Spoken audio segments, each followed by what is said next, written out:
How you doing, folks? How you doing today? This is your main man, Wolfman Hack, aka Stone Cold Sweet, and we got a nice show for you today. And yes, we do. Now, starting first, coming down from, I guess we could say down south, right? You know what I'm saying? At least somewhere going towards there. You know, we've got the guy. Once again, as we always say, only the finest, baby. The stickiest of the icky. The palest of the pale. The secret of the ooze. The blackiest of the black. Yeah. Oh boy. Here's the man with all the knowledge in his brain, but no black ooze stains in his home. This is the man, the myth, the legend himself, Charles Stay on the Weed. Oh boy. What's going on, everybody? Now here we got that man out here that just might put your head on a stick. He knows what a knife is. That man knows about seafood on pizza. Don't hate on him. He just might crack a whip on your stupid ass. That man comes from a land down under, but he'll put you 6 feet under. Here's the man, the owner of the channel himself, the clip man of power, the soundbite machine himself. Here he comes. Resistance is futile. Damian J. Rogers. Well, hello. I can't live up to that, so I might just quit now. It makes me sound way too cool, or something. If you ask me, he's been living up to it for the last few weeks, baby. And of course, you got your man. You got the slick, the wildcat of anarchy. You've got the man who is like gold honey scraping on a goddamn chalkboard in the middle of summer. You've got the man. He's cool and hot at the same time. He's like a cherry Pop-Tart. This is Stone Cold Sweet, baby. Nice to meet you. And we are TEE-HEE TV. Yow. How was that? Nice. Like a cherry Pop-Tart, huh? It was hot and cool at the same time. So hot he's cool. So cool. Wait for it. He's hot. How you doing out there? How was that good. introduction for you guys? I hope you guys enjoyed that. I always want you guys to be extremely complimented when I introduce you guys. Like, I feel like I might have some police knocking at my door if they ever watch this. Like, wait a minute, he's putting heads on sticks and he's got knives. But otherwise, he might crack a whip on your punk ass. Yeah, I'm up to all sorts of business. Whew. Well, it's so great to be here, folks. I'm so sorry that we seem to prank you every morning. You know, we intend to start at 9 o'clock, but then we get to conversing behind the scenes, and then after it takes us a few minutes before we realize, damn, we really should be saying this on the show. Let's get started now. But here we are. Here we are, guys. So I guess we're still maintaining right now, while we still have Grimm going on. We still have folklore, mythology, urban legend, and so on going on. Any other folklore, urban legends that people are, big or small? Like, hey, I have to be honest with you. I don't know if it was because I was morbid or weird, or I just wanted to fucking just see. Like, at the moment, I think after a while, after I heard so many times, step on the crack, break your mother's back, I would step on cracks sometimes. You had to try it. I would step on cracks, and I would come home looking like, let me see it. She is like, let me see it. Thinking I'll get a call when I go in. My mom's back is broken. Mom's in the hospital. Her back is broken. You know what I mean? Jesus Christ. I'm just saying, like, did you guys, like, at first I did avoid it. At first I did avoid cracks. I used to, like, avoid cracks, like, all the fucking time. And then I was like, let me just step on one. Step on two. Let's just see what the fuck happens. Well, I mean, what I do, at least this is like superstitious or anything, is like if I say something and it's like a sign to like jinx something, I immediately knock on wood. Hmm. Yeah, I just I feel compelled to do it. It's just I have to do it because it's just I feel like very uncomfortable if I don't. Let's see if we got some recognition here, folks. Now we had some things said just now, but let's see if anybody recognizes my reference now that kind of inspired. You know what I'm saying? It was inspired by Charles. Let's see if anybody recognizes these words. Have you ever been close to tragedy, or been close to those who have? Have you ever felt a pain so powerful, so heavy you collapse? No? Oh? Well, I've never had to knock on wood, but I know someone who has, which makes me wonder if I could, which makes me wonder if I never had to knock on wood, but I'm glad I haven't yet, because I'm sure it isn't good. Can anybody finish that? I've never No, it's heard not coming that to me. before. That's the impression that I get.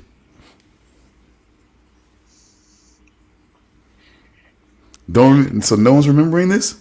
No, It's triggering something, but that something isn't turning into anything. So I had to talk. So obviously the melody and the rhythm does kind of help out with a song because saying the words just doesn't quite. Okay, look. All right. Have you ever? I never had to knock on wood, but I know someone who has, which makes me wonder if I could. Which makes me wonder if I never had to knock on wood. And I'm glad I haven't yet, because I'm sure it isn't good. That's the impression that I get. Never heard that, Damian? yeah, Never heard the Mighty Mighty Boss Tones? I've heard the song. Yeah, I'm sure I have. I've heard the song. Yeah. I don't think it's something I could ever put a name to, but I feel like I've definitely heard it. Yep, it's called The Impression That I Get by the Mighty Mighty Boss Tones. It was a song, it was a good, again, 90s, big 90s. But my Mighty Boss Tones was fucking big 90s. They were big fucking 90s anyway. But that song was just always interesting to me because it gets you wondering, you know? Like, what he says, oh my God, he was like, you know what I'm saying, look at the tested, if we're there, you know what I'm saying, go to grace. Hold up. He was like, look at the tested, if God's grace, I might be a coward. I'm afraid of what I might find out. Sometimes I did always used to wonder, you know what I'm saying, what if I did have something that would be so damn bad, that would be so damn tragic in my life? Would I be able to step up? You know, would I be able to step up and face up to that situation? Would I just be able to knock on wood on it, you know, because I got through it? Would it, you know what I'm saying, would it be that easy for me, or would it fuck everything up from, you know what I'm saying, about myself, you know? Or maybe I should knock on wood because I'm glad I haven't had a situation like that yet. You know what I'm saying? So maybe I should knock on wood because of that. You know, but it's just kind of playing into what, you know what I'm saying, what is the thing to be so superstitious about? You know, is, you know, should you look at it that way? You know, should it always be a situation that a really tested situation means that you got lucky? You know, that if you've been tested to a point that you almost, you know what I'm saying, that you almost had to, you know, that it's do or die, you got to rise above the rest. Does that mean you're lucky in a way? Should you knock on wood for that? You know? Is this a backdoor pilot for talking over the music? I wish I could be that slick. I think I am, but I'm not doing it now. I'm not doing that now. Trust me. But anyway, I'm just saying, okay, but any urban legend, folklore that you guys still, I mean, I figure Australia has like a ton. Killer, you know what I'm saying, killer kangaroo that won't, you know what I'm saying, that you can't seem to catch. A big ass croc that just seems to be you know what I'm saying, unkillable. It's got to be something. Fuck, I'm sure there is, but I'm ignorant. You know what I'm saying, the fucking crocodile hunter's still alive around there. You know what I'm saying? It was just a hoax.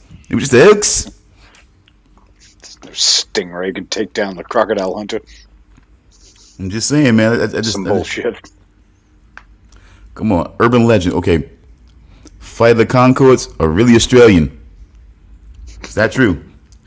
That's not an urban legend. That's just a falsehood you're trying to put out there. Okay, you got me. All right. And it's offensive. Oh man, come on. I love those guys, but New Zealand is ugh. Oh jeez. You heard that accent? Oof. Damian, maybe you remember this song, okay? All we are saying is give peace a chance. It's John Lennon. That's John Lennon. I was going to say, it sounded like some hippie bullshit.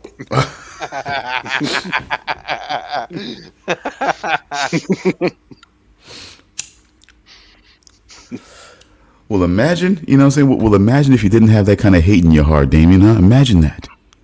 All right? Imagine that. I mean, you might as well adopt that. We already have Yoko Cholo on our team, so you might as well just embrace it. Wait, what? What are you talking about? What are you reacting so shocked for? I don't even sound like her. No, you're not. No, you are not Yoko Cholo. Lucas. You are not Loco Cholo. Yes, Luke of the Bind is Yoko Cholo. Oh, okay. Because he is equal irritating combinations of Mexican and, you know what I'm saying, and Korean. You know what I'm saying? Well, now granted, Yoko Ono is not Korean. You know what I'm saying? So I am a little bit off base for this. I know, but it's just the Asian persuasion, you know what I'm saying, that I find so amazing. All right. So there, you know what I'm saying, there we are. So that's why I'm just putting that in there. Yoko Cholo, deal with it. Okay. If I found somebody Korean that I could work in there, that might work a little bit better, but it just moves so perfectly. Yoko Cholo, it just seemed like it was there. It was like the moment that peanut butter met chocolate, and then we had Reese's peanut butter cups or some shit like that. It feels like that for me.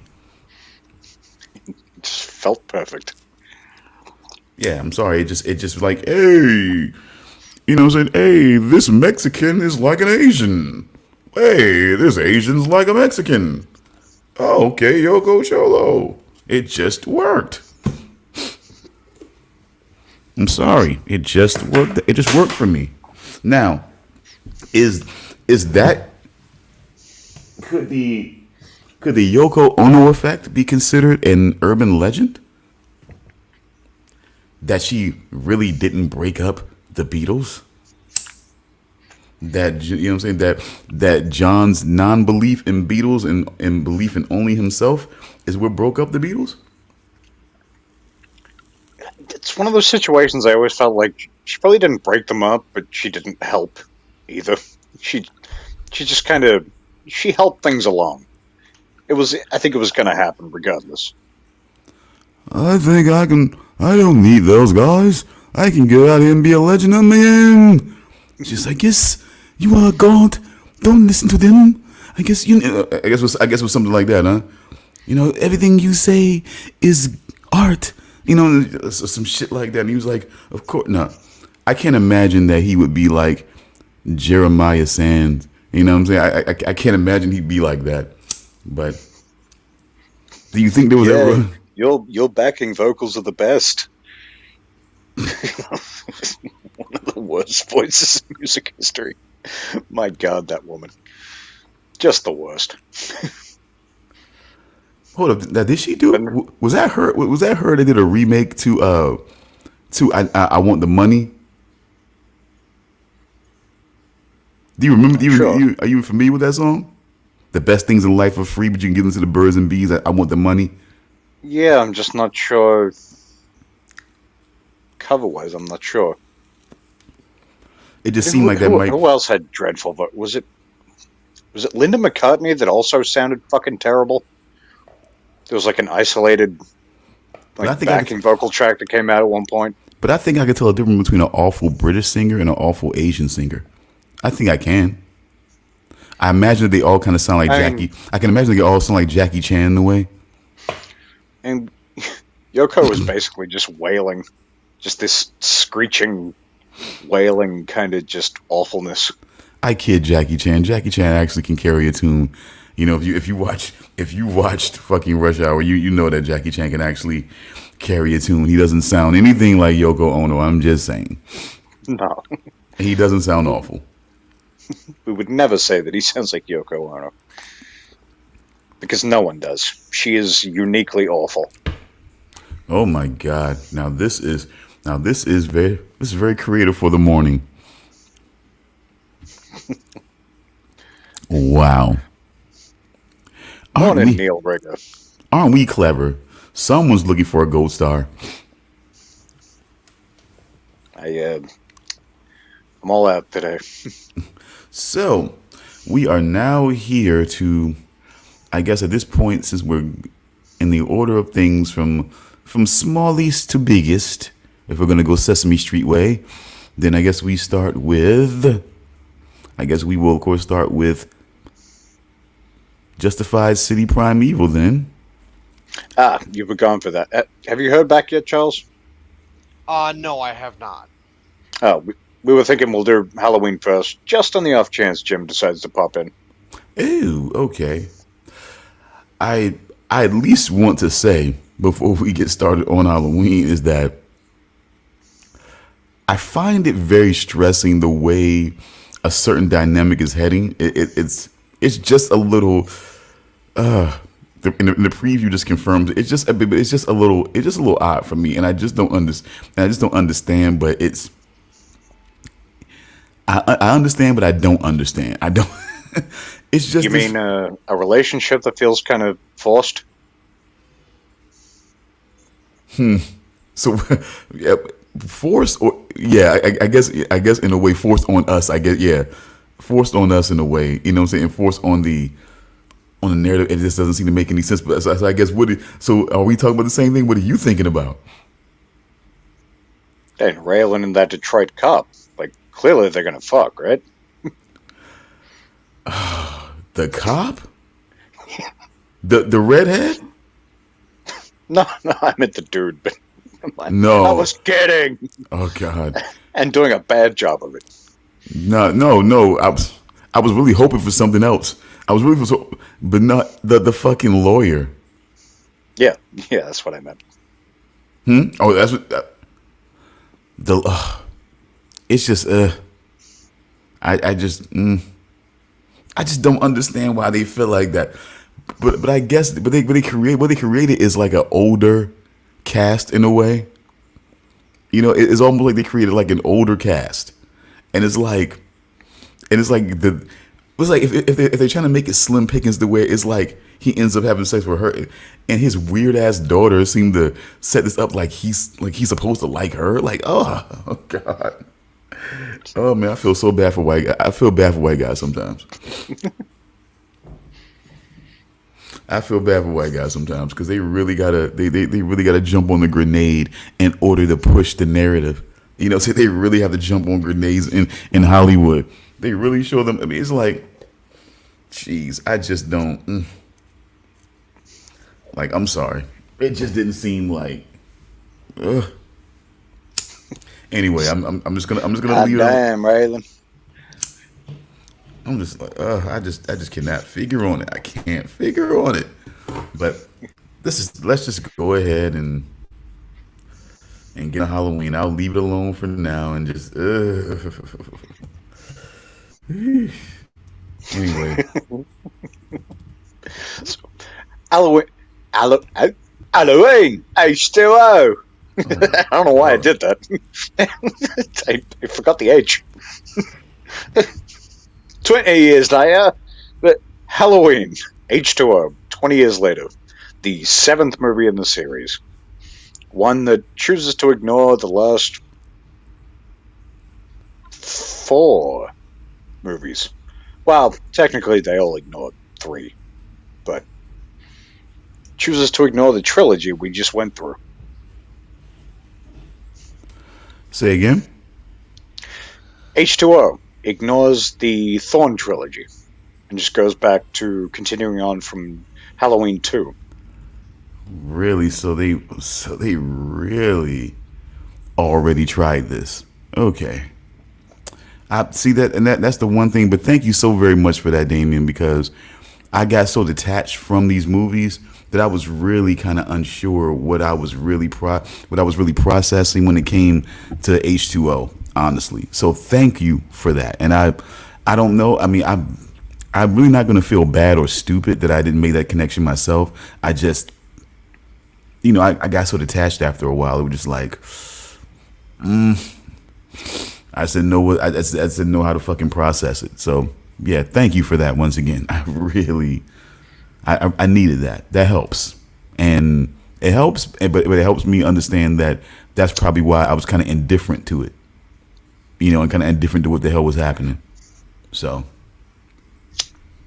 Because yeah, they take this whole plot line, just throw it out the fucking window.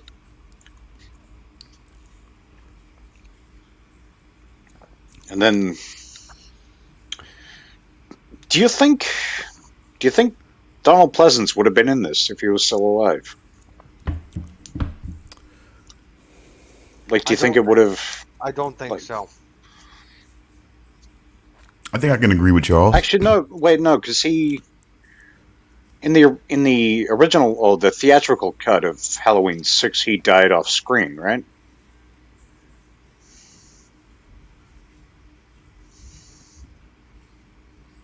Well, actually, at the Because end of in the Halloween 2, he died. Well, I mean, if they had not done, or if they had not brought him back in Halloween 4, hmm, he would have been dead after Halloween 2 because he would have died in the explosion at the hospital with Mike Myers. yeah, you would So yeah, presume.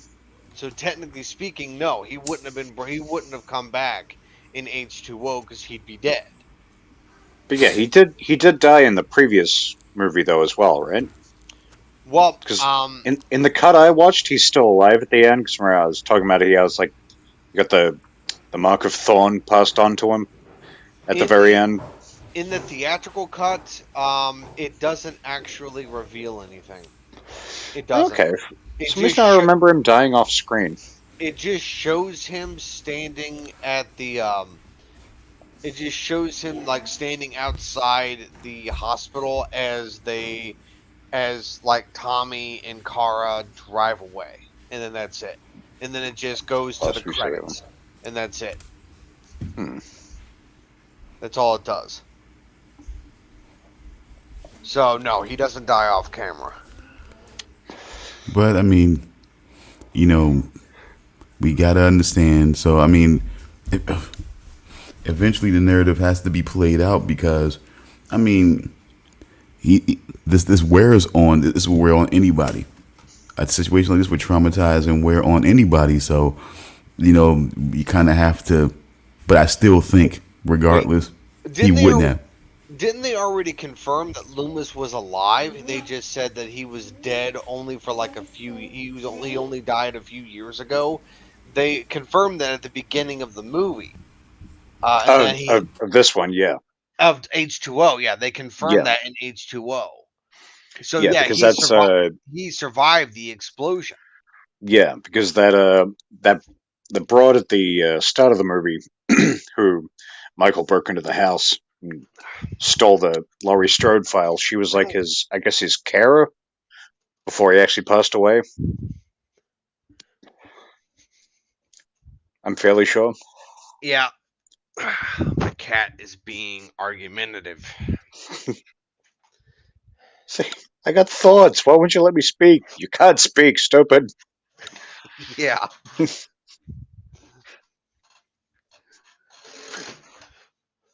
But yeah, I'm fairly sure that was like his. What would you call it? Like his, not retirement home. Because, the place where he, yeah, like he retired and yeah, sort of spent his later years being taken care of until he passed away, and then Yeah, so my question is that how did he survive that explosion at the hospital? I had the same question when we watched number 4. It's like, so he got quite literally blown up in a what did he use again? What was the gas that was used for the explosion? It was I think it was oxygen. yeah, I think it was whatever it Yeah. was. Either way, he blew the fucking room up that he was in, and then comes into Halloween 4 with just kind of a bit of a like I understand he had skin grafts and stuff like that. You mentioned that, but you just got a little bit of a scar. Hmm. Come on now, at least make him look like real fucked up. Yeah. Which the makeup work that they did to make it look like that he had scars wasn't even that good. Or consistent. It seemed to change, and then I think changed again in the next movie. And then eventually it's like he didn't even have scars at all. No, like in 6, I don't think there's really any evidence of anything. He was just old. Yeah. But look, I mean, look, I get what they're trying to do with H2O. They're trying to sort of continue off from Halloween 2. But I mean, the Jamie Lloyd trilogy was really not that bad. I mean, No, and they put a lot of interesting things forward with that. yeah, it was. And now, with all that stuff being retconned, how are they going to explain how Michael Myers survives the monumental beatings that he receives and still manages to get up and just brush it off, going like, "Oh, nope, this is fine. This is nothing."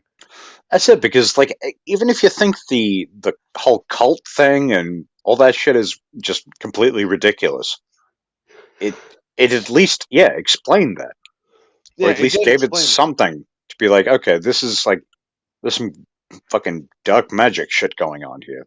Yeah, That's why exactly. he's just basically a superhuman. Yeah, but now that explanation is gone, and now we just say like, "Oh, he's just really, really strong." It's like, yeah, Yeah, that's a he's weak super explanation. determined. Yeah, it's a weak explanation. Like he can take an axe to the chest, and just because he's really determined about what he's doing, Oh yeah, you just yeah, shrug it off, just pick out the axe, throw it on the yeah, floor, and keep going.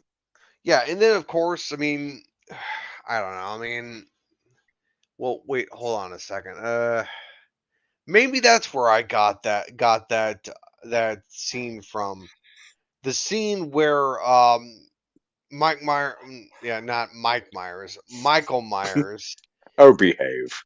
yeah, oh behave, yeah, where Michael Myers is like chasing Laurie Strode through the school and everything, and she takes the two knives and starts like stabbing him through the chest, and he falls over the balcony and lands on the table. And So hits the table. and hits the Yeah, yeah. table. Maybe that is where I got that whole thing where they're like hanging off of the window and everything. Maybe that's where I got that from. And maybe I was Possibly. just maybe I was too young when I first saw that and I was like maybe I maybe interpreted it wrong Just and added details. added details over the Hmm. years, maybe. I mean, I don't Yeah, know. Maybe I'm just I was wondering that. yeah. Cuz this movie came out in 1998. I was still a kid at the time. Yeah, I was. I don't know when in 1998 this came out, but I was either 6 or 7, depending on when it came out. Yeah, yeah, I was probably around the same. But no, it's just yeah, I was just a kid, and I think I may have ended up seeing it not long after it came out because I remember that one of my relatives stopped by a movie rental place and they wanted to see the movie, and we rented it, and then we popped it in the VCR and we watched it. Yeah, So I saw like a lot of horror movies real young, just because I was into horror movies. Had a friend who was into horror movies, and his mother just didn't give a shit what we rented. She was yeah, just like, yeah, yeah, whatever. yeah. I mean, that's how I saw the movie Bram Stoker's Dracula. I saw that when I was a kid. That movie, The one, wait, was that the one with Gary Oldman, or the one from like the 30s? the one with Gary Oldman. Okay, I've still never seen that. Really, it's a good movie. No, I I've like it. always wanted to, just never have. Yeah, it's a very good movie. Try to ignore Keanu Reeves' horrible British accent. I'm trying to. I can almost picture it in my head, and Yeah. I imagine the version in my head is probably pretty similar to what actually comes out. His British accent is bad. It's really fucking bad. But no, back to Halloween. It's just I don't know. I mean, Halloween H2O was a good movie. It had some good kills in the movie. Had some very good kills. Not as good as the kill from the last movie where John Strode, I think was his name, where he got stabbed in the gut, lifted up, and then pinned to the circuit breaker, and then got electrocuted, and then his head exploded. That Yeah, is easily the best kill in any horror movie I have ever fucking seen. That was which fucking like amazing. I was disappointed that wasn't in the cut that I watched, but that's one of those kills. Like I'll never forget that because it was like when I saw that movie, it's like, God damn. Yeah, I will never forget that in Halloween 6, Michael Myers was really pissed off. Yes, he was. Holy shit, man. But no, it's just in H2O, it was a good movie. And then, of course, I saw that one of the victims was named Charlie. So I was like, oh, look at that. I'm dead. It's like, eh. But, but, but no, I was like, there was them using the dumbwaiter, the little like small elevator thing. I think it's called a dumbwaiter or something. Yeah, I'm But almost uh, certain you're correct. yeah, but I was like, what are you guys doing? That's not a fucking elevator. It's just, it's like, I was like, yeah, that's definitely foreshadowing. And turned out that it was. Yeah, it's just yeah, because the girl, I can't remember her name, but she was the one that was going to be ended up sleeping with Charlie or something. And Yeah, I can't yeah, remember her name either. she opened the dumbwaiter, found Charlie with his throat slit, and then she screamed and tried to run away. And then And she gets found stabbed in the leg and then uh, drops herself. she got stabbed in the leg, yeah. But then she saw Michael coming through the hallway, so she tried to crawl into the dumbwaiter with Charlie's corpse, and she tried to climb up, and then I don't know how Michael did it, but he managed to I don't know, let's just say teleport all the way back up to the top again. So she crawled back out, and then he cut the rope, and it slammed on her leg, breaking her leg. And I'm Like like, okay. sort of almost half severing it. Like that was a pretty brutal wound. Oh yeah, it was. You see, I don't remember the earlier Halloween movies being this bloody. I really don't. No, I mean the first one really wasn't for the most part. The second one, even the second one, it was more. There was more off camera than anything. Like there was a lot of sort of like, people getting brutally killed, but there wasn't so much blood. I think And the like, bloodiest kill in Halloween 2 was the girl basically being like drowned and burned, like and boiled alive. Yeah, boiled alive. That was the bloodiest kill in that entire movie.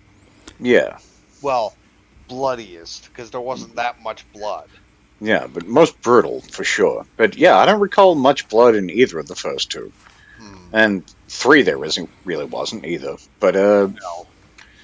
Except for the kid that died while watching the TV, and then bugs started crawling out of his head. yeah, which was just horrific.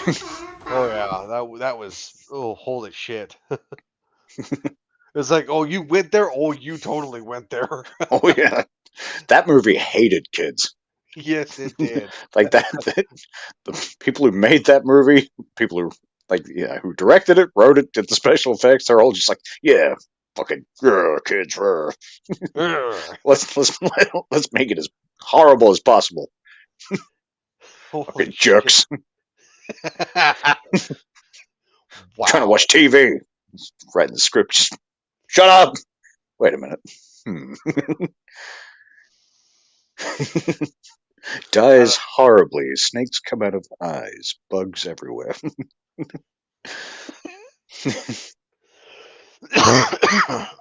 But yeah, this one, like, even the last one, like, again, the cut I watched wasn't like there wasn't a lot of gore really, but from what I remember and what I was sort of reading about the theatrical cut, when they did the reshoots, they added a lot more gore, and like hence the exploding head, Mm.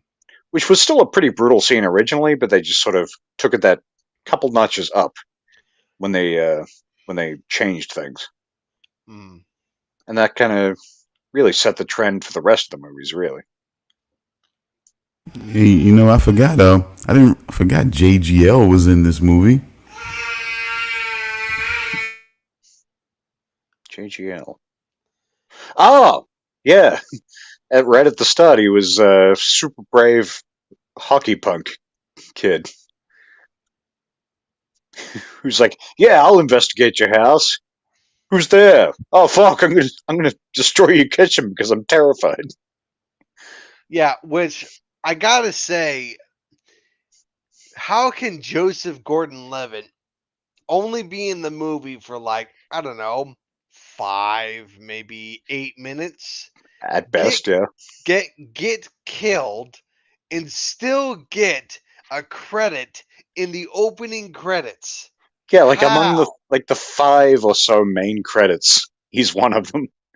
Yeah, I guess because I guess Third Rock from the Sun would have been on at that point. So, yeah, and that show was, I think that was pretty big at the time. So it must have been purely because of that. probably. But it's just, I mean, he gets killed. He literally gets like a skating, like a fuck, what is it called? Shit, Uh, a what do you call it? Yeah, a skate, hockey, fucking ice skate an ice skate. blade, He gets an ice skate to the fucking face, and sadly off screen. off screen too. We You see don't the actually, result of it, but yeah, sadly we don't see the actual event. yeah. God damn it, Joseph Gordon-Levitt deserves better than that. Yeah, He deserves to be killed on screen. goddamn right. Yeah. I just And What a morning. You would think you would think that when other capable people are around, you would have better help. But give me a moment. then yeah, like I didn't realize this was Josh Hartnett's first movie. It was his first? Well, it's introducing, which I think is typically saved for first movies, right? Well, I mean, hold on. There was another movie he did in the 90s that was a sort of like a horror movie. I didn't really consider it all that Oh, scary. uh, uh, Faculty? Yeah, Faculty. Yeah, it was somewhat horror, probably more sci-fi, but it was kind of probably sci-fi horror, really. Well, hell, Famke Jensen gets her head chopped off and starts Yes, just she did. flopping around on the fucking like pavement, just going like, "Rrr." It's just, I mean, yeah.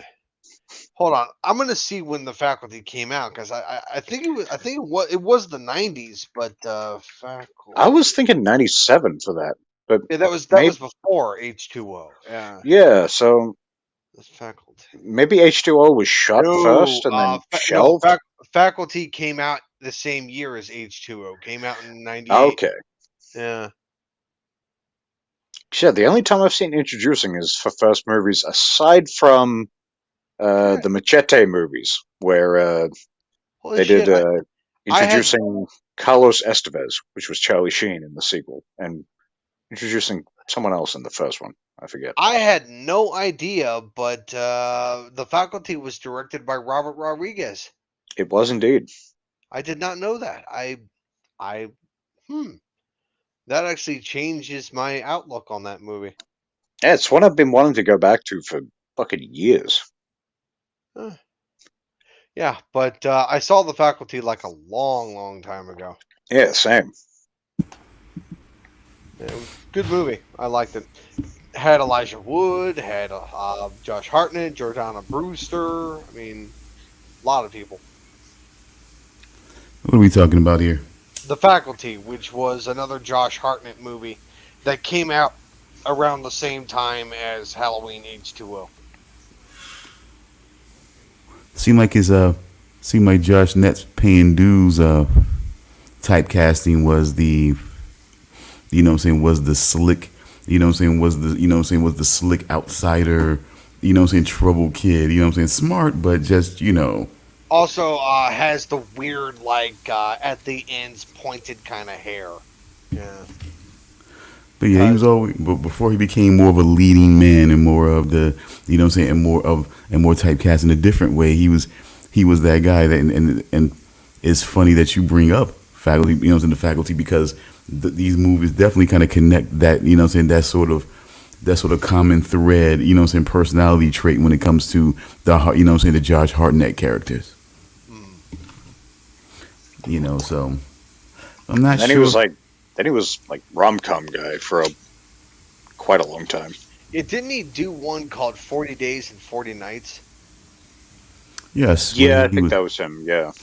Yeah, yes, he was so good looking. We were so good looking, and sex was so accessible to him that he just had to take a respite of where he just, couldn't have sex with anyone. Yeah, that's the one where he decided not to have sex for Lent. And there was all kinds of craziness that was going on throughout the entire fucking movie. Because he's so damn irresistible. Yeah. I've never seen that movie all the way through. It's just I've seen pieces on TV. Yeah. It's always that movie I would see when I was, changing channels during an ad break on something else. See a little bit of it, but never actually watched the whole thing. Yeah. Probably won't ever watch the whole thing. Nah, rom-coms aren't really my thing. I mean, very rarely, yeah. Yeah. I mean, is his ability to Walter White within the school and using school property to fund his drug sales, is that white privilege playing out in that movie, do you think? Well, are we still talking about The Faculty? Mm-hmm. Well, if it's white privilege, I think it's just being inventive. I mean, yeah, he's using the school lab supplies to fund his little chemical concoction, putting it in pens, selling it right on school grounds. I think he was Walter White before Walter White was Walter White. And that's what I'm saying. But it's like it was suspicion, but never investigation or prosecution. It's like, was that just white privilege playing out there? There is the whole thing where they figured out that those drugs were deadly to the aliens. Well, yeah, so his crookeds became straight because his invention made him, made him somewhat of a hero. But before that, he was a piece of shit. He was the pusher, baby. And then, of course, at the end of the movie, he decides to clean up his act and join the football team and become romantically involved with one of the teachers at the school. While still sucking on the fag. Well, yeah, smoking the cigarette. That's what I said. To use the British terminology. Yes. That's what I said, Charles. Did you hear anything different than smoking a cigarette? I know what you said. Did you hear any different? I'm just saying. I know exactly what you said, and I've seen the movie, so I know what he was doing. He was smoking a cigarette. Yes, of course. AKA sucking on a fag. I'm sucking on a fag. Look at me, I love it. This fags taste delicious. And there you have it. Now we just gave you a Three's Company style of comedy here. When it comes to when it involves a cigarette. Now We all know that we're talking about a cigarette, and you want us to be talking about a cigarette, but you, in your own dirty minds, you know what I'm saying, are imagining what we're really saying. Yeah. Oh yes, it has to be said that way. In your dirty minds, you are Filthy, so dirty. you are imagining what I'm Sucking saying. fag, you love it. You love it like I do, don't you? And all you cigarette smokers out there, yes, you are doing it too. You are doing it too. Look, that's still a term. I still hear people say that here. So I have to assume it's still a thing in England. And it's not, it's like, yeah, no one thinks, anything, what's the word? Un-PC. It's just sucking on a fag.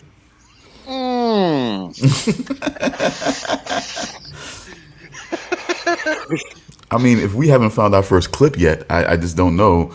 I just don't know where we're going to have one on the show if we haven't found it already. I'm just saying. Mental note, 45-ish. Just saying. But I'm just saying. So of course the change is not going to happen overnight. But yes, he was becoming a good studious boy. Maybe he'll get himself a scholarship before it's all over with, or maybe he'll just go to college and become the greatest. I don't know. Maybe he'll become the greatest drug kingpin there ever was. I don't know. Maybe he won't. The conventional wisdom is that he won't, because he changed his life around and it's a different time now. He doesn't want to be the suburban outlaw, of legend. So we're to believe that he's not going to do anything like that anymore. Awesome. God bless him. And he's going to be having sex with a woman who recently had her head decapitated and became more like a creature on his own, but somehow came back and connected to his body, and she became human again. And there's nothing weird about that. There's nothing weird. Nothing weird. Just like how that, John Stewart, the teacher, also got his eyeball back after getting stabbed in the eye with it. Yep. Yeah.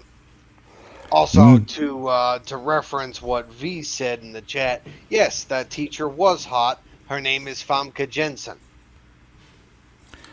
And she's probably still hot. I can't think of the last thing I saw her in, but I don't think it was that long ago.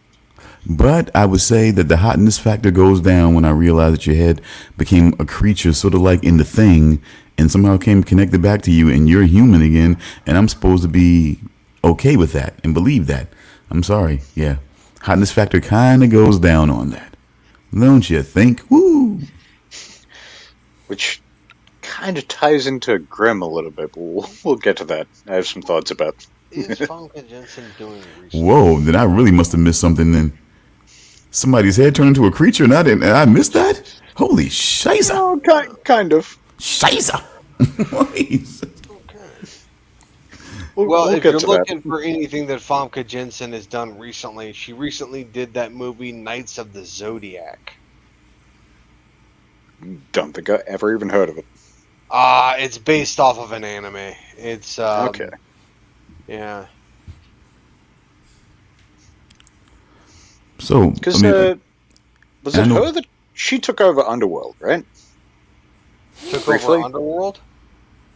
Like the series when Kate Beckinsale left, didn't she take over briefly? No. Who was that then? No, it's just the last Underworld movie was Blood Wars, and they haven't done anything after that. No, because there was like one or maybe it was just there was one or two without Kate Beckinsale. Nope, there hasn't been any without Kate Beckinsale. No, I'm certain there was at least one. Not that I can. Think of. Okay, there was one. There was one where they told. There was one where they told the story when they told the story of the werewolves and whatnot. Rise of the Lycans. Yeah, there was that one. She couldn't have been. She couldn't have been there for that. So yeah, that was history. That was not Famke Jensen. That was Rona Mitra. Rona Mitra. Yeah. Yeah. Sorry, I'm getting my hot broads confused. Yeah, well, hot she was brunette also broads. equally hot. She Yeah, is. she is. But yeah, she couldn't have been. She couldn't have been there for that situation. History piece more than anything. Mm. Hey.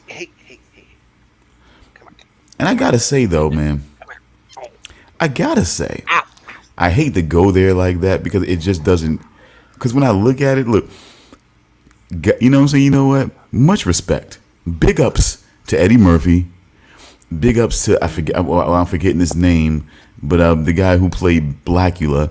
Big ups to these guys for trying to show that, that a bloodsucker doesn't have to be pale. In that way, doesn't have to be pale and chalky in order to, in order to have an appetite for blood. But I don't know, man. I just feel like I just feel like my people were meant to be like fucking on the werewolf side. I'm sorry. I just feel like I feel like that's the natural situation. I hate to say it like that. I hope I'm not crossing any lines here. I'm just saying. I just think that's. I just think if I'm really being honest, yeah, it's kind of us. It's kind So of. you feel like Blade's a little more fitting, like killing vampires? It's like, yes, he is one, but he's not exactly on their side. I mean, if anything, but I just think, I just think that I just think that it has more of a year. See, I just think that vampires and all of that, it just has a European lineage that we just can't lay claim to. So, as much as we would love to be them, and as much, as much as time can show and stories can be crafted that they can say, okay, hey, like look at what happened in the Interview with a Vampire. You know what I'm saying? Of course, they could be black vampires. I totally get that. I'm just saying that the lineage of it just tracks to a history that we can't lay claim to. And I feel like werewolves, it just basically, it fits us more. It's more of a physicality, more of an agility that, what I'm saying, that's there. It just connects to us more. I just, I can't even lie about that. Sorry. It may not be the popular opinion because people want to be Twilight. I don't want to be Twilight. Okay? I don't think Wait. anyone wants to be Twilight, except for maybe No. idiots. I think Twilight did. If anything, it kind of screwed vampires in popular culture because people think of that more than anything else because of how fucking huge that shit was. Even though it only appealed to pretty much like 13-year-old girls. But honestly, please, it degraded a couple of different things. I'm sorry. Look, the wolf pack, I'm sorry. They were a bunch of super puppies, super large puppies. I'm sorry. I mean, like, that's my takeaway. I mean, I know I haven't, I haven't basically scoured every single Twilight installment there was, but I'm sorry. They just came off to me like super, like super large puppies. Okay, all right. It's just like look, I saw, not all, but I saw some of the Twilight movies. Gay? Yeah, yes, I realize that now. But the thing is that No, Charles, no, you do not realize that that's gay. Do not, nope. Don't slip into that. You do not realize that's gay. No. I checked it out of some weird ass sense of curiosity. Okay, I went to the theater and I was like, you know what? I just want to see what the whole hype is about. He went to the I didn't even watch all Wait, of them. you saw it in the theater? No. Was that next to the butt plug store? No, god damn it! Shut up. Okay, I saw the first one in the theater and I saw the second one in the theater. That's it. I did not see the third one, and I did not see the part 1 and part 2 of the fourth one. I did not see those. Okay. Actually, when I saw the second one in the theater, about half an hour into the movie, I walked out. Is what happened. And no, what happened? The thing is when I saw the werewolf transformation. When I saw the werewolf transformation, I was like, okay, this is not how werewolves are supposed to transform. But they, So but they do. But I hear they do flip like Transformers, right? well, yeah, they jump and then they go, "Huh," and then they're wolves. Hello. Robots much. in disguise. Pretty much. But no. How a werewolf is actually supposed to transform? All you have to do, American Werewolf in London. That's how Yeah. a werewolf is supposed See, to transform. You know what I want to do? See, I dream about making content and about making movies because I am so tired. Cause see, that's why I feel like it's a little bit racial. That's why I feel like the whole plot against the werewolf is a little bit racial because they always make it seem like it's an extremely painful process even turning into a werewolf, and it's always something that they don't want. Wow. Well, yeah, that's Wow, because this all lycanthropy is a curse. It's not a gift. It's a curse. Yeah, your whole bone structure changes. Yeah, that's why transforming into a werewolf is supposed to be painful. Not Very, like vampires, where very you painful. either got some fangs or they pop out, depending on what thing it is. But it's just, see, to me, it's just a sexy. It's just they want to make it seem like, like I said, yeah, it's both fucking curses. Like, do you understand that you are like a vampire is like a super anemic. Yeah. It's like a super anemic and basically like dying every goddamn day. Like, yeah, they're undead. They're dying every damn day. And every moment that they're not replenished with living blood, you know what I'm saying? They're dying and decaying every damn day, every moment. Mm-hmm.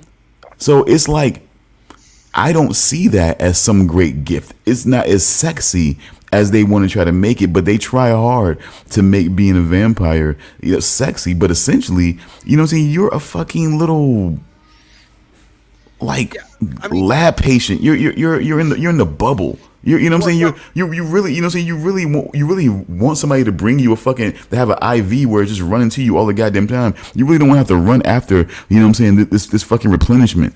Honestly. That's what I don't get about all these young people getting all obsessed about vampires and werewolves, and like, oh, I would give them love for all eternity. I'm like, you people are so fucking stupid.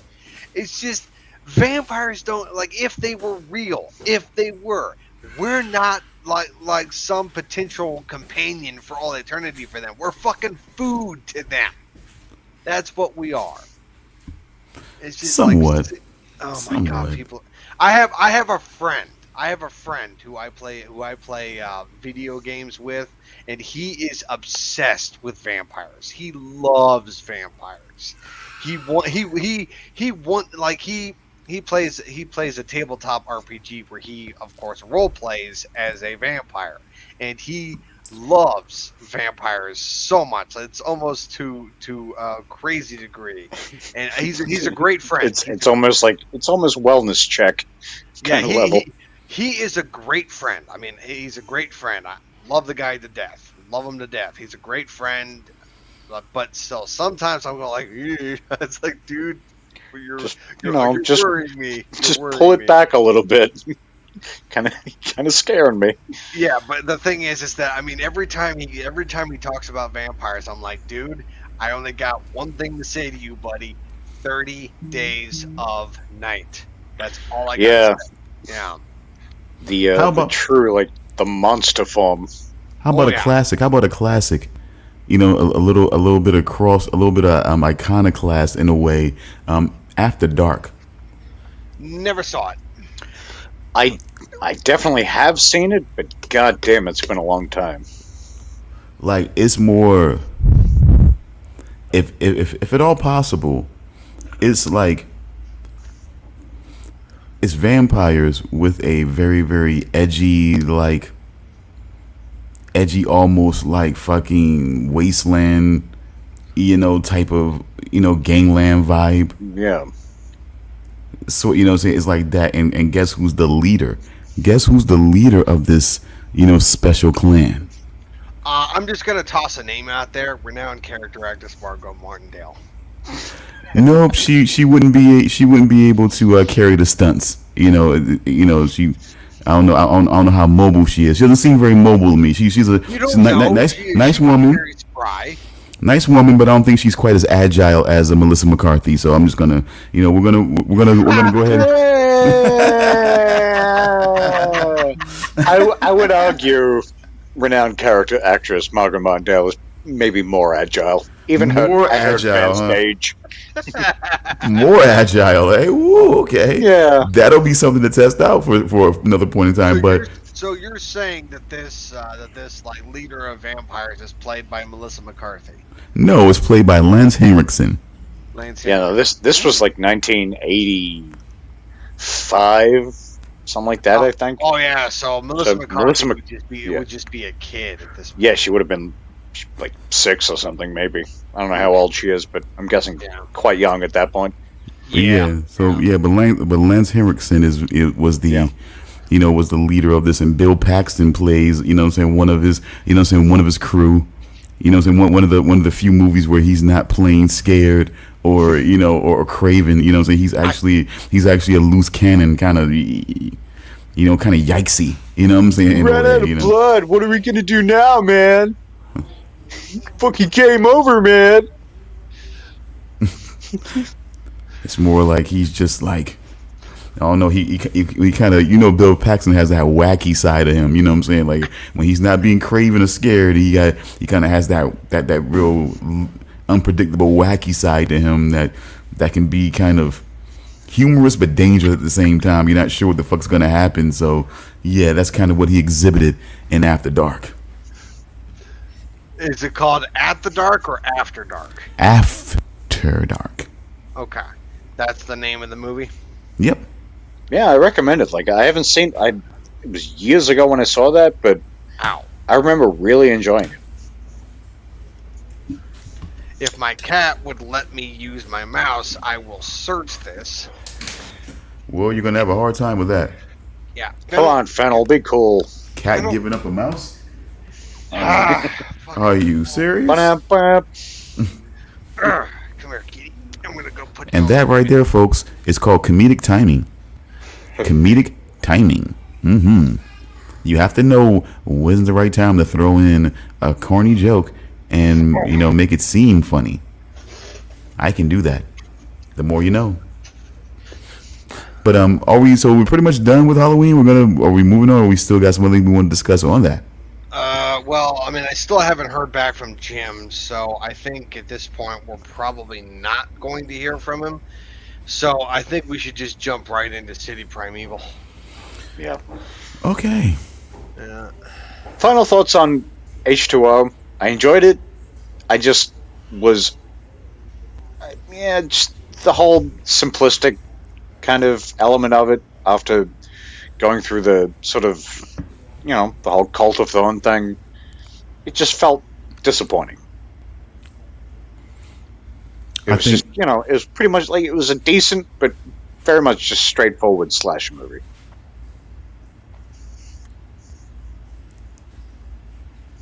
You, Charles? To be honest, I enjoyed the movie a lot more than I thought I would. Going into the movie, I had pretty much took a look at a lot of reviews and people's opinions about it, and people were saying that this was probably one of the worst Halloween movies. And I went into this expecting it to be one of the worst Halloween movies, and I came out of it actually pleasantly entertained. Ooh. Yeah. I mean, It's I enjoyed decent. it. It just doesn't really. There's nothing particularly special about it. No, It's not. a very solid slasher movie. Just nothing really overly special. I did like the part where Laurie's boyfriend gets stabbed in the back and he goes like, "Ugh," starts convulsing. I mean, I thought that was a good kill. Yeah, because he stabs him in the back and then lifts him up with the knife. Yeah. Which, while he's lifting him up, that thing's just shredding through his fucking innards. V, you don't like the part where Busta Rhymes says "trick or treat, motherfucker"? You don't like that? Oh God, you're gonna make this into a yippee ki but it's gonna be hard to sell that. It's gonna be hard to sell that as a yippee ki iconic, Charles. I'm just saying. I'm just saying. Busta Rhymes is a legend, but it's gonna be hard to sell that like yippee ki I'm just telling you. I'm just telling you now. I just figured you ought to know before you got started. It's gonna be a tough hill to climb on that. But I will say that I'm realizing more and more now that anything that like any effort that sort of like impugns, diminishes, or reduces the effect of Dr. Loomis, I think I'm indifferent to it. I think that's what I'm realizing now. That like I say, whether it be the Rob Zombie movies or Resurrect or H20, it's just like I'm indifferent to anything that sets to. And I didn't even realize it, but somehow I was still indifferent to this movie. There were certain aspects of this movie that I did, that I did like, but overall, I just felt a kind of indifference to this movie, and like the realize that this was sort of like the initial effort to try to rewrite the story arc of the Halloween, series at that point. It just, again, I'm indifferent to that. You try to reduce this guy's role, I'm just really indifferent to that situation. I really am. That was kind of my thing with this movie. I was just like, the fact that it's Michael Myers is almost, to a point, inconsequential. You could have just swapped him out with, just some other sort of faceless killer, and it wouldn't have really changed things all that much. I mean, and that was kind of my main gripe with this movie. How was her paranoia for you? How, you know what I'm saying? How was her consistent paranoia? Did that track?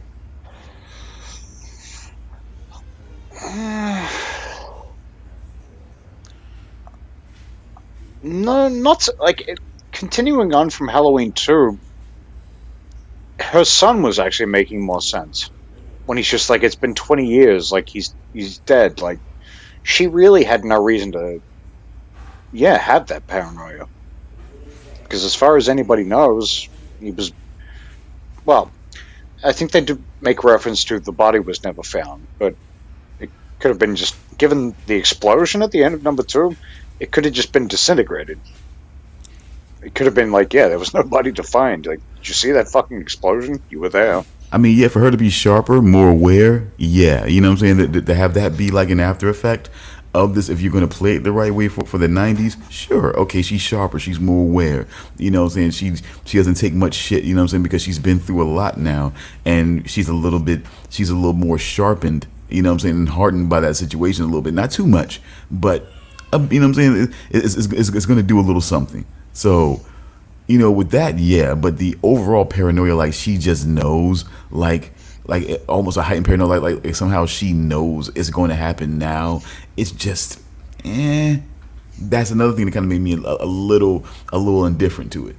Like, and also to the ending. If you're in a situation where this killer is coming after you, you could probably get away with it. I'd cut his head off with an axe. But when he's pinned to a tree by a van, you're probably going down for something, right? It's like this. I don't think there's any self-defense when he's pinned to a tree by a van and you cut off his head.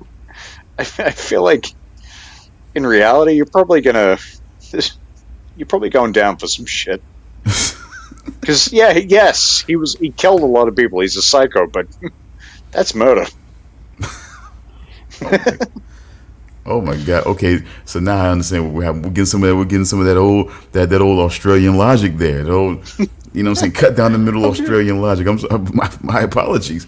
I was like, what the hell is he talking about here? Oh my God. I'm just thinking, I think this every now and then with Grimm. Like, going back to the first episode of Grimm, when when that dude they had who was kidnapping the girls in the cabin, and he was running away, and Hank shot him in the back like 6 times. I'm just like, that's kind of, he had no weapon and he was running away. No way that you might get in some shit for that. No way that really happened. How many times did he shoot him? 6 times. He shot him 6 times. Oh, and that movie with Lance Henriksen, that was not called After Dark. It was called Near Dark. Fucking hell. Yeah. Fucking hell. I think After Dark is a movie, though, I think. I was a fairly kid. sure that is a movie. It's a completely different movie. I was a kid. Okay. I was a kid. Okay? God damn, I was a kid. Yeah. I think I may have seen both, It possibly. came out in 1987, and it's called Near Dark. Yep. Okay. I was a kid, man. I thought I was accurate. I thought I had it. Yeah, it seems interesting. I might check it out. No, Near you Dark. definitely should. Damn. It's a good movie. Damn. I can't believe it, man. But I was a kid. Look, I haven't really even seen that movie in quite some time. But you know, I haven't seen that movie in I thought I had all the titles locked in. probably, at least 15 years. That was a good one. I do. I can't remember what After Dark was. I'm certain I've seen that too, though. But let's see. Well, we'll just try to go through it slowly here. But you know, if we're gonna just hopefully maybe he'll show up, but we just don't want to get too. We're already, well, I mean, only a little bit over an hour in, but I just want to say now that we're kind of in this middle point and just hopefully he'll show up soon before we get too deep in. But I just feel like why does there have to be a love interest in the situation? Like, why does there have to be? And why I just didn't see it. I just didn't see that situation. She's just not. I mean, again, ugly is a very subjective word. Honestly. She has the posture of a chicken.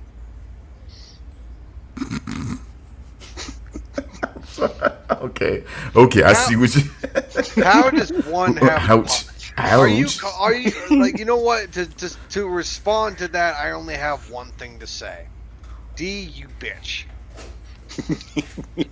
Fucking, you stupid chicken bitch. I'm just like she does not. Like, come on, man. Raylan Givens, the fucking Marshal. Like, come on, man. Like, this is what has happened because you got a little gray on.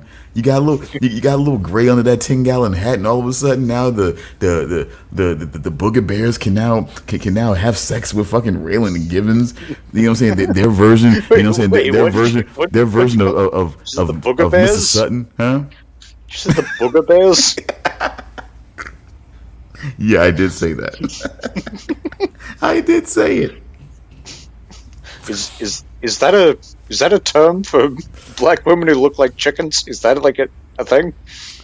No, that's a thing for those let's just say really, really cuddly, really, really cuddly, stocky linebacker types.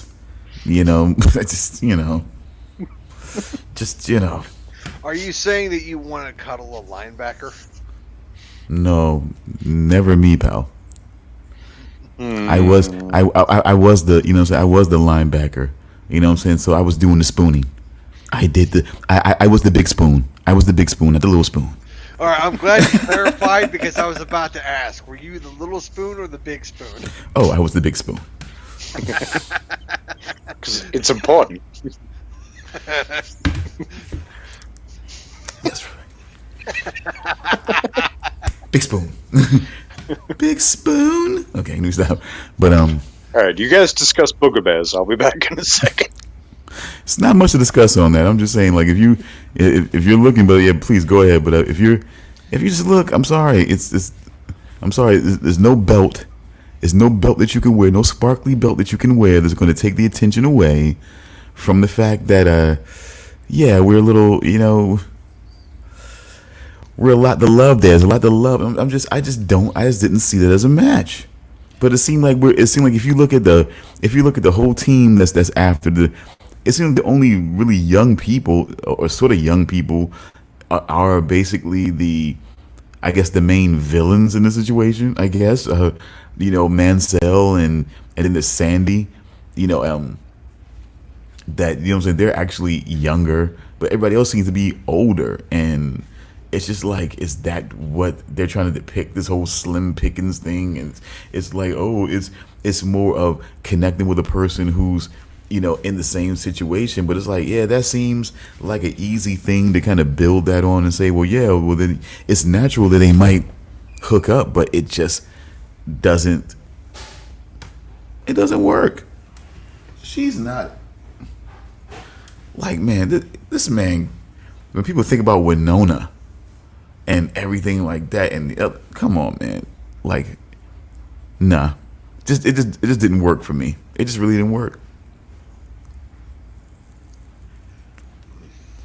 It didn't work. And then I'm just seeing in the preview, she's got like a, oh god, she's got like a real regular schmegular T-shirt on. It's like, oh god, oh god, no, no, no, no.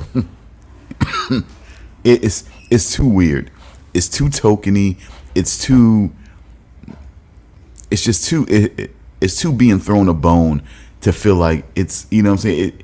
It was a misstep. I know what they were trying to do, but it was a big misstep, in my opinion. It was just.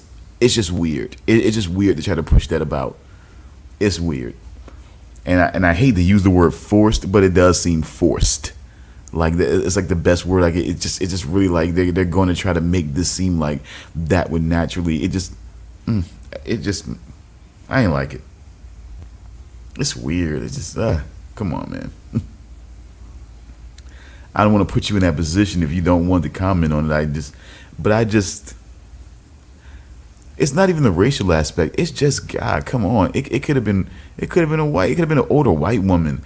That's kind of like okay on the downcline, and it still would not have worked for me. It's like, come on, really? That's what we're doing. That's what we're doing for the legendary Marshall because he got a little gray under the hat. That's what we're doing. I, to be honest, if we're talking about Carolyn, right? Yeah. Okay. I didn't really notice what she was wearing. I didn't. I wasn't really paying attention. I mean, her. I mean, we're not. We're not. I'm not being the fashion police and talking about her style. I'm just saying, like, I'm just saying, basically, she tried to wear certain things that would hide the fact that she's a little, you know. Come on, you know what I'm saying? She put on a few. It's not a. It's not a thing of. It's not a. It's not a thing. She just basically. It's not like, okay, guys are looking at her like, okay, oh my god, like she's looking good. Like, okay, this is gonna be the natural thing, and like, ooh, okay, it's gonna be salacious. It's not salacious. It's just weird. It's just weird. The racial aspect of it is not. It's not cool. It's kind of weird.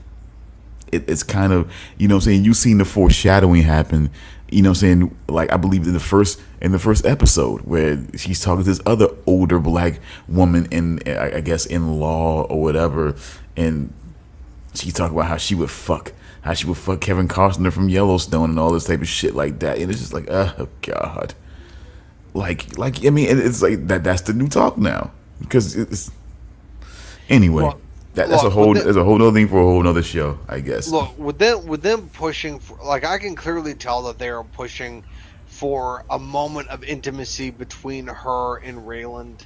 It's obvious that's where they're going, but I mean, She's I not. don't I don't want them to do that because I mean, not that would be a monumental what's the word? Conflict of interest. That's what that would be. Because she's a defense attorney. And her current job is to be the defense attorney for Clement. She's the defense attorney for Clement. And Rayland is a law enforcement officer, specifically a U.S. Marshal that is currently like butting heads with Clement and he is working with the Detroit Police Department, which is also going after Clement. Yet Carolyn, the defense attorney, is currently defending Clement. Does anybody else here see a conflict of interest here? I mean, that is obviously what's happening here. So a romance, even if they want a romance to happen, it cannot happen. And if it does happen, that's going to create an entire slew of issues that is going to be problematic not only for Rayland, it's going to be problematic for Carolyn. I get that, and that procedural part. See, and that's why I like having you as a co-host here, Charles, because you definitely can bring another aspect to that. But for me, I just got to be honest. I mean, it's just a thing of I feel like, look, as a man, Raylan is not like,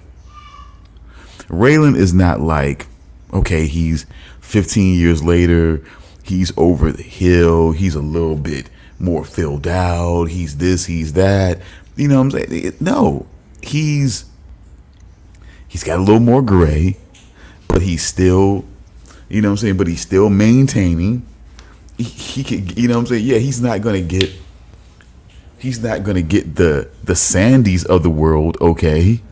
But I still don't think that he's necessarily kind of relegated to a defense attorney that, you know, that's seen better days and it's still having her own conflict. I mean, I just don't want it to seem like a pity thing that they're throwing at her because, oh, she's had this trouble with the, you know, oh, because that's the immediate thing, and that's also a thing. I just want Rachel to be out of it, but they're injecting it more than I would be injecting it, by the way, because it's like immediately, okay, the one main relationship you had was with, you know, say this African American guy that just seems to be real, want to be slick, and oh, he's want to be style, he's got these loafers and all this other type of stuff like that, and you know, so his stuff is constantly putting her in a position. It's constantly putting her in a position to where she can't move forward in her life or her career. That's just another thing that me as a journalist and being on social media, you know, as a multimedia journalist, I hear these conversations all the time on social media, and that's exactly they're depicting. You know, what I'm saying, they're depicting in a small scale, but really still making a call to the rifts between, you know what I'm saying, between African American males and females. And then immediately we go to this whole little pity fuck between her and Raylan, you know what I'm saying, pretty soon after. And it seemed to be such foreshadowing to it. It's like it was not even a thing of salaciousness or shock. It was almost like, okay, finally, when is it gonna happen? You know what I'm saying? It almost started to get to a point of, okay, so when is it finally going to happen? Because they just keep pushing at it. They kind of set it up in, I think it was not the second episode, I think. No, maybe even the first. I mean, you mean something it was second? I was trying to remember exactly. Because his daughter sent her to drink in the first episode, correct? Yeah, that was the first. Yeah. Yeah, that was the first. It was there. It was that, and like I told Charles, it was her trying to send her to drink. Like, really? Like, fucking, like, because you sat in them courtroom and seeing it's this constant. Now we're kind of harking back in our own little way to, oh, she did that because she likes you. That whole thing with her, you know what I'm saying, with her roasting you in the courtroom and getting, you know what I'm saying, and getting you looked at a certain way because you mistreated her client. That's because she likes you. Let's send her a drink, and you know, and then her with talking to the other over the hill female, talking about how she would fuck Kevin Costner, you know, something like that would ever happen. You know what I'm saying, from Yellowstone. Like, it's just like you just knew it was starting to be pushed to that, and it just didn't feel right. Like, come on, I'm looking at her and I'm seeing her, and I'm just like, nah, that's not Angela Bassett. I'm sorry, that's not Angela Bassett. That's who she is, and it's not. It's not playing the right way. You can keep doing that, and you keep acting like that. That's fine, but no, that's not playing the right way. I'm sorry. Why shouldn't she get Deacon from King of Queens? Why, you know what I'm saying? Why is it Raylan? Why doesn't she fuck Deacon from King of Queens? I'm sorry. That's just not working for me. Why doesn't she get the other guy from Detroit? You know, that's riding around with Raylan. I mean, why fucking Raylan? Like that's just so tokeny and self-serving in a way. We're serving for, you know, regular, you know what I'm saying, regular females. Like, oh, we can get it. No, I'm sorry, no. And for me, it's the fact it doesn't matter what race. She could have been white, she could have been Latino, and over the hill, it just wouldn't have worked. It just no, it just doesn't. Like, why would we do that? Like, it just doesn't work, in my opinion. Like 15 years before, we're talking about Winona, among other females that he was, you know, that he was connected to, and you know what I'm saying, that was looking at it. Now we're moved up to this. No, it's just weird, Because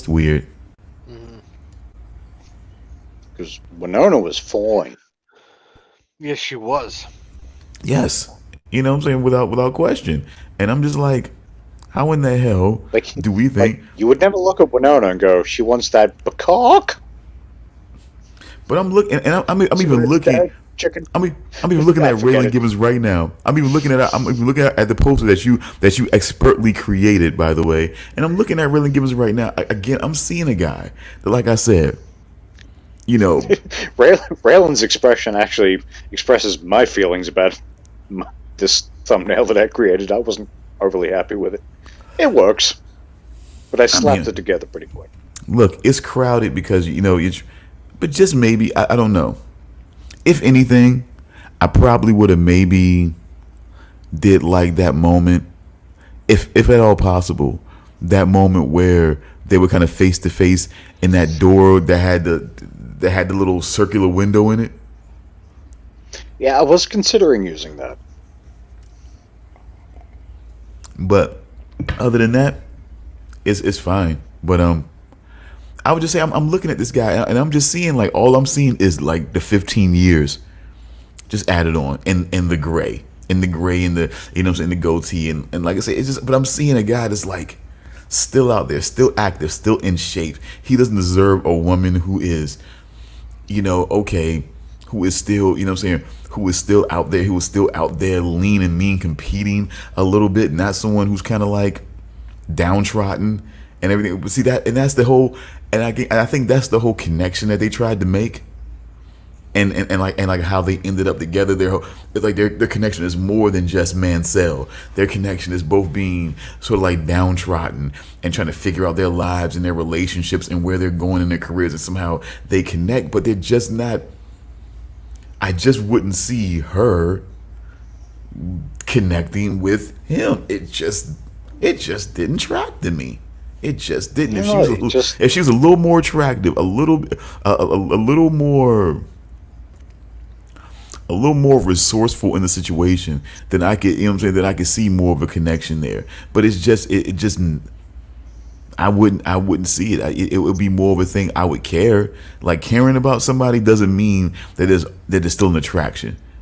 Being concerned about somebody's safety because of who they're representing doesn't mean that you have to have sex.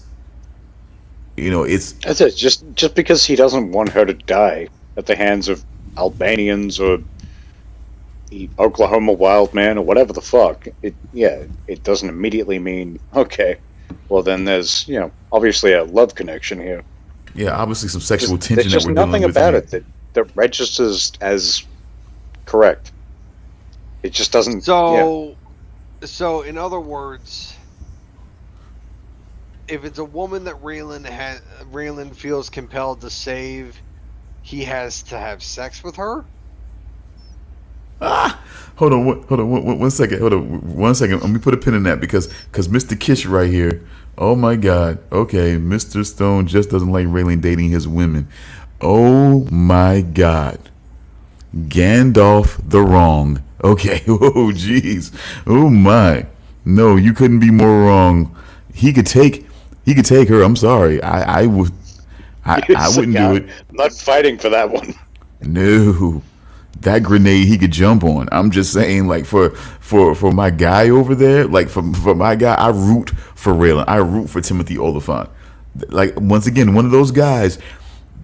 I'm telling you, there's a couple of big notes about who I am as an entertainment fan. Like if I really like an actor or an entertainer, I will know most of their stuff, if not experience most of their stuff. Or if I've been disappointed, you'll know who I really liked by how disappointed I am with that person. That's usually some real telltale signs. Timothy Oliphant, I root for that guy. I've seen him in just about everything. And it's like, come on, man, that guy, come on, really? The way he was welling up in his face, the way he was welling up in his eyes when he was thinking about the hurt his daughter was feeling about, about their relationship. Like that's a man who deserves more than, a downtrodden love connection. I just don't. I just felt like that was a little weak. I felt like for me, it was a little weak. Look, Honestly. I'm glad that Willa is gone. Like she got on that plane and she just disappeared. And hopefully she fucking stays in Miami. Yeah, I'm hoping she's gone for good. But I mean, let's be honest here. She's gonna be back next episode.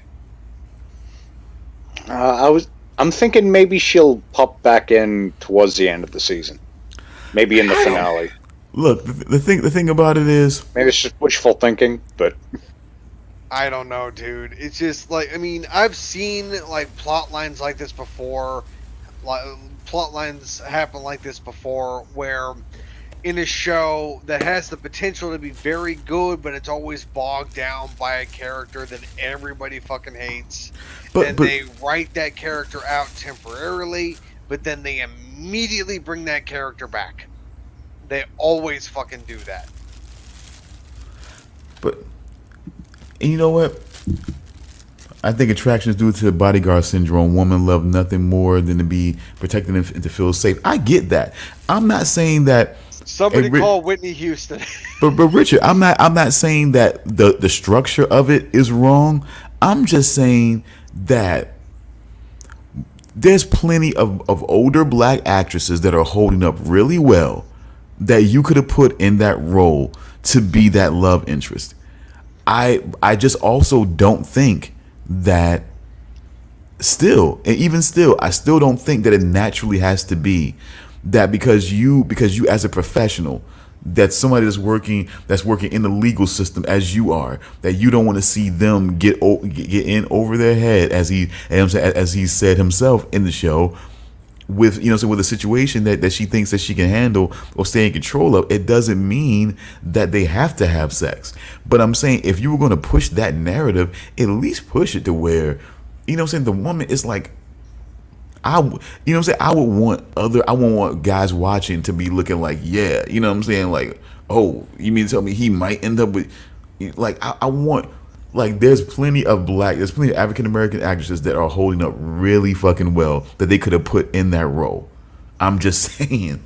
That's what I'm honestly saying. I'm saying I don't mind it with Timothy Oliphant or anything or any interracial relationship. I don't personally have a problem with it. I'm just saying, don't do this whole thing. Don't do this pity thing or this downtrodden thing. Like his life and his mental state has brought him down to a level to where, oh yeah, they connect. That's weird. That's weird and kind of double insulting to him and to her. If you ask me, it's kind of double insulting.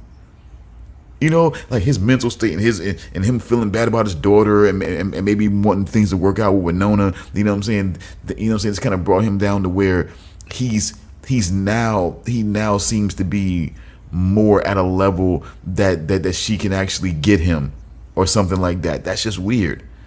That's kind of, again, double insult. If just putting somebody, another actress in there that can play the role and that's a little more attractive, a little more fit. I'm sorry, it plays into it. I'm sorry. Call it what you want. It plays into it. Maybe if he was less fit, maybe if Raylan was less fit, maybe if the love interest was, like I said, oh boy, Victor Williams from from fucking King of Queens fame, maybe it wouldn't be such a big thing. It's not a racial thing. It's just more of an attraction thing. It's more of a like, God damn, this guy, can he catch a break? You know what I'm saying? Like, come on. Jeez. It's more of that than anything. But I just hate to be fucking, I just hate to fucking just linger over this. It's just one of those things. But honestly, with Willa, I just wish that that maybe this time will give her some, they will give her some time out there to maybe do some things separate of her father, the way we can kind of see her in a different light, in a way. But you gotta understand that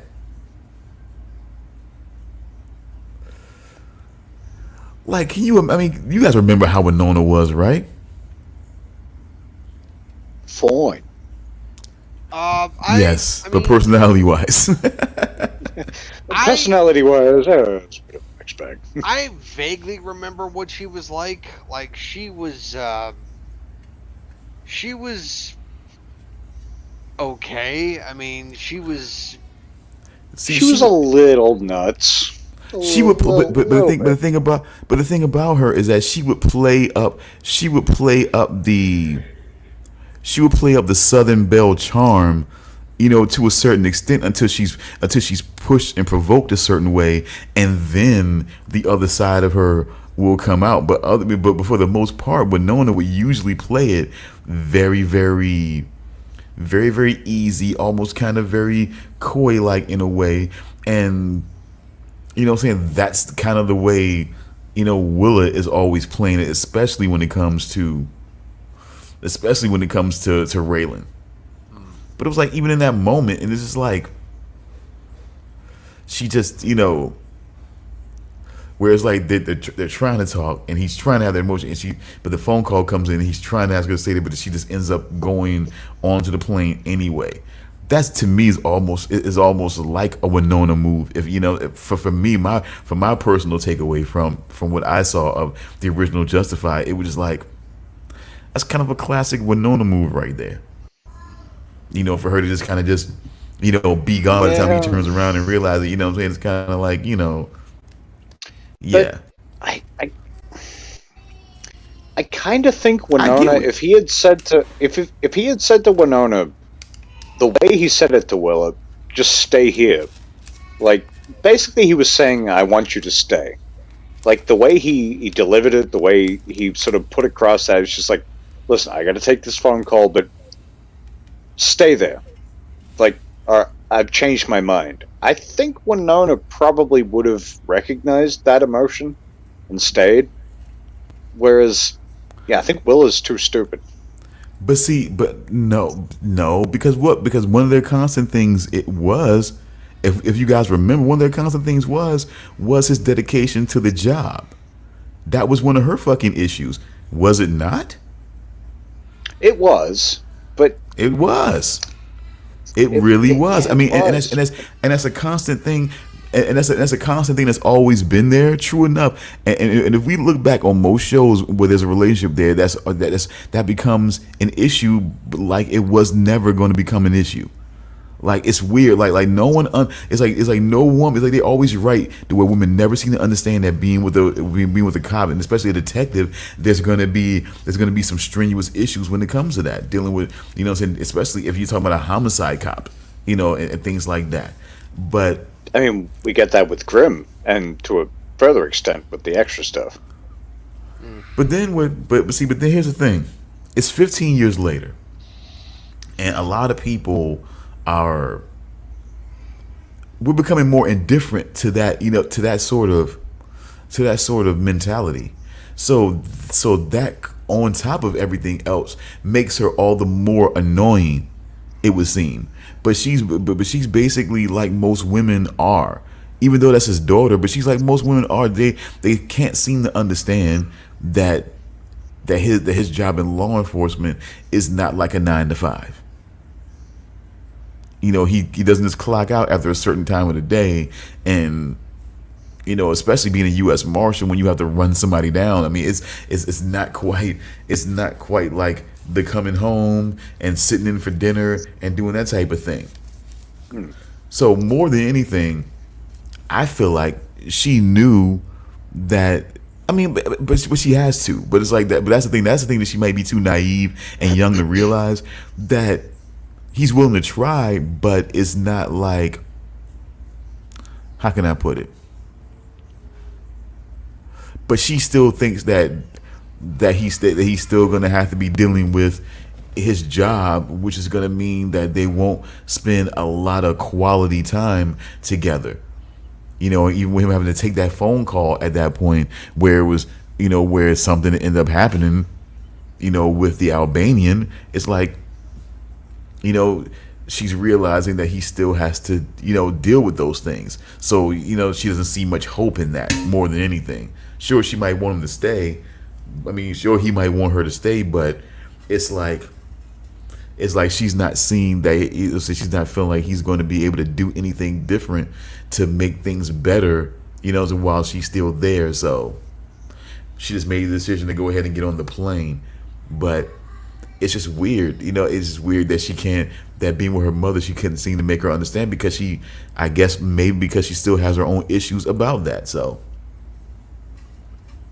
And, like, if she does come back anytime soon, like within the next couple episodes, given the road they've sort of gone down with this episode, with the whole Albanian mob thing and Raylan kind of getting friendly with them, but then ultimately pissing them off, I feel like if she does come back, she'll probably get kidnapped or something.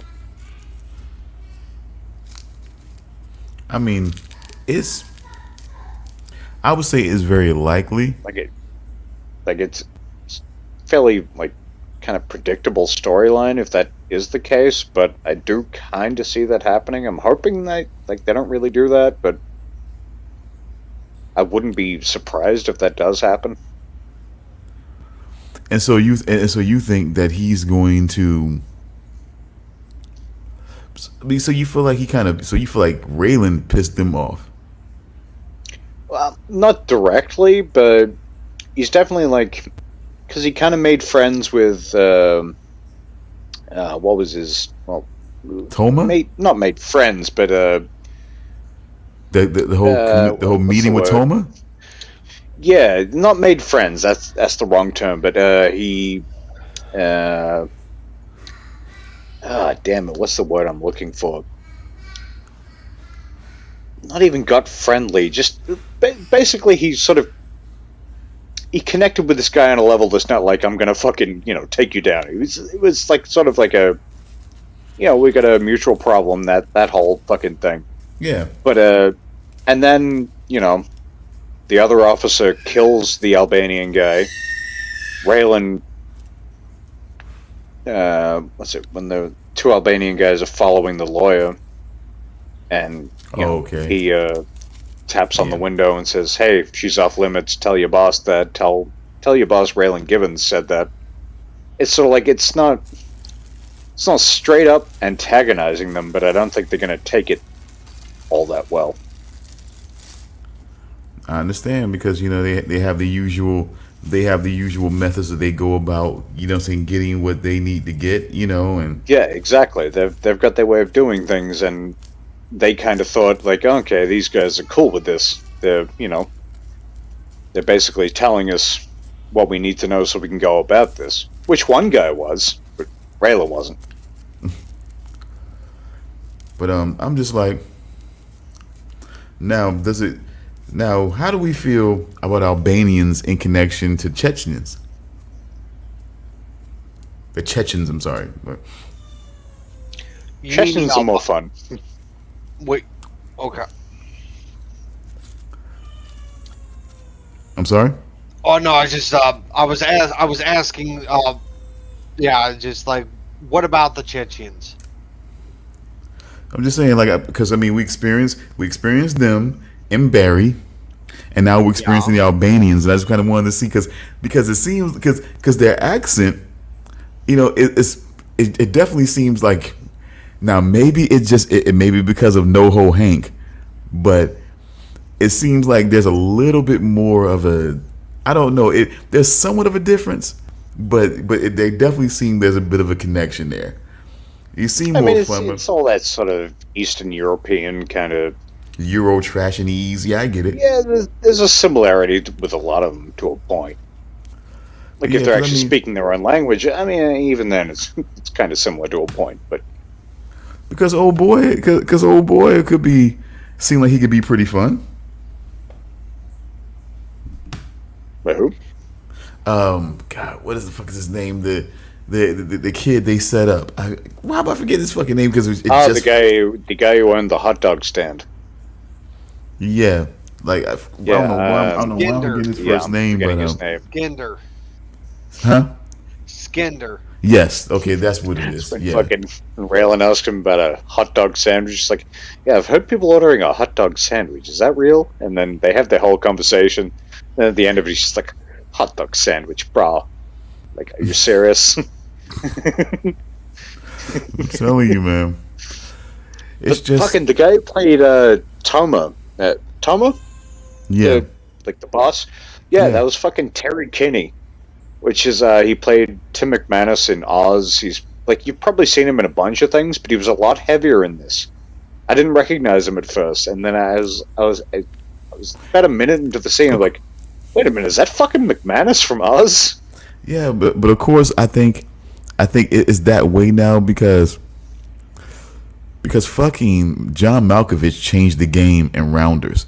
I think he changed the game about like how unassuming but really dangerous, Eastern European bosses, what I'm saying, would look like. I think the way he played that character is just like holy shit. I think he changed shit.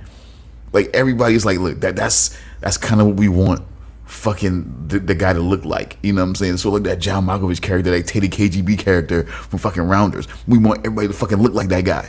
You know, I swear to fucking God, because ever since then I've seen guys. They always, it's a lot of guys seem to fit that mold of what Teddy KGB was in fucking Rounders. Do you remember that movie? Have you seen that movie? I vaguely recall that. I've definitely seen it, but Vaguely. What about you, Charles? Have you seen Rounders? Fucking Edward Norton, fucking Matt Damon.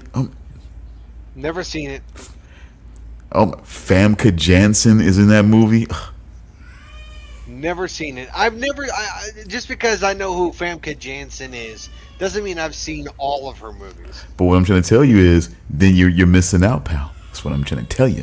I mean, I could probably name all the movies I've seen her in. I mean, I've seen her in The Faculty. I've seen her in all of the X-Men movies that she was in. I've seen her in that Hansel and Gretel movie that she did. I saw her in the Hemlock Grove movie, a show that was on Netflix. Seen her in House on Haunted Hill. was that good? Was Hemlock Grove good? I always No. wanted to see that. No, it wasn't. No? It was bad. Damn. It was Seen her in It House looked on so Haunted Hill. interesting. I didn't even know Yes. she was in that. Her, Liam Neeson, fucking. Who else was in that? Liam Neeson. Yeah, that Hemlock was Grove. We House still on talking Haunted Hill, about? right? No. Was it House on Haunted Hill? Was am I? No, No, Liam I'm Neeson thinking was- of Liam I'm Neeson was thinking definitely of- not in that. The Haunting. I think. No, No, that was Catherine Zeta-Jones, dude. Catherine Zeta-Jones was in The Haunting. But am I thinking? Is that the one with Liam Neeson though? Yes, Liam Neeson Yes. was in The Haunting. Yeah. Yeah. It was The Haunting. Okay, yeah. Yeah, and that was Catherine Zeta-Jones. House on Haunted Hill was the one that had Chris Kattan in it, Tay Diggs, among other things. That's right. Fan- Yeah. That was the one because they parodied it in Scary Movie 2. and dude from Reanimator was in that fucking movie. Oh fuck! Now you Yeah, and in The Haunting, Owen God damn Wilson it. gets his head ripped off by a lion head inside a what is it? A fireplace. Yep. Yep. God, who else was in that? I feel like there was a couple other like notable people in that movie. Like I remember it having a good cast. I can't remember her name, but it was the main woman in the movie. the girl that was not the girl, but she was a shit. What was her name? Um, but she was opposite to Catherine Zeta-Jones. It was the other woman in the movie. Um, Yeah, I think that um, was a chick from 6 Feet Under, whose name I can never remember. the only show I can remember that she was in that Almost Human show with Carl Urban. The one Never where, seen that one. yeah, but she was in that as well. She was the police captain in that show. Um, But like the chick we're both talking about, like she was the one. Like I think she got cut with the piano wire or whatever, like the piano fucking string that's that not like came out and just like cut That's her not the cut scene her I'm across the thinking of. face. I think. The scene I'm thinking of in that movie is that she's lying in the bed trying to go to sleep, and then the spikes on like the wall behind her start to like extend, and they like go around her, and they're like acting like bars on like they're like encasing her, and they try the other people in the house, they see what's happening, and they try to break the the the bars and everything to try to break her out, and they try to escape the house and everything, and everybody's freaking out going like, oh god, we got to get out of this house.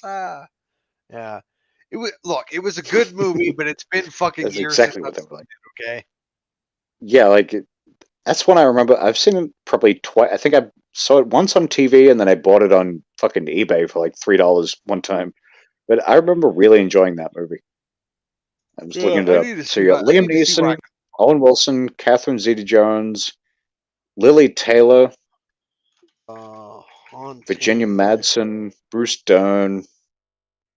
haunting 19. Oh shit, this movie came out in 1999. Really? 99, yeah. But Wow. I'm fairly sure Lily Taylor is the one we're talking about. Let's see, Lily Taylor. Let me see if that's her. What are we talking about? Yes, that is Lily Taylor. That's the actress The I'm movie The thinking of. Haunting. Yeah. Yeah, she is the chick I'm thinking of. She played Lisa in 6 Feet Under for Yeah. like 3 seasons or so. Haunting. Yeah, Bruce Dern was in. I don't recall Virginia Madsen, but there you And go. what?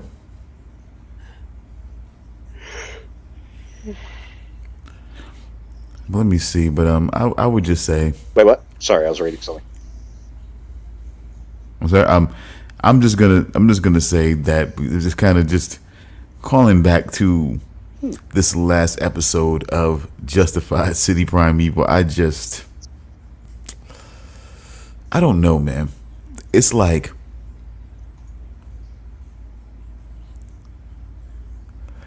in a way they're trying to make Mansell sort of like this mix of.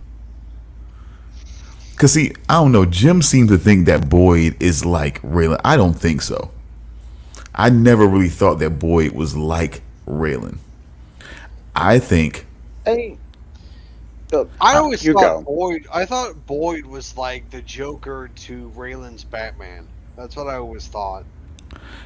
he was a Yeah, jealous kid. I think he was a jealous kid that always wanted his father's approval, and and basically looked at Raylan as sort of like the guy whose father always wanted him to be like him, and he sort of went his own way, and even in some ways possibly even got the admiration of his own father, in a way, and in his own respect, in a way from from his father. And I think that kind of just always fucked with him about Raylan.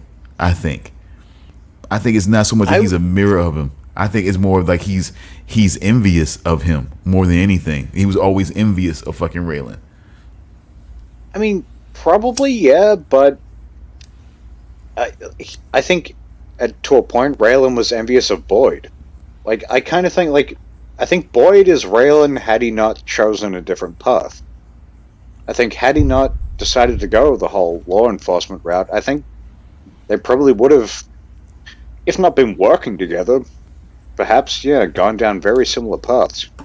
Mm. And I think Boyd is kind of envious of how Raylan's made his way in the world and been able to sort of do his thing without really having any issues.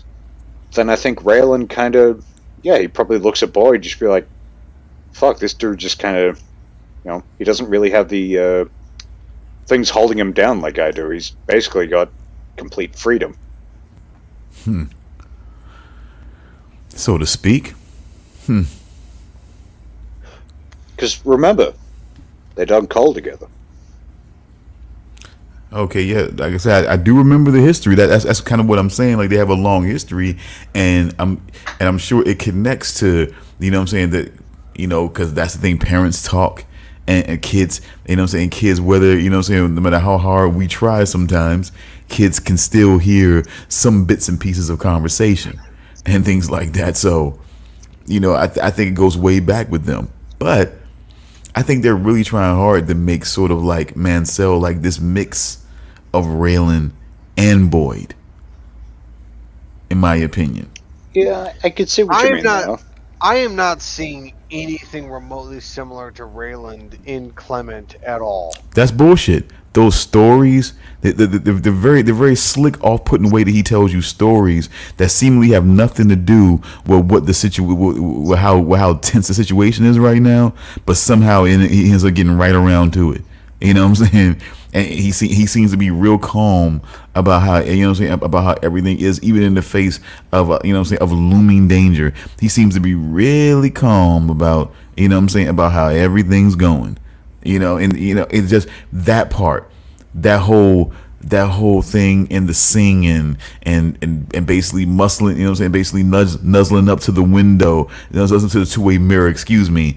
I think that's a little bit of Boyd. I think the whole, psycho, the psycho killer robber thing is like that Boyd part. But I think the whole semi outlaw gunslinger thing, outside of it, though, like the killing and the robbing are just details of what he does because he doesn't want to be a lawman.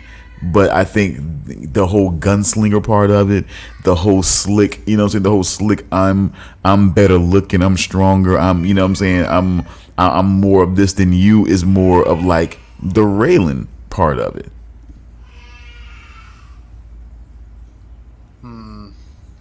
That's what I feel like. I don't know. I'm just not seeing it.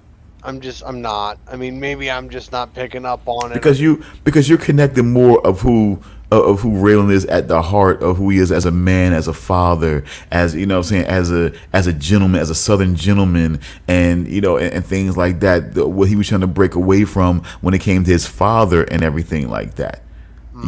So I definitely understand what you're connecting to. What I'm connecting to is more of the stature, the presentation,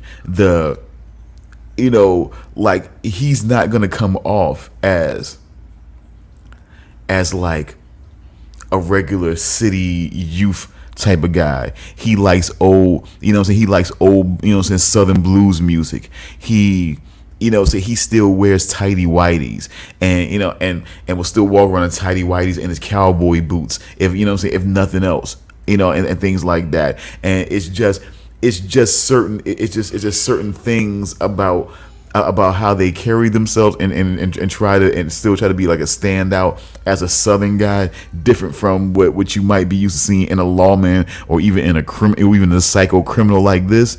That's what the parallels are.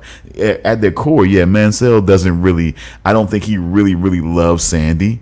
I think that she's pretty enough and loves him enough to where she will always have usefulness for her, and I think there's a certain amount of love for her on that end. I think it's mainly attraction, infatuation, lust more than anything, and that she can make herself useful in a lot of ways. But otherwise, it would probably be on to the next if she didn't find herself to be too useful and more of a liability. Love wouldn't, love would fade quickly for him if that became the case. Either one, not even both. It doesn't have to be both. I think either one. But anyway, I just, so at the core, I understand that Clement Mansell is not Raylan Givens in that way. So, and Raylan Givens is not potentially an asshole who will leave, use, and subjugate anybody that, that he basically, that are willing to allow him to manipulate them. I get it. He's not that, but I just think that whole slick, standout Southern gunslinger, Wild Wild West, what I'm saying, meet me at high noon, type of situation. I think that's where they kind of mirror. You kind of see where I'm going with that. Yeah. So it's that thing, yeah. But and of course, and in that whole situation in high noon, when the two guys standing, usually both guys are not good guys that you hate to see one of those guys go. Somebody's gonna be the hero and somebody's gonna be the villain usually. So that's kind of what I'm saying too. But usually their connection is a little deeper than just the gunfight. And they don't know each other, but there's just this thing,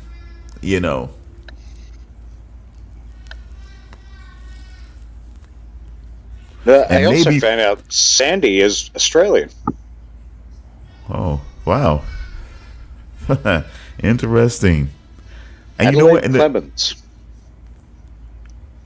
And real quick, the fact is that he was probably just fucking. It's a good possibility he was just fucking with Raylan on even acting like that he would actually have sex with, with Willa, because a part of me kind of thinks that that was just a mental tactic. He probably wouldn't actually do that because as a Southern, he talked to her for an hour plus. I can't imagine he was just like, ugh. At the end of it, it's just like, yeah, no, I can't do this. Yeah. Personal opinions aside, Damian. I'm just, I'm also, saying, she was 15. He doesn't seem like that kind of guy. But he told him outside. He told him out. No, I quote. He told him outside that if we were in, I forgot about. I think he might have named a certain city or place that said if we were there, I'd be hitting that. I think he said it just to fuck with him. But I agree with you. I don't think because, like I said, because of the Southern thing. I don't think that he would actually do that. There's a part of me that thinks that that was just to get at Raylan's goat, just so he can report, just so he can do what he was intending on trying to do, report him to his lawyer and seeing if she can get, get him a little more distance between him and Raylan. So you don't think that he would actually do that to Willa? No. He is a wild man, so. But I think kind of up in the air a little bit. When it comes to killing people, but he doesn't come off to me. He doesn't come off to me as a guy who feels like he needs to rape.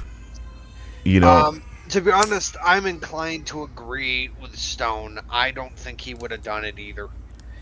I think even with all the stuff that Clement has done so far, I think that there are some lines that even he wouldn't cross. But I think it's a Southern thing. I think it's not a generational thing. I think it's just the whole Southern thing, and that he's sort of like harking back to the old style, to old school this and traditional that, in a way. And it's like I just think that he's just not the type of guy that would feel like, and plus his ego doesn't feel like he would need to do that. He doesn't need to fucking like, come on to some underage girl, and everything like that. Yeah, absolutely. Yeah. 15-year-old who talks like she's 9. Oh my Personal God. opinions aside, Damian. Did you hear her speak? That's a fact. That fucking voice. I mean, God damn it, please tell me that she doesn't actually sound like that. I hope not, but I'm not sure. God, you guys really need to get back to fucking like the original episodes of. You've seen them.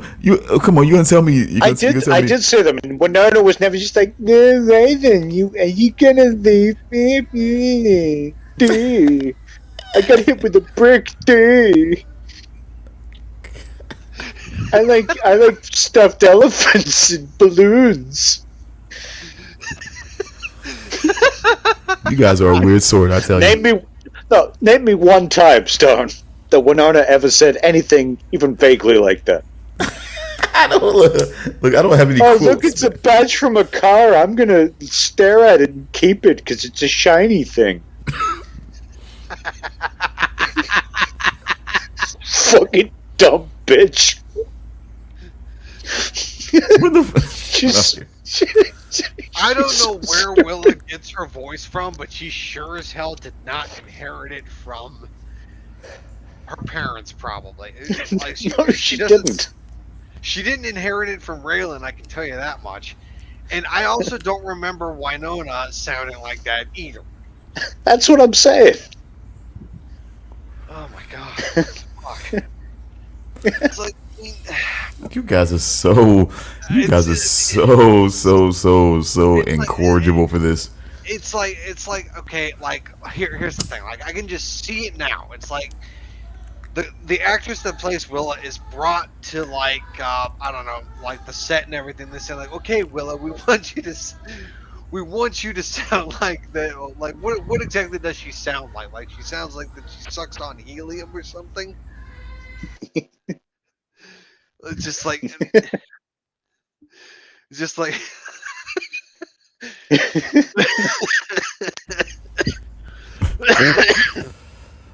Like, yeah, we know that you're a 20-something-year-old actress playing a 15-year-old. We want you to sound like that you're playing a 9-year-old. Jesus Christ. Like, play it like your character just wants Daddy to knock over the thing so you can win the big teddy bear at the top of the rack. There we go. Again. That is a better one. Oh my God.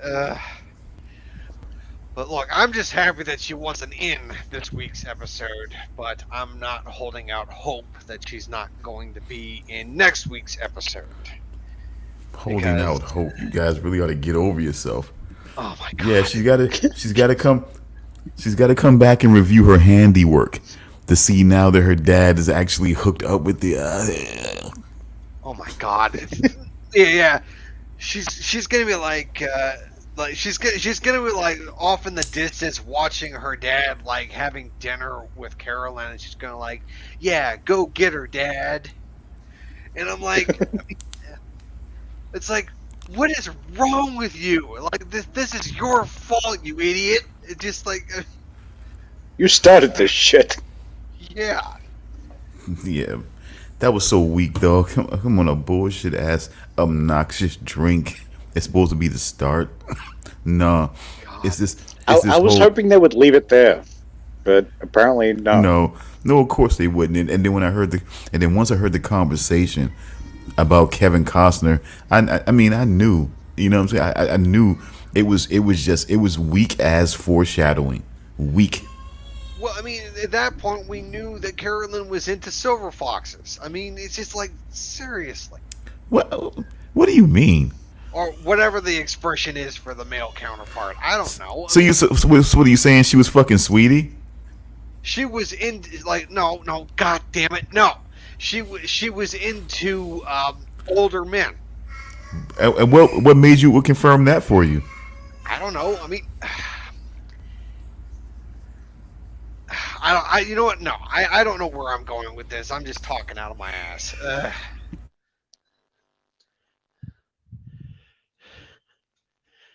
you Googling sexy silver foxes right now? No, I'm not actually. I'm actually walking around pacing in my room at the moment. I'm not even sitting at my computer. Thank God. Yeah, thank God for that. Oh my God.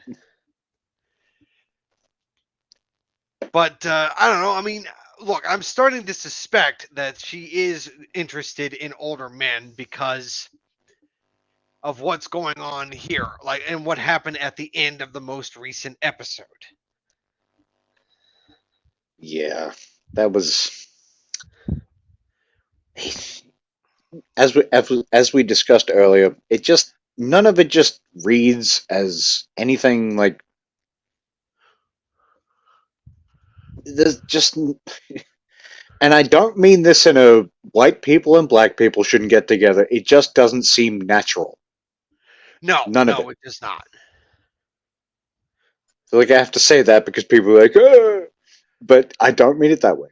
I mean, it just nothing about the story, the way it's panned out, the way that relationship seems. It just seems like, okay, we're getting to that point now.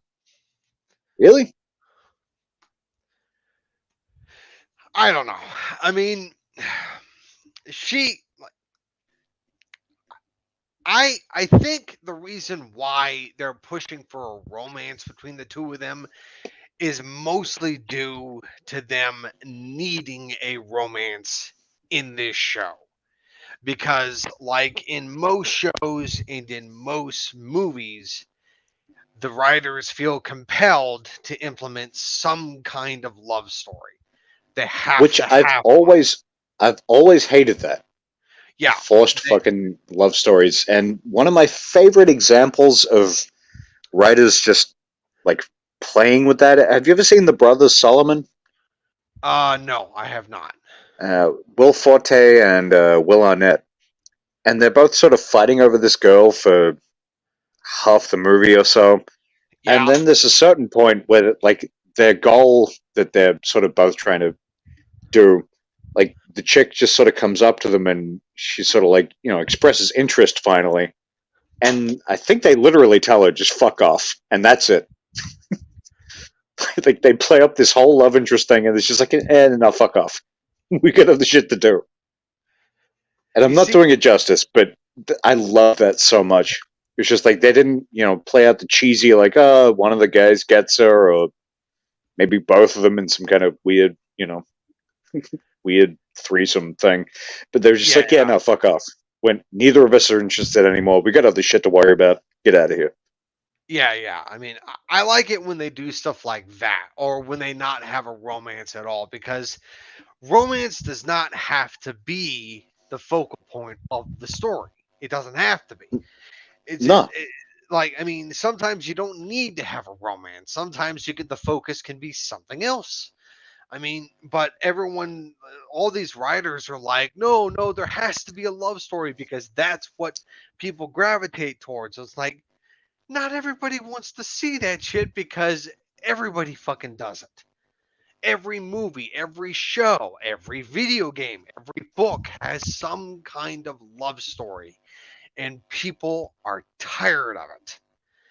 And it's just, I mean, and in City Primeval, it looks like they're doing it again. And I mean, it's not necessary, and it feels like it's being forced. I don't know. I mean, if they pull the carpet out from under us and the romance doesn't happen, I mean, I'll be happy. But if they do end up doing it, or if it ends with just her with Carolyn kissing him on the cheek or something, I mean, I might be willing to accept something like that if she kisses him on the cheek. I mean, I'd be okay with something like that because that's not going all in with the romance. That's just like maybe tipping your toe at the surface of like the shallow end, I guess. yeah, But because the thing I constantly get with her character is that she's either going to die or she's going down for something. I think what's going to happen to her character is going to have something to do with the judge's black book. Because Yeah, like if you remember what Sweet said to her about him being aware of that black book, and that the information in that book could end up getting her on the judge's stand, because she couldn't get on the stand because of her ex-husband's debt to the IRS, and basically him pulling her under the surface along with him. So that pretty much ruins her chances of becoming the judge that she wants to be. So her ex-husband pretty much ruined her life, and now she has an opportunity to redeem herself and to achieve her dream of becoming a judge. But I think that plan involving that black book is going to backfire, and it has to. it's going to end up making her situation even more worse than it already is. Yeah, that's why I'm more leaning towards her going down for something. I don't think she's going to die. I think she's going to end up No, getting no, I mean caught. like down, like yeah, like going down, like legally, yeah. Yeah, she's going to be arrested. I'm certain of it. Yeah, Because she like is. as soon as Sweetie was just like, I got this thing, And he's sort of like, "Do you want to hear about it?" And she was just like, "Yeah, tell me." I was like, "Oh, okay. You pretty much now that you even know about it, there's going to be some shit for you coming down the line." Oh yeah. This is information that you are not supposed to know about, and if you do know That's it. about it, you're basically an accessory. Yeah, like if she had said, "I don't want to know about it. Don't tell me. I don't even want to know." Yeah, I might a be still lawyer. kind of confused, but as soon as she said that, I'm just like, if she doesn't go down for something, I'll be fucking amazed. Yeah, yeah. It's just like the second that she found out about that black book, she was fucked. Yeah. If any lawyer worth their weight or worth their skill as a lawyer should have just said, "Don't tell me anything." Yeah, I Yeah, don't want to know as yeah, far as anyone's concerned. I don't know anything. But as yeah. soon as you're just like, "Yeah, tell me everything," and then you're basically accepting, you're just like, "Hey, this could help you too." Yeah, Yeah, I don't see things going well for you. yeah, yeah. Stone, we're talking about the judge's little black book. Okay. Yeah. Like I think Sweetie, I think will die. Yeah, probably. I think Sweetie will die as well.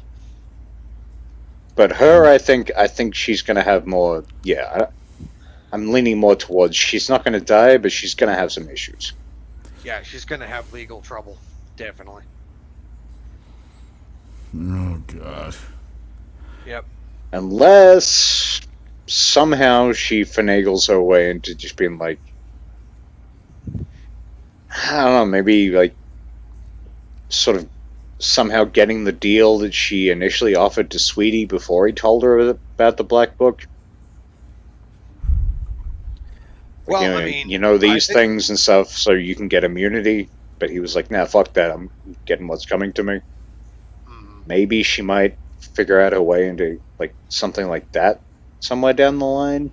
But maybe she is a lawyer, so she may be able to find a way to get some kind of immunity deal. Maybe. she's definitely not. She's never going to be the judge, though. I don't see that Oh happening. no. I don't There's see a like. Yeah, I don't see a straight up happy ending for that character. I actually think that even if she managed to get an immunity deal, there is no way that she would be able to even get out of it and still be a lawyer. She would definitely be disbarred. She would lose her position as a lawyer. She would lose her career. Absolutely. Well, at least that seems interesting. I just feel like certain things are just doesn't need to be put into the situation, but I feel like I feel like it's just part of a bigger program that I just really wish wasn't infecting a show that I really like, but you know, such is Uh, life sometimes. what's your problem? Just basically what I was saying before. That's all. Oh, okay. So me talking about what I said about her going after older men. Um,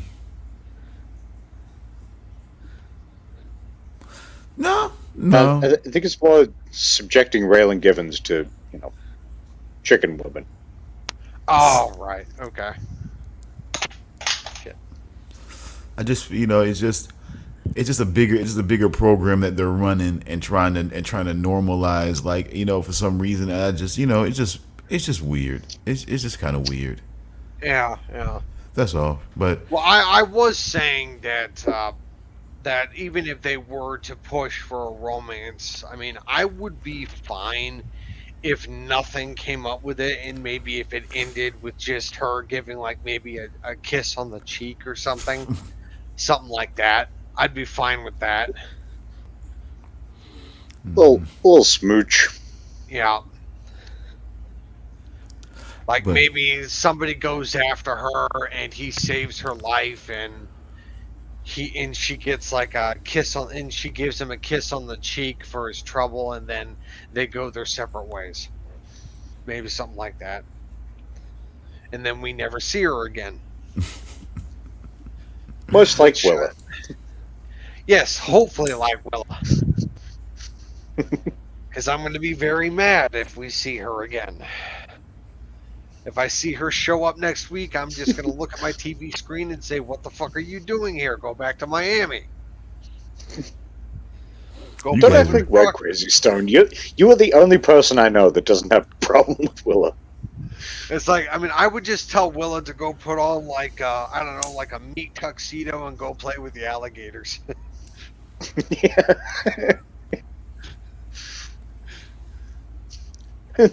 It's fun. If you don't get eaten, you'll get a balloon. guys, you You guys have fucking dunce. you guys really have issues. You really need to have kids.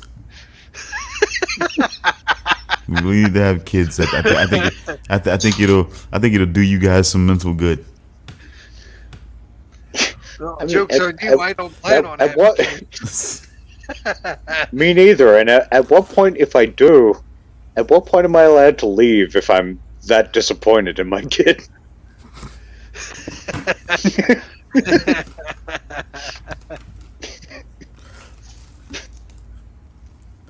Disgusting. Disgusting. I'm a reasonable man. All I can say is, fellas, all I can say is that all of the kids are not going to have leading actresses' voice. You know, I mean, some people might have called, Dakota Fanning's voice annoying, huh? Little kid voice, huh? She was literally like 8. This Still. bitch is 20. Yeah, she has a normal voice now. Her voice when she was 8 sounded like the voice of an 8-year-old. Even at the time, I don't think she sounded as fucking like as Willow. Yeah, exactly. I would have to go back, but I don't think so. I mean, I don't even remember what she sounded like at that age. Jesus. No, neither do I. Like I'd have to go back to certain movies, but I don't recall her being Willa-ish, even when she was literally 8. But you Yeah, guys are more neither do I. you guys are more playing into a script and all this type of shit like this and trying. What script? I'm talking My about. thoughts. I'm talking about. I'm talking about more of like the writing and what she's saying, and also, I mean, I'm just saying, like, you know, what I'm saying girls' voices sometimes they're not gonna all sound very balanced. Sometimes they're gonna sound a little grating depending on what role that they're playing, and obviously the role that she's playing doesn't quite sit well with you guys. I get it. It sounds like nails on a I don't know if you That's do. what it I sounds don't. I don't think you do get it, Stone. I don't think you do. I mean, I'm just handling it better. That's all. I'm just handling it better than you guys. That's all. Willa's voice Okay, sounds like nails I on a see how it is. We're dummies, Charles. Yeah. Charles. I Yeah. left off the S. Mr. Stone is a superior intellect. We're just dummies. No. Oh yeah. I'm just handling the issue of a young teenage girl, or a role of a young teenage girl as played here, and the annoyance of it. I deal with it. See, again, you guys need to have kids and understand. See, once you dealt with it in your own, home, and it's not the voice. See, I understand. It's not the voice. It's the words. It's the whole personality behind the But voice. she's The not voice doesn't help. She's not a teenage girl. She's a 20-something-year-old actress playing a 15-year-old girl. What else has she done? Using a messed up voice, pretending to be a 15-year-old girl. I mean, what 15-year-old girl sounds like that? I mean, seriously. I mean, I sure as hell don't know. You need to get out a little bit more, Charles. Like, I'm going to be hanging out with a bunch of 15-year-olds. No, thank you. I used to be 15.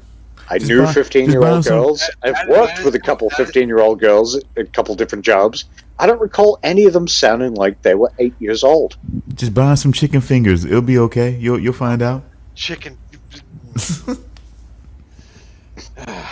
Yeah, but that I mean, we were all 15 once, and of course, I mean, that's And how certain girls- aging works. And some girls' voices were annoying.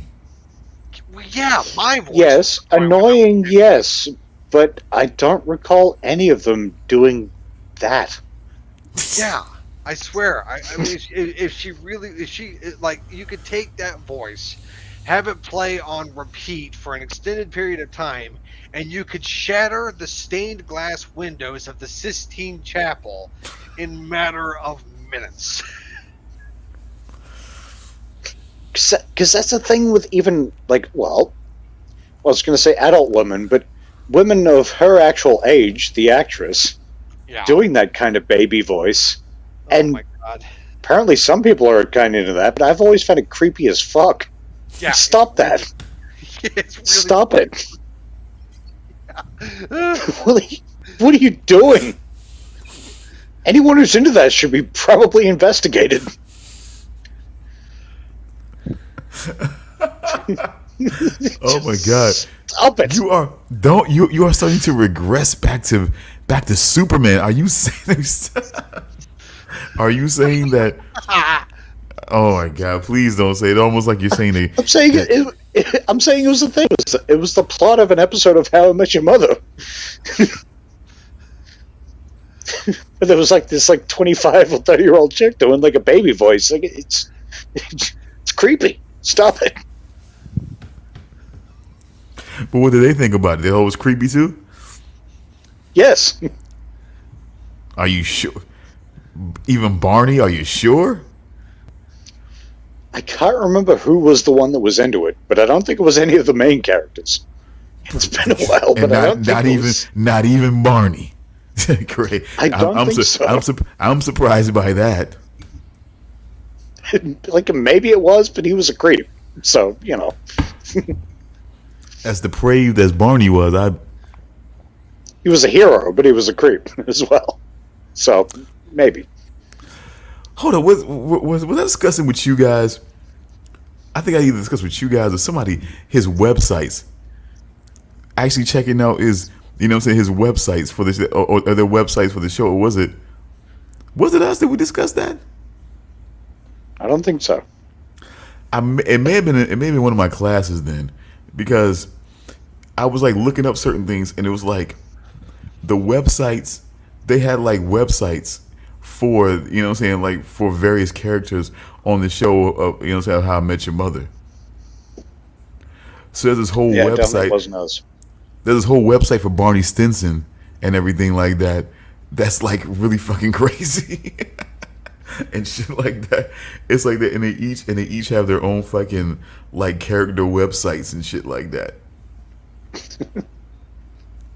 It's like fucking insane. It's sort of like his website that he created on the show and shit like that. It's got video of him doing, seeming like he's doing a bunch of awesome shit and everything like that. It's just crazy. Just thought I'd bring it up while I had the opportunity, while we were discussing it, because I can't believe that wasn't you guys. It was actually school that I. That's crazy. It must have been, because I feel like I'd remember that. Because that used to be a thing. Like years ago, like there was a lot of TV shows that would bring up fake websites or whatever on the show. Oh, it would actually be websites. But they were, like I said, these were like real, like each one of them, and it was so, like sort of different.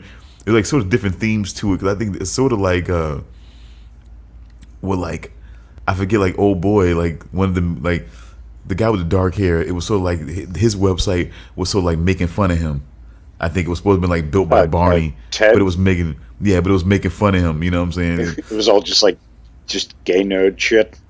No, I was like, he's a tool, and I think Barney made it. I think Barney created it, and it was like just making fun of him and shit like that. You know, just funny shit. So it was just like yeah, this is how they kind of built up their show and everything like that. I kind of remember how they were doing that, like how right before the show, like right before Elementary would start, they would post on fucking Twitter and shit like that, and then they would post like the different socks or the socks that he may wear on the show and everything like that for people who are interested in his very unique socks and shit like that. There's all type of shit like that the boost interest and interaction in the show and everything like that. Yeah, like shows used to do that. I can't think of the last time I saw anything like that for anything new. Sort of, it's almost like an extended universe kind of thing. I think It's Always Sunny still has Dick Towel. Oh, they gotta. You know, I'm sure they're still making bank off it too. Yeah, they still. I think if you actually went and looked up, saying dicktowel.com, I think it's still up. Because I remember one of the Always Sunny podcasts that were talking about, they presented the idea to the network, and the network was like, yeah, no. And they're like, all right, we'll just do it ourselves then. The network wanted to no part of that. All right, so Sally, I guess you guys have vented and have raged and have prayed to the Hollywood gods to keep Willow away. I fucking hate Willow so much. Stone, what's the matter with you? I think all right, you guys. I'm done. I think you guys will get your wish for one more week, and then prepare. And then, hey, y'all, prepare yourselves for the rubber band girl. She's coming back. You know what I'm saying? She will be coming back. I'm feeling like one more week. I think you get one more week, and I think you get her back. That's just my thing. So prepare y'all. Hey, y'all, prepare yourself. I will get the meat tuxedo and get the alligators ready. My goodness. Yeah. Stone's favorite character. Get the shotgun. You get the shotgun and the buck knife. Hey, Damian. Too right. Well, if you depraved perverts are done, you know what I'm saying, we can go into Grimm. I think I am done listening to you guys, you know what I'm saying, burn Willa in effigy. So if you guys are about real.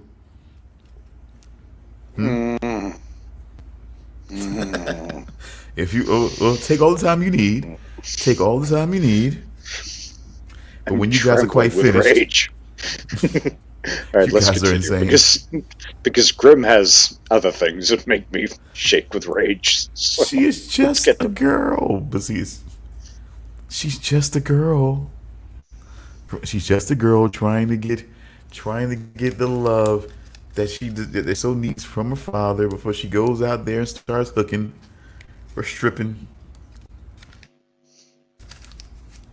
You know, daddy issue jobs. You know, whatever it is. You know how it goes. Daddy issue jobs. That's what they call them. OnlyFans. Oh, come on. OnlyFans is just Instagram without the pomp and circumstance, Damian. Don't you know that? It's Instagram with content in it, and I don't mean the people posting the content. No, I'm sorry. Instagram just wants to have a bunch of pomp I'm and kidding, ladies. Don't be upset, please. Oh my God, please. I'm sorry. The hell out of here. The hell out of here. The hell are you talking about? It's just Instagram. It's just Instagram with all the pomp and circumstance. That's all.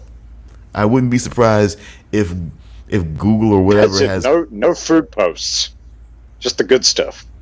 Oh, come on. Oh, trust me, they're food posts. Certain people would love to try that. Would love to make you believe, hey, I just do my cooking show up there.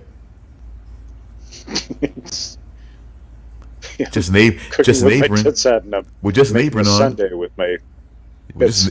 Just an apron and nothing else. I know. I see you. I know. I see you. I see you. I know. American asshole. I see you. I know. Fuck you, guy. Jackass asshole. Yeah, me. You know, it's all about me, jackass. Look at me. Look at me. I'm the awesome guy, asshole. I'm sorry. That's my that's my that's my international ugly American sentiment for you guys. That's all. Thought I'd bring that in there since we're not gonna have a moment with Jesus and everything like that, but might as well have a moment with the international asshole. But I'm kind of done. Well, unless you guys want to rail some more about please take your time. Take your time more about Willa. Please. Go right on ahead. Are we good? Fucking terrible. So fucking terrible. Jesus. All right, let's move on. Come on. She sucks so fucking bad. All right. God, I hate Willa so much. All right. What a fucking stupid fucking fuck. All right, shake and jiggle. Make sure we got all the drops out. All right.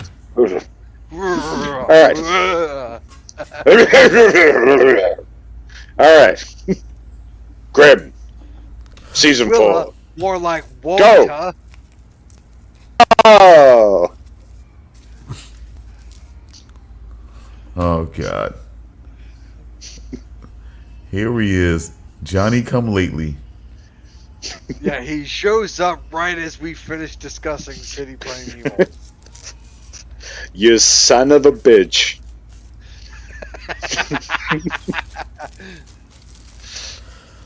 So, all right, man. So, Who is your daddy and what does he do?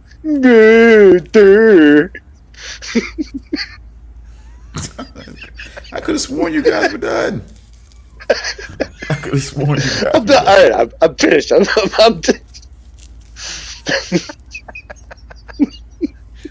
She's terrible. She's so fucking terrible. My He's a goodness. cop, you idiot.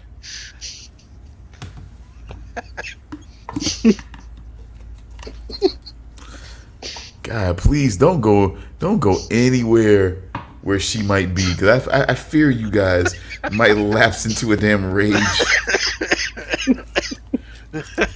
Just stay in your respective places, please. Don't venture to any cons, don't venture to any conventions that might feature Justified. No. I don't hate the actress. I'm sure the actress is fine. I just hate the character. Yeah. Sure, Charles. I believe that. Stalker. Look, I don't like. Look, I never hate on the actor. I always have a problem with the character if the character is a piece of shit. But I don't have a problem with the actor because the actor is just doing a job. I'm not going to blame the actor for the faults of the character. For the sins of the studio. Don't blame the actor for the sins of the studio. The actor is just doing a job, so I'm not going to blame the actor. Aren't they required to do the job well? I'm only going to blame the actor if the actor does something stupid. Like?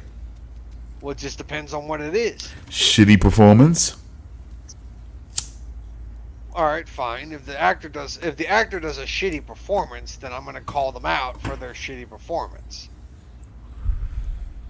But So, I'm not going to I don't know, threaten them or anything for that. I'll just say hey, you're a shitty actor, and then that's it. That'll be the end of it, and then I'm just going to move on. hey, you're a shitty actor. Have a good day now. I said good day, sir. Yeah, that's it. I mean, pretty much anybody who threatens an actor or something like that is a fucking piece of shit. But I mean, I got the meat suit. I got the meat suit for you. I was talking about Willa, not the actor. I was talking about Willa, not the actress, man. So it's not real. It's not real. She lives in fucking Miami, dude. There's alligators there. And you And got Charles the meat wants to suit. strap her with a meat suit, yeah. But I was talking It's about... a joke, it was kidding. I was talking about the character, not the actor. I wouldn't strap a meat suit and like throw him in a pool of alligators to the actor. I would do that to the character. Oh, of course not. That would be crazy. Yeah, that would be crazy. Look, all right. Well, so if you guys are quite done, Thank you. hmm? Yes, I'm done talking about Willa, or should I say, Wonta?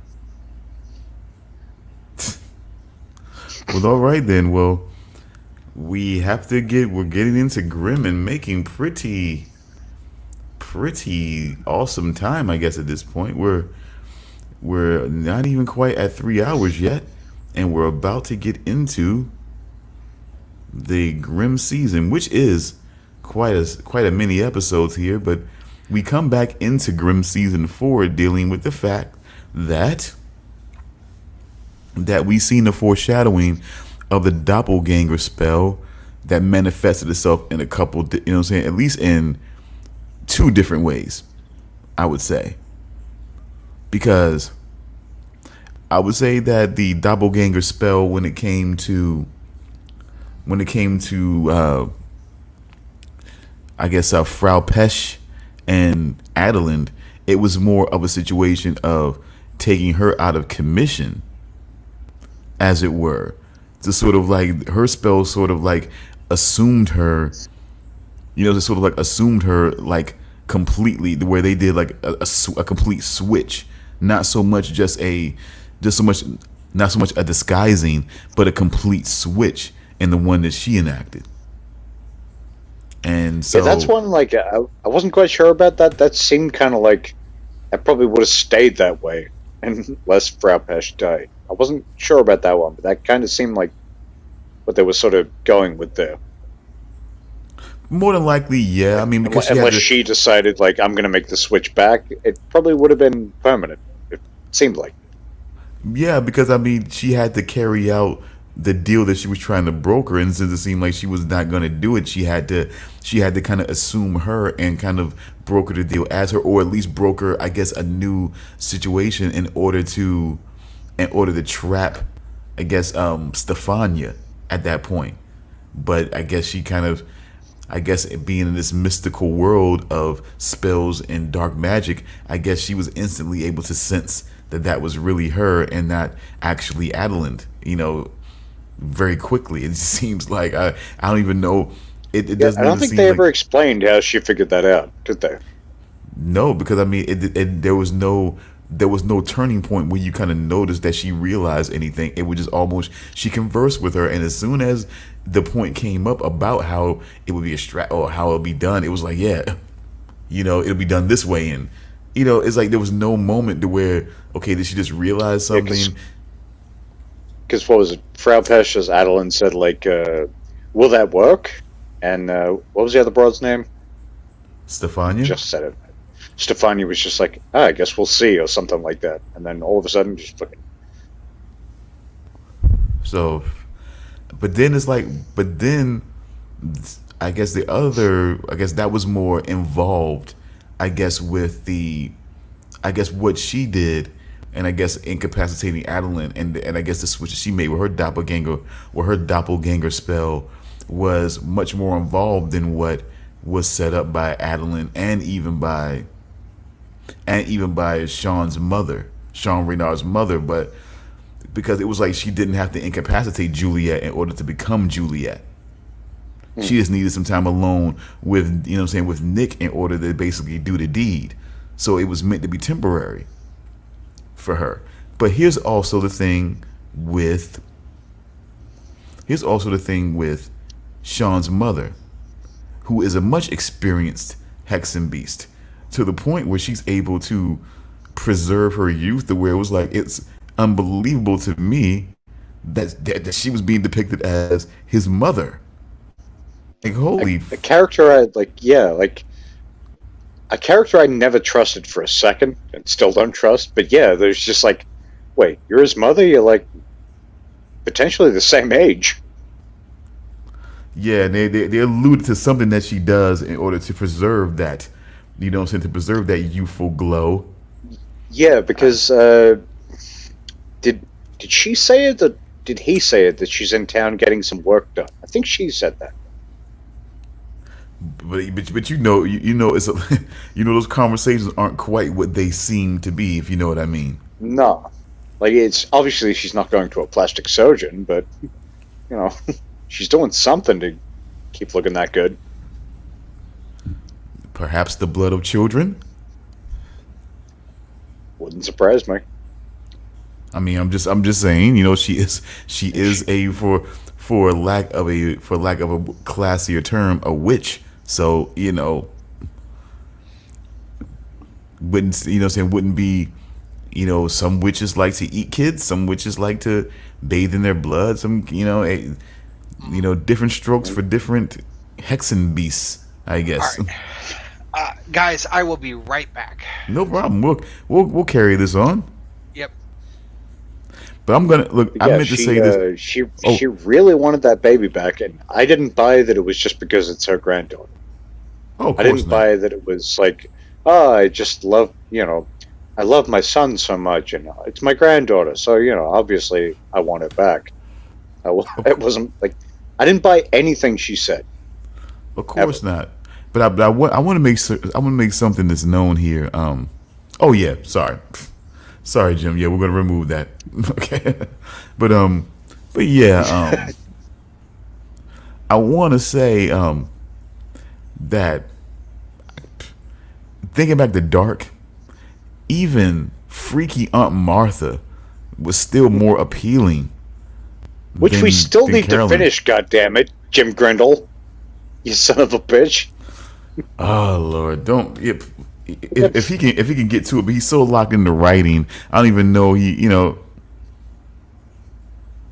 I don't even know if he can give us a see what happens or whatever or what happens next thing. I mean, come on. Because I think about that very randomly, and I'm just like, I want to finish that. I never think to even mention.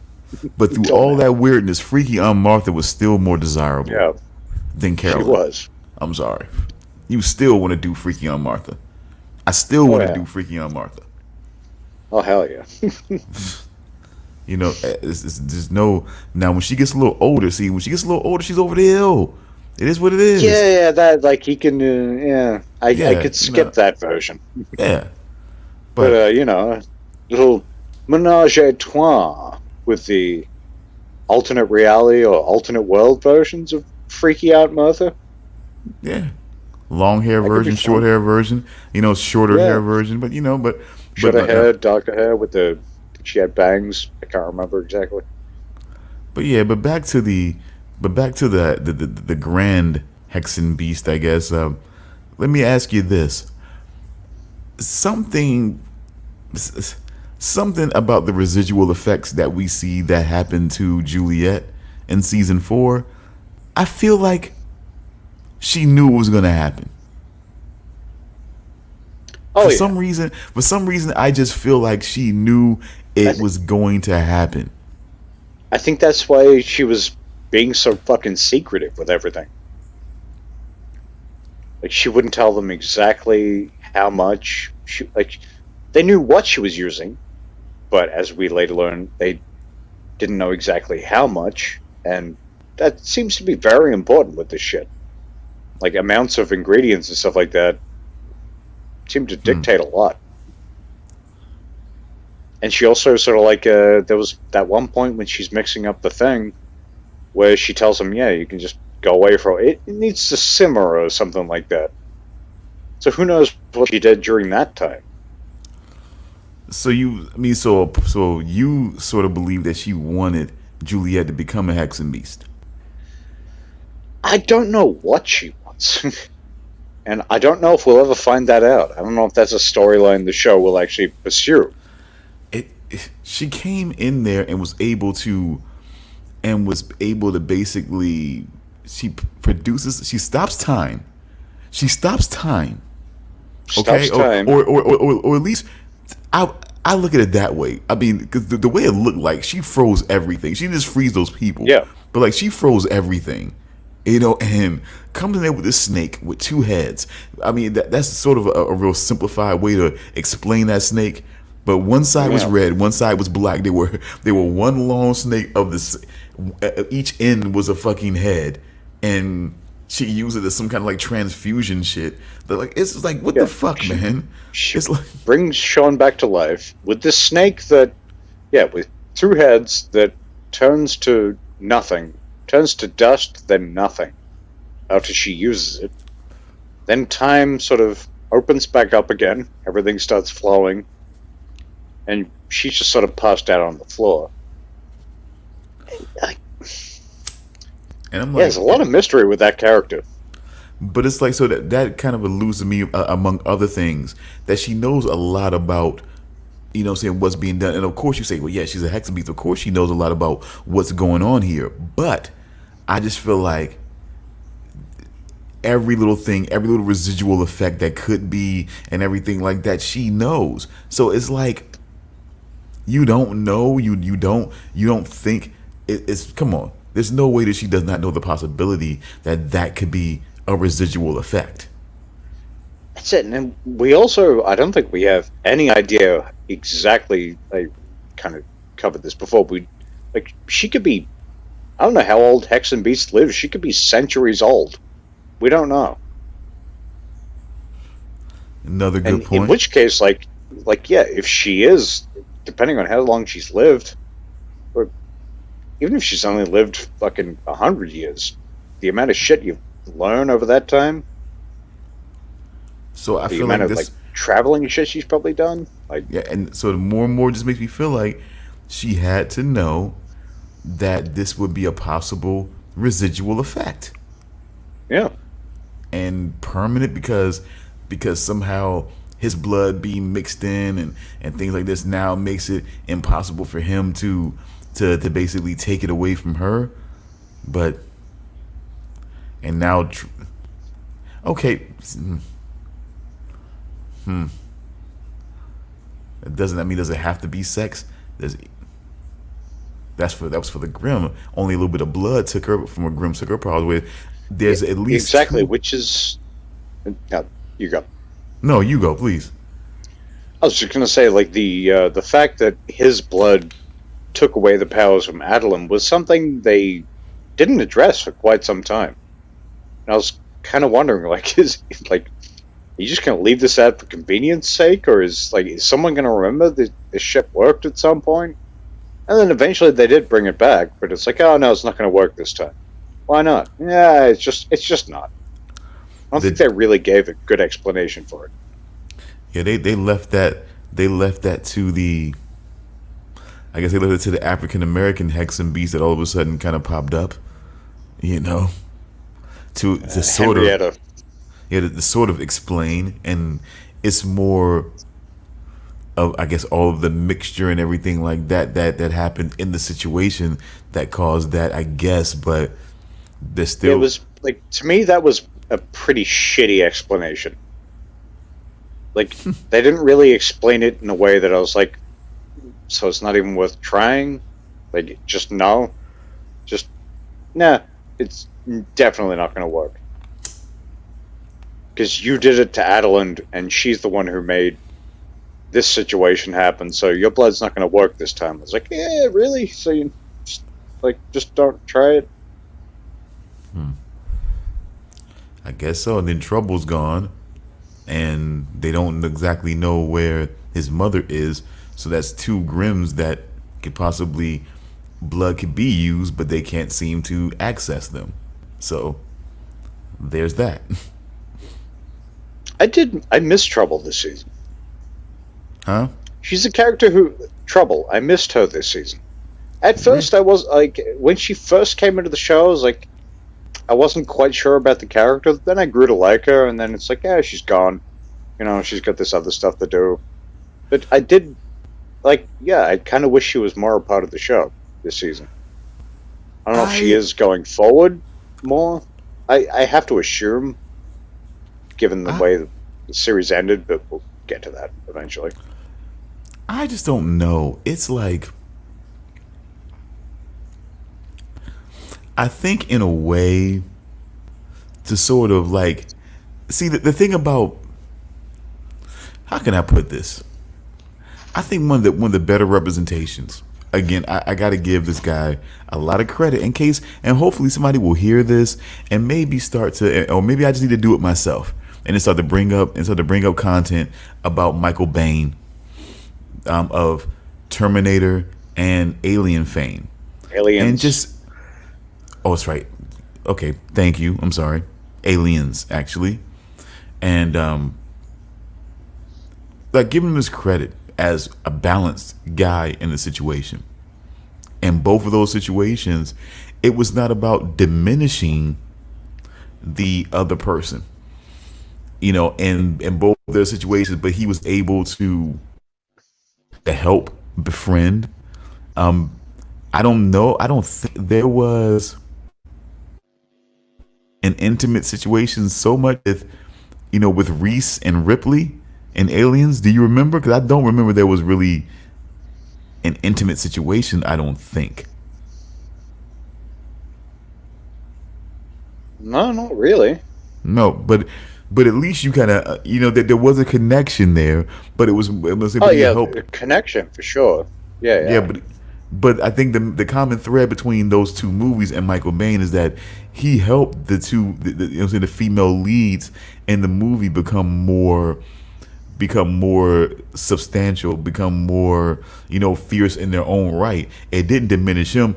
Yes, he would eventually sacrifice his life in order to help them, ultimately survive and succeed. But at the same Well, time, I mean, Alien 3, he didn't really have a choice. Him and Newt really got the shit end of the stick when that came along. Remember they died in the pods at the start of the movie? They weren't even in it. They go through Aliens, then the very start of Alien 3, they're dead in the pod. So he was just in really the, wounded. He what do you call just really wounded. He didn't actually die. He was just really wounded in No, no, saying no. that movie. No, he would have been fine. But I guess, I don't know if it was rewrites or if it was choice, or if they couldn't get him or whatever it was in Alien 3, but yeah, him and Newt got the shit out of the stick. Newt being the little girl. Yeah, absolutely. Absolutely. I remember I just thought that there may have been, but okay. So he didn't exactly. Okay, so they actually let him survive in that one, but then to kill him before, what I'm saying, by the start of the next movie. Okay, but all right. So a little bit better. He actually got a little bit more of, he actually got some credit on that one, and actually got a little bit of reward for what he was able to do in Terminator. And they felt that same typecasting energy, and he was able to bring that into Aliens and be successful in that as well. But I just think the point I was making is just the balance. No one has to be diminished. No one has to be diminished in order to, build up the other side. And I think that's what I felt like, in a way, like for Nick, he came in just as a cop, not knowing any of the situation. Even as a kid, not really being let in on any of what might be happening. He had no inkling at all. And then all of a sudden, here comes his aunt, bringing all of this information and all of this other coming at him in a wave. And this is the aunt that he went away with and everything like that, and still gave him no kind of indication of anything up until this point. And so he's kind of crash course in the situation. And then here comes a younger woman who's a Grimm, and who seems to be, while she has no mentoring at all, seems to be, very adept on her feet, and seems to be that always that lingering thing, that lingering cloud that's over top of Nick of, he's not the Grimm that he should be. He's not the Grimm that he should be, and everything like that. There's been indications here and there, and and like when she came in, it kind of harkened back to that whole he's not the Grimm that he should be type of thing, even to the point where he wasn't a Grimm anymore, and she was, and everything like that. And it was just because no, it was last season, right, where he kept having to call. It was last season. Where he kept having to call her in to help. because he wasn't a Grimm anymore. And yeah, because I mean, it was like because of course of sleeping with Adeline, he was totally he was totally blocked out. Yeah. And they're kind of like dealing with that, and also of course Captain Renard being shot. But like she's the only one who has vision. But at this point, she's kind of moving. She's kind of moving too much like an old school Grimm, and it's causing problems. It's getting too much spotlight and everything like That's that. it, because she doesn't have the restrictions the restrictions that he has, but the what's the word, because he's a cop, he has this sort of certain way of doing things, and I guess just because of who he is as well, he has this kind of things that hold him back a little bit from maybe doing what he should at certain times, where she doesn't have any of that. She's just like, I'll cut a motherfucker's head off. But see, I think that him being a cop assures, I think it assures people that he would go more by procedure and wouldn't be like a traditional Grimm.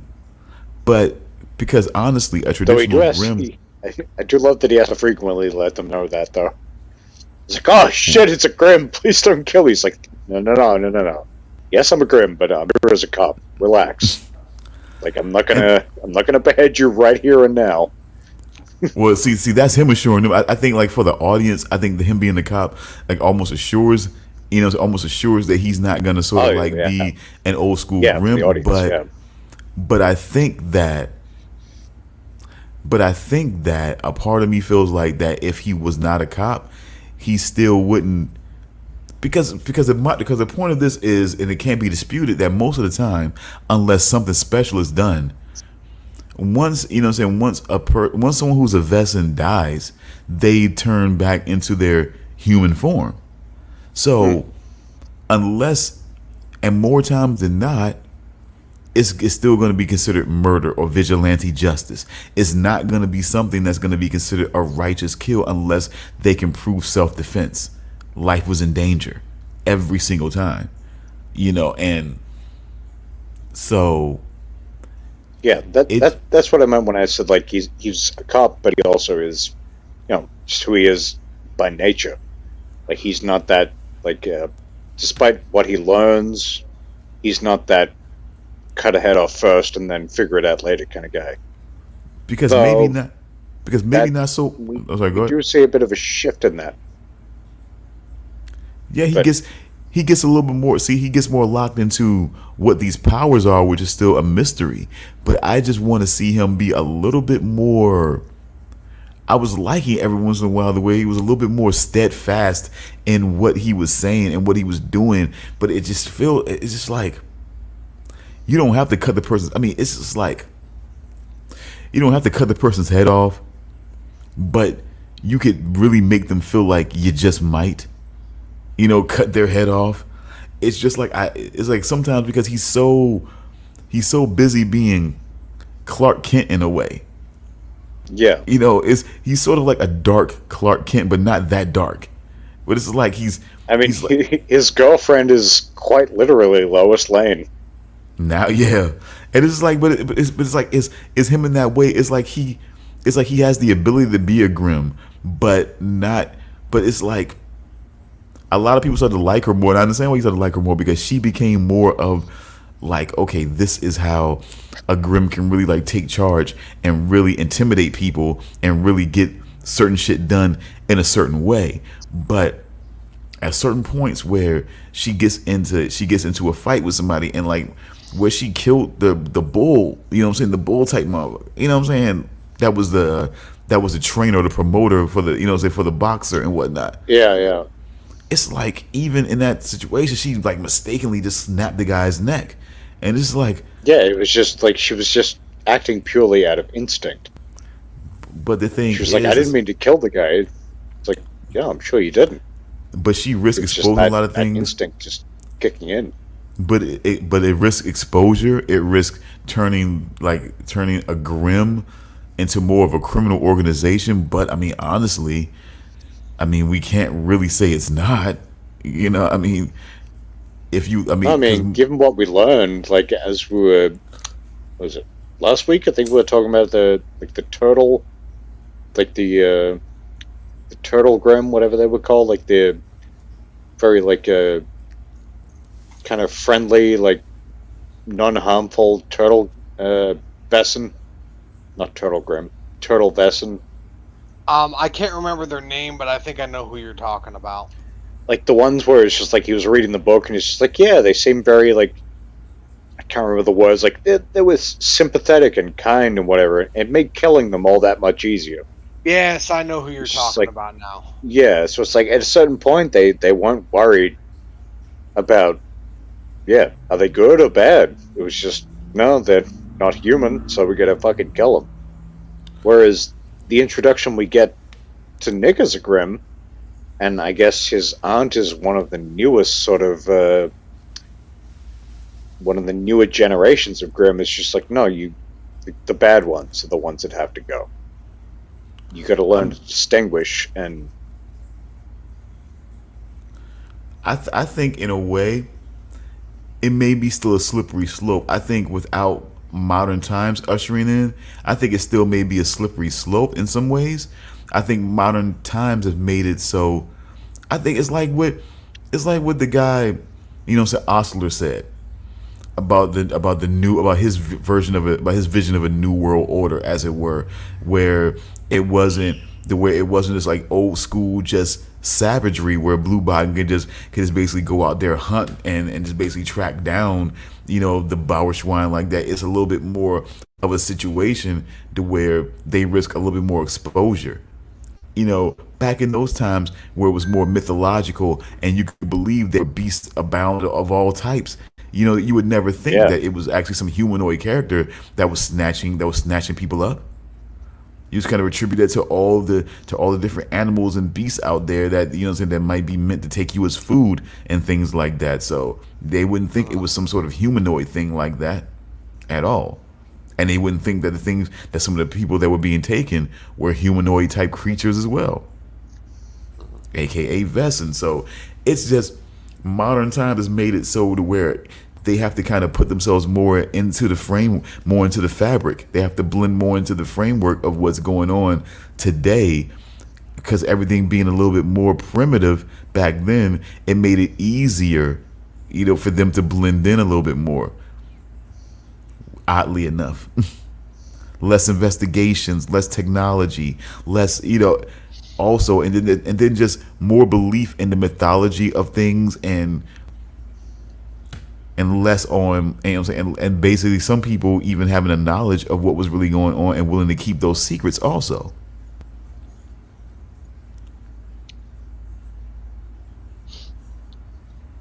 Okay.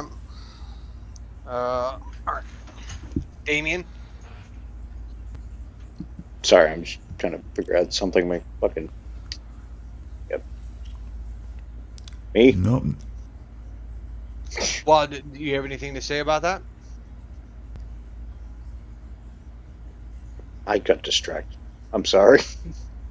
No, it's no problem. I want to try to again talk about the more poignant ones here. Let's see. Like again, I still feel like why do you think through everything they still kind of slow played the situation before they still just kind of revealed the Wu that everything that he was seeing was real? Why do you think they still were slow playing even when he started to discover the book and everything like that? I am so happy that we have finally gotten to this point because I have wanted to talk about this so fucking bad. Okay, so we know how Hank figured out the existence of Vesson, and that they jumped into that very quickly. Well, kind of. If you had watched it when they aired it, it did take a while because Hank didn't actually find out until season 2. He saw his first Vesson at the end of season 1, but he didn't actually find out the truth until season 2, so there's that huge gap there. Now, of course, with Wu, it's similar to that, where he discovers his first Vesson in season 3, but he doesn't find out about it until season 4. However, it's not at the beginning of season 4. He doesn't actually find out until almost near the end of the middle of season 4. And my issue with Wu finding out is that they took forever to tell him the truth. I still think that was cruel.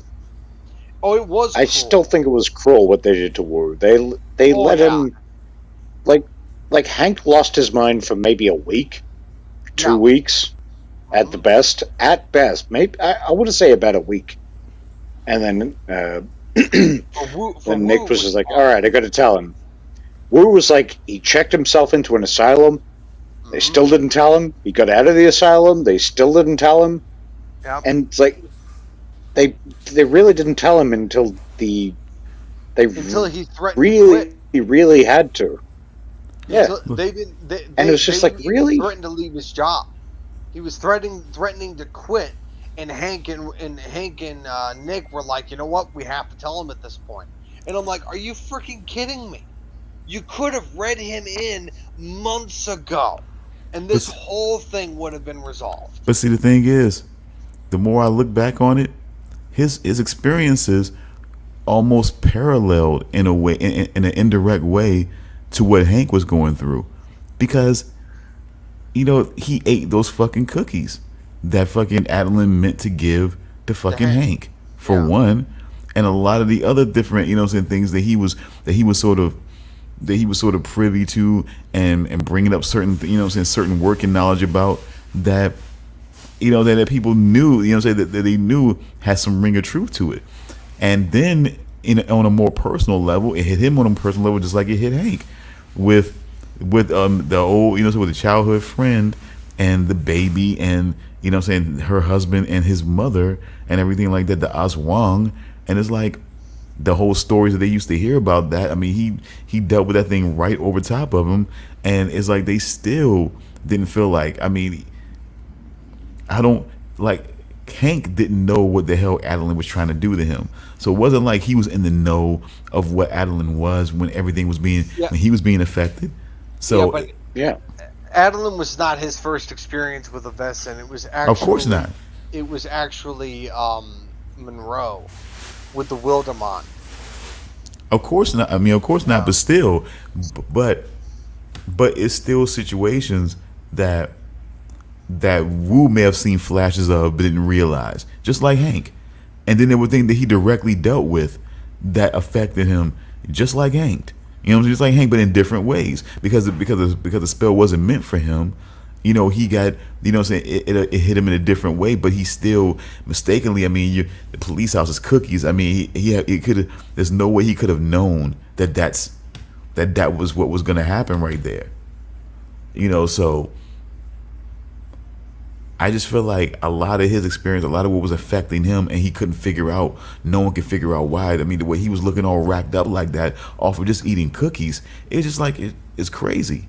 And then they have that situation that basically calls back to home on that situation, and to and to have that right in his face, and then to be kind of have the people closest to him stand around and watch as he kind of makes himself believe that he really didn't see what he saw. It's just, that is just, I don't understand why they seemingly made him, why the staff or why the writers thought so little of Wu, the way they felt like they had to kind of slow play this out a little bit more before they revealed to him. It's just kind of makes me wonder about that, because he was pretty much always like, he was the third guy. Like, he was. I mean, hell, take a look at how Juliet handled it when when Rosalie Monroe and Bud vogued in front of. God damn it! Every time I say vogued, that makes me think of that stupid fashion magazine I swear. But No, it's WOGE. I yeah, think. WOGE, but it's Not pronounced yeah, Voga. not Voga. VOGUE. Yeah. But but no, when they vogued in front of Juliet, I was like, you know what? Juliet handled that a lot better than I thought she would. But then, of course, with Wu, I mean, hell, when he went up against when he was finding out about the Wall Dreor, I was like, he almost shot that guy. I mean, they were going to try to cure him, and he almost killed him.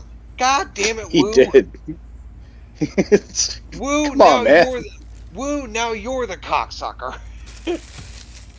No, that's a bad woo.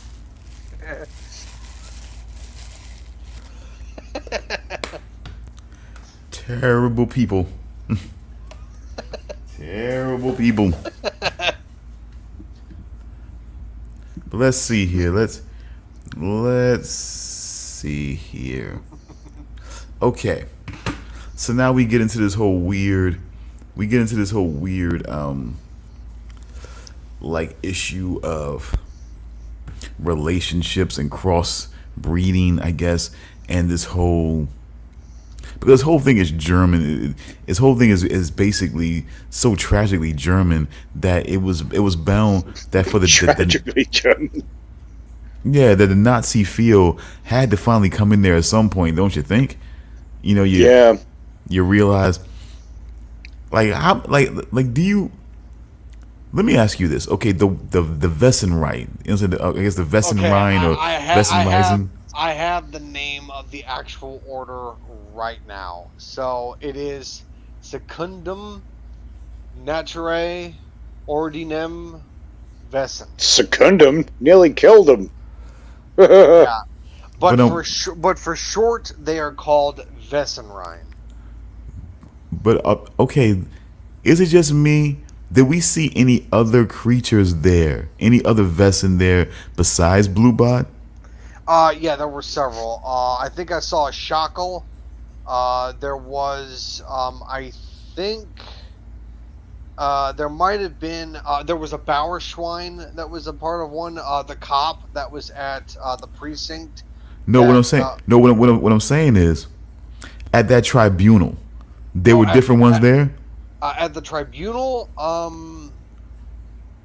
I don't think any of them were revealed. I think the guy that was in the white robes, he might have been maybe a Reinigan, maybe. Cause it just seemed like to me. It just seemed like to me that a lot of it seemed like to me at the very least that at a certain level, like you have the Hundjägers that enforce certain things, I guess for say for the Royals. But then I guess for the lower Yeah. levels, I guess it's like the Blutbaden that sort of like enforce things for like this like Wessenreit Okay. or maybe the council or what I'm saying. But then again, who was Alexander? What was Alexander exactly? Alexander. The assassin for the Vessen Council. What was he? Oh, here I'll look it up. I'm on the wiki right now. Let's see, Alexander. He. Wait, was Oh, crap! I can't even fucking pronounce this. It's a type of cat Vessen, but He wasn't. So he was he a Mauvais Don? no, he was not. Um, they look similar to Mauvedon, but they are not Mauvedon. But let's see. Crap! I cannot pronounce this. But I'm gonna post it in the private chat, and maybe you can pronounce it. Yeah, but yeah, there. It's that's what they're called. It's in the private chat.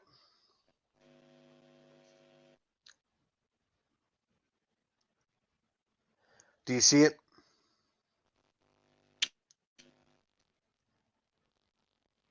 damn it, it's lagging. Hopefully Stone's got it. Stone! Afflicted true. Afflictor true. Yeah, okay. Yeah, that might be about it. But Bless you. that's what he's called. Yeah, Gesundheit. Yeah.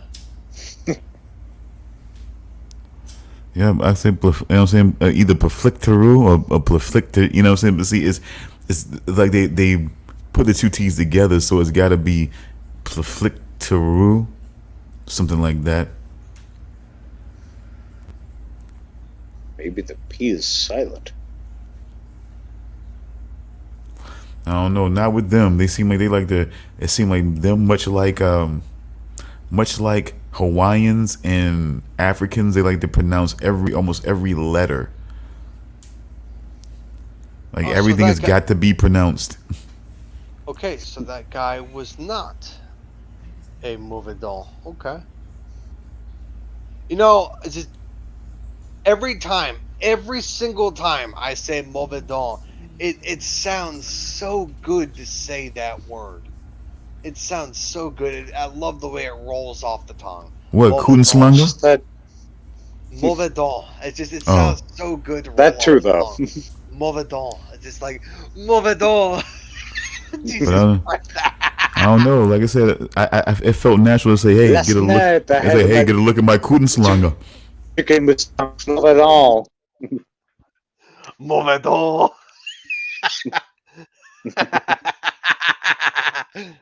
I don't know why I did the hand gesture tastes because so that's good. Italian.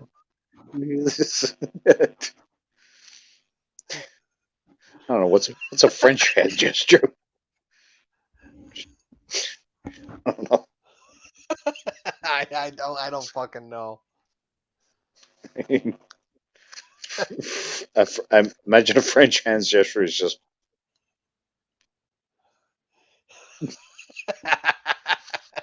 move it on. Or if you're a woman, just show you a hairy armpit. Yeah. All right, so let's see.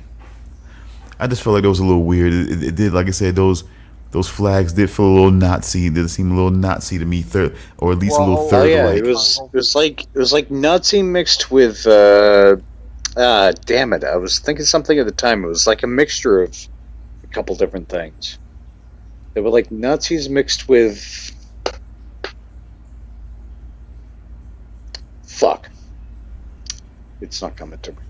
But at the time I was just like, yeah, it's Nazi mixed with something. I just can't remember what the other thing was. Say it again. I am the worst.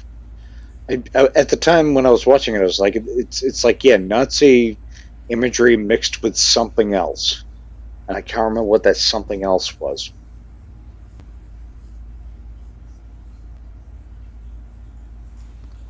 I mean, I don't know. I mean, I saw its connection to like the Nazi swastika. I saw its connection to that, but I didn't pick up anything else with it. So I mean, the way they had like the banners and stuff was definitely like, yeah, very Nazi-ish. But god damn it, there was something else I was thinking of at the time. I was like, it's kind of a combination of things, but I'm blank. I wish I'd never said anything.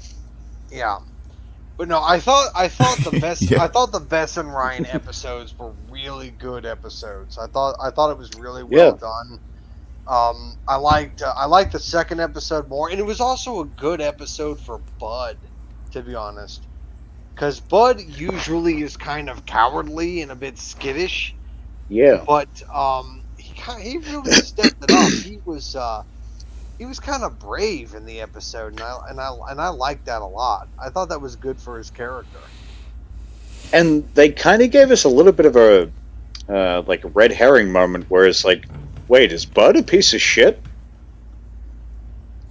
Like there was sort of this brief kind of thing. It's like, wait, did Bud sell them out? They very much sort of gave you that impression. It's like, oh, wait a minute. But Is this like Bud's heel turn moment? Bud wasn't the one that like sold them out, but if he did, it was probably indirectly. Like, Yeah, it's just Bud being Bud. He's just like he just sometimes he just says shit, and he's just like, oh. Yeah, and I don't think anyone blames him for that. No. They're Could you? annoyed. They're annoyed by it, but it's like that's just Bud being Bud. But I'm fairly Yeah, certain that exactly. Monroe is probably very angry with Bud because Bud blabbing his mouth like that probably led to Monroe being in that situation in the first place. Oh, Hey, it definitely did. Yeah. there was something I did want to speak on that I failed to mention on the previous show, or at least the show, or at least the show before that show, the previous show. That I just wanted to, I just felt like something was funny to me. Like I just want to see if you guys felt the same way. That okay, relationships are relationships, but relationships in the midst of like very unique, very life changing events happening, there's just certain things that you kind of have to go away from. You know that can't just really be a part of. It can't be still normal a part of a relationship. And like when certain things change like this, I mean, wouldn't you agree? How so? Like I just felt like the one thing that really bugged me that I forgot to mention was like he asked her to look through his emails and whatnot to kind of help him out. She starts looking through an email and sees the email from his mother, you know, of course, and all of a sudden starts getting in her feelings and acting like he may be cheating on her and stuff like that. Who's this? You know what I'm saying? Who's this? Who's she? I assume it's a she. And you know, like really, in the face of all of this, you're still thinking that Yeah. there's time to be fucking messing around. Like what the Yeah. fuck is that? That's one of the many reasons why people had a problem with Juliet. I think that was like, I never liked the character, like even when she was fine. But I think that was the moment I was really just like, oh, okay, I see. You're supposed to be intelligent, but you're really a fucking idiot. Yeah. At that moment, like that's one of the many moments I did not like that character. But, like I said, we are you guys saw what happened to her at the end of this season, right? Yeah. And let's just say that you know what? No, I'm not going to say anymore. Nope. You'll Well, see. when we get to that, I have a question, but we'll get to that. Yeah, you'll But see what I'm talking about when you get to season 5. You'll see what I'm talking this about. season for Juliet is describe it, the season of not coming back, and I don't mean that in a literal sense, but I mean the season of many very, very poor choices. Oh yeah. She basically becomes a bitch because Yeah, she goes from kind of maybe becoming kind of likable again to just straight up just cunt. she becomes a full-on like monster when she becomes a Hexen Beast. She certainly does. Because she at first she tries to get rid of it, but then when she finds out from Henrietta that it's permanent, that even with the whole plan of using Nick's blood to sort of purge the Hexen Beast out of her body, that plan won't work. She just says like, oh, well, this is who I am now. I might as well try to embrace it. She starts to see the power of a Hexen Beast, and she starts to like it, and she starts to embrace it. The problem is, she starts to use her Hexen Beast powers in front of Kersita, which is a big no-no, even according to Vesson Council ruling. And even Sean Renard tries to stop her from doing what she's doing, and Juliet basically just stops giving a fuck. She just stops caring, and she pretty much just ends up like she shows up at the spice shop. She like telekinetically controls Nick to have him shoot Monroe. They manage to get Monroe out of the way. She they pretty much at that point says like whoever that is, we're done helping it. And it's just like at that point, I'm like, okay, so Juliet is a villain now.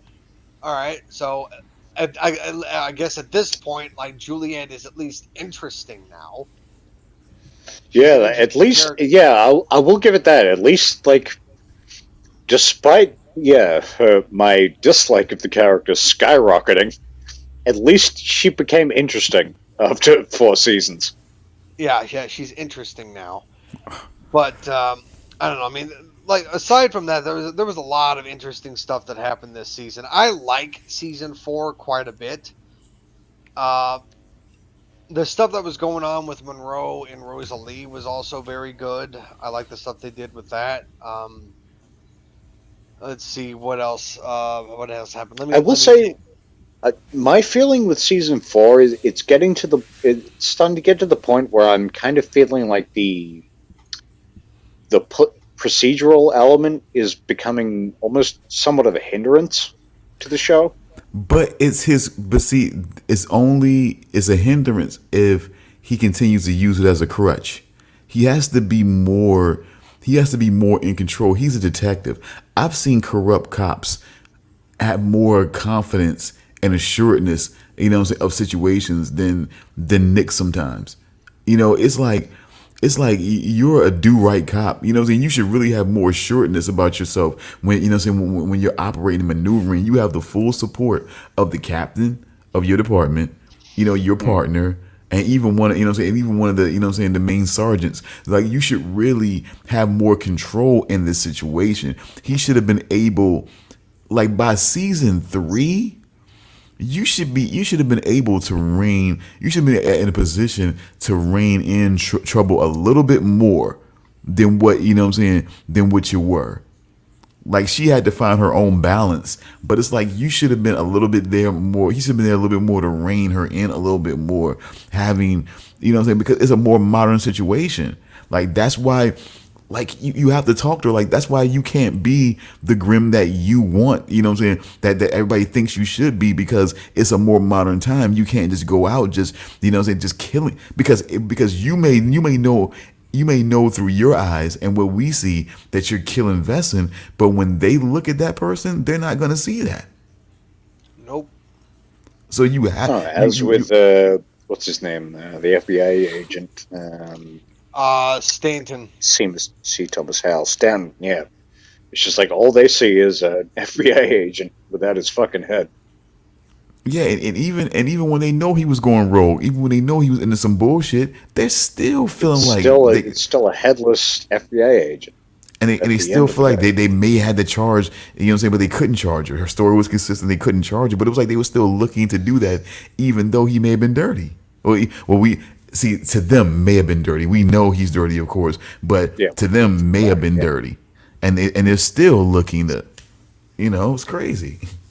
But yeah, and then that's one thing I did love, like the way this season started to shift was, you see Nick starting to, maybe it's just circumstance, but you see him starting to shift a little more towards just like, you know what, I'm just gonna do what needs to be done. We're getting there, but he's still so Clark Kent. You're definitely getting there. He's still so dark. He's still so dark hair and blue eyes. You still see that dark Clark Kent in there. That's still like he's still holding on to that, man. He's still holding on to that Boy Scout type of thing that makes him him. That makes him not a Grimm, because we've seen it. We've seen the locked in, raged out, point that he can get to, and what damage that could do. When he really gets, like, when he was really able to let go and just kind of get more to his primal side, we seen that's a really dangerous guy. So, and goddamn was that good. Yeah, and it was, as a viewer, that was kind of like, after watching 2 seasons of him being so rigid about the rules, it was kind of therapeutic seeing him just completely fucking let go. But even whether he was in control or not, just seeing him just let go and just fucking, go to town. But even then, he didn't kill anybody. Even in that bar fight, I mean, technically, Well, yeah, no. technically he killed someone, Yeah, but it's like, guy not tried like. to stab him to death. So what are you gonna do? I mean, yeah, we understand, but it's like he seriously could have killed some people, like just straight dispatch people. You know what I mean? He could have killed everybody in that bar. So it was like, I just feel like there's just a certain part at his core that's always gonna be. He's not gonna be the traditional, or at least it would seem that he's not going to be the traditional Grimm, as it were. And Trouble is pretty much already there at traditional Grimm. She could. Do you think she could be Pretty the? close, yeah. I forget what that She name. I forget what the group name was. What that certain level of Grimm was. But do you think if pushed in that way, she could be that? You're saying that like if she was pushed in that way, she could end up like Being full decapitare. being full to Capitare. I Oh mean, yeah, absolutely. She's already done it. Like when her character was already introduced, she already killed people. So But I what I'm think saying, I think she's really but what I'm saying capable is, could she be pushed?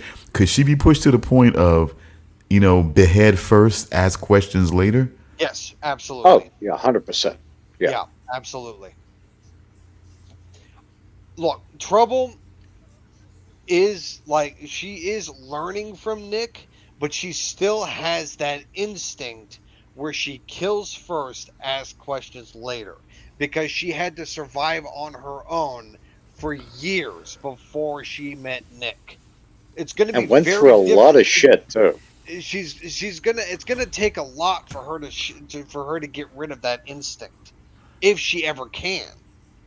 But it's gonna risk. But I feel like it's gonna risk crumbling a lot of shit and making Grimm's look like more of a criminal organization or murderous organization at the very least, if anything. Well, I think that's pretty much already the assumption. If you talk to Vesson, absolutely. Maybe Yeah. not What do the you mean, royals, like, maybe not the royals so much, but to the people, but to the modern people today, that's never going to see a dead Vesson unless somebody does something special to keep them, to keep them looking, Well, in their Vesson form. what we have organizations like Hadrian's Wall. We like they do their best to cover that shit up. They do. And let's make sure that we do give acknowledgement to the organization that kidnapped Trouble. Also, Fuck! I just spoiled it, didn't I? what? No, Damn it! I'm not supposed to reveal that yet. Shit. don't worry about it. Okay. Well, I'll just go ahead and I'll just. No, Okay. let's just when we talk about the organization that kidnapped Trouble. Okay, that's the organization that kidnapped Trouble. That's the organization. The one that Which Chavez, is where we Agent Chavez ended the season 4. the agent, the FBI agent Chavez, the Steinadler. Yeah. She works for the organization known as Hadrian's Wall, and they become prominent in season 5. Okay. No Yeah, I problem, figured Jay. as much because, like, They're a huge deal in season 5.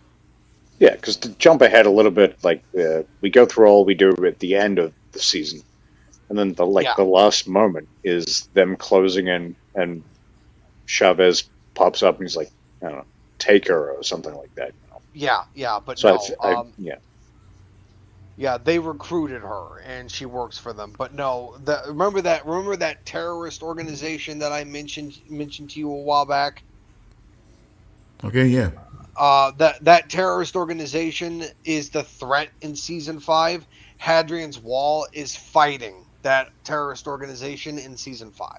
That's trying to basically have Vesson walking among people just as they are. Yeah, they don't want to hide who they are. They are in full voga all the time. They're not in their human form. They're in their full beast form 100% of the time. Like that can definitely, what I'm saying, trigger a widespread epidemic of umkipin. Yep. I mean, if I'm thinking on the right track of that, But right? I think you mean that's Yom Kippur? I think that's their plan. They want that. Well, no, umkapin, Damian, where basically the constant voguing, you know what I'm saying, or maybe, you know what I'm saying, Makes elongated them lose their voguing, as shit. it were, huh? Makes them lose their shit. Yeah. Eventually, and they stay there with no humanity, so they'll just be, Yeah, like you in know, was it the Freak Show episode. yeah. Yeah, but no, I think that's their plan. They want to embrace their animal nature. And but also, you know what? That guy who plays the blue bat in the, you know, at the carnival and whatnot, the Western Carnival, Sam Witwer. he is like that's his typecasting. The troubled monster.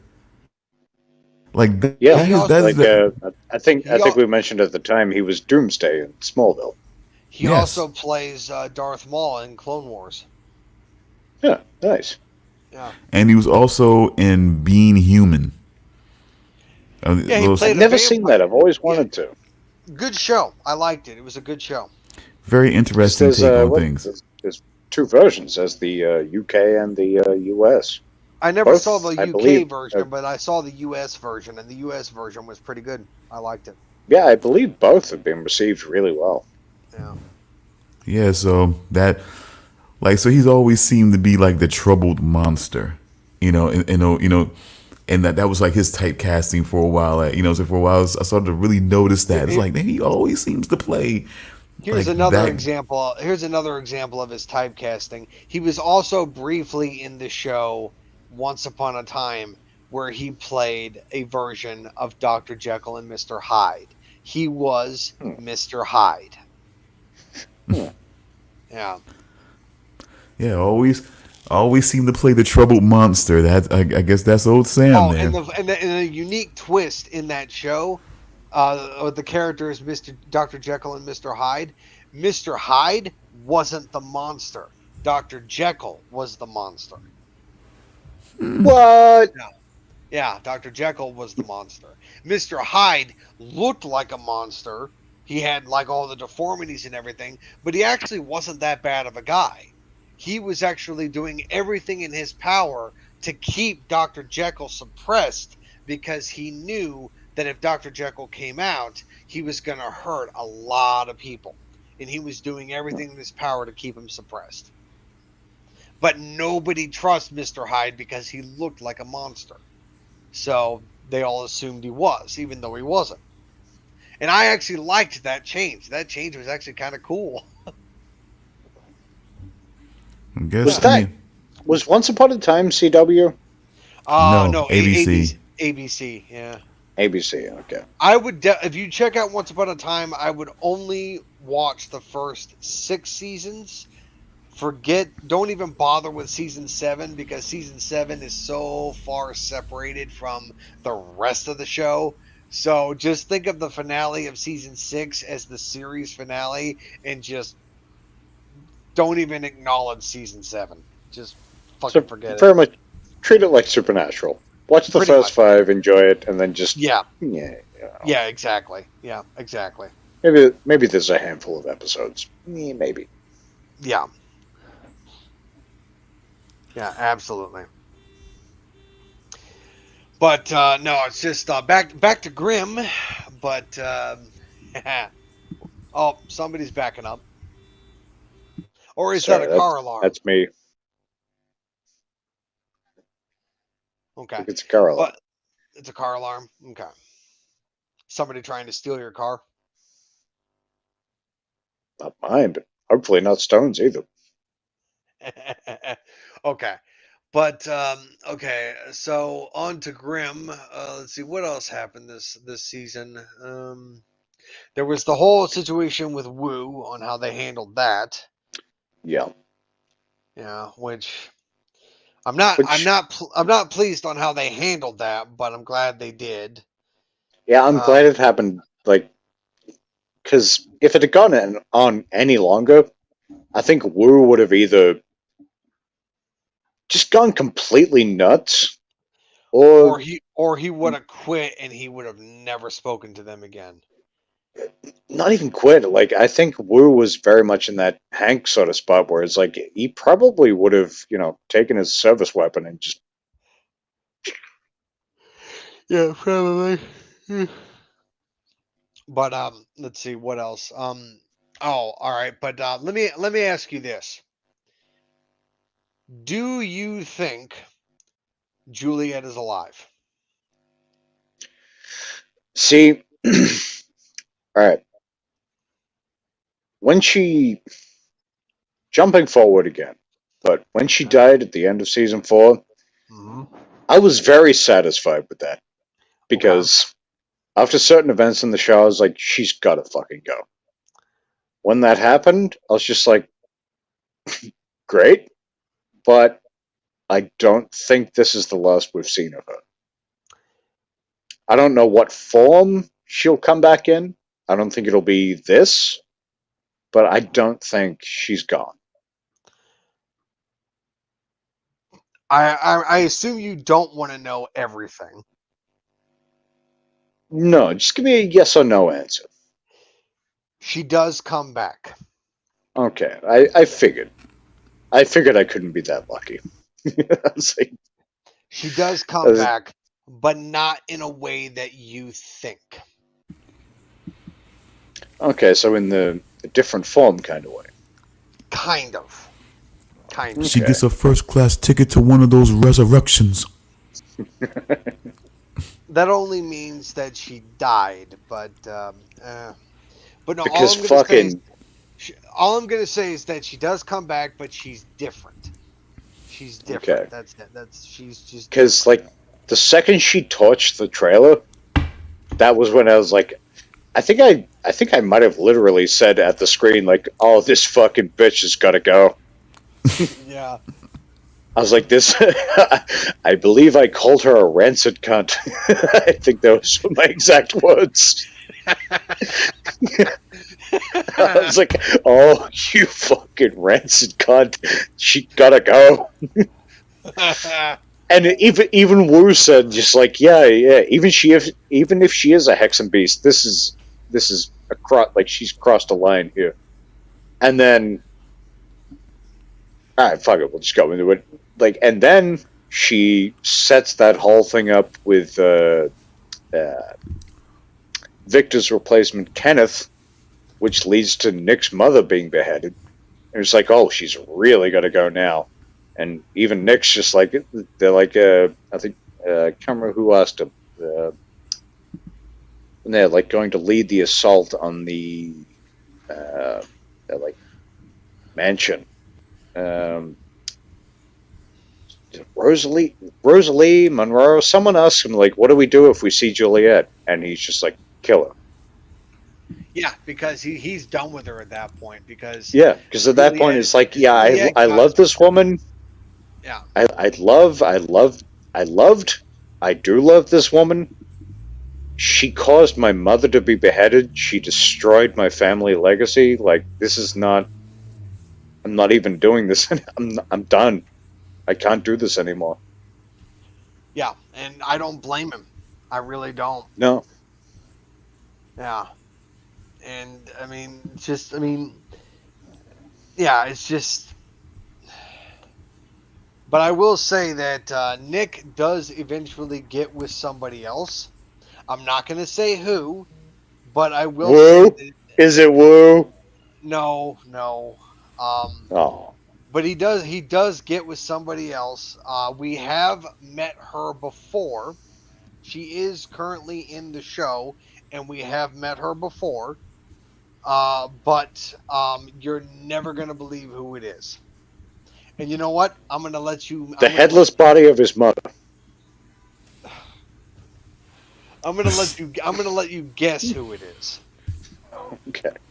But that was another thing that baffled me about this season. Like, I've always been, like... I've always questioned and been kind of just like, do I hate this character with Adeline Shade?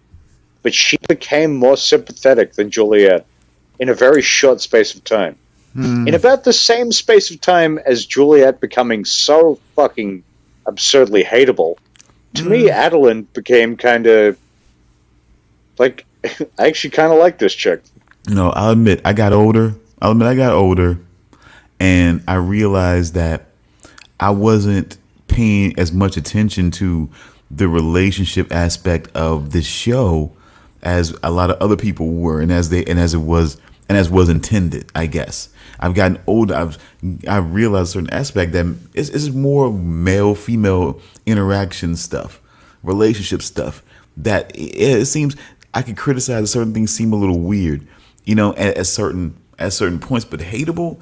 See, Adeline sets this in motion, because at always the peak of this, like from the very start, Adeline wants power. It's amazing.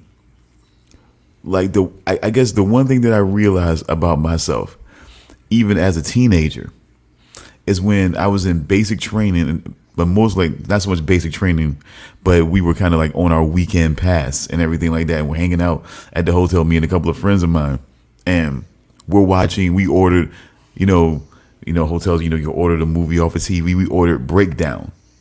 And if you remember the movie with Kurt Russell and whatnot, what basically the one thing that really stood out to me about that movie, great action, great whole plot, story, and everything like that. But the thing that really annoyed me was, okay, you guys got this whole system. You kidnap either one or both of the people or whatever. You make them, you intimidate them, make them feel like they don't get you the money. You're gonna, you're gonna kill them and everything like that. But you pretty much intend on killing them anyway. You're never gonna let them, just leave and go away. Seeing your faces and all type of shit like that. So, that's the whole plot. But so they get the one guy. So they get this one guy. They can only get one of them. So if you've seen the movie, you know how the story pretty much rolls. But it's like he manages to get back.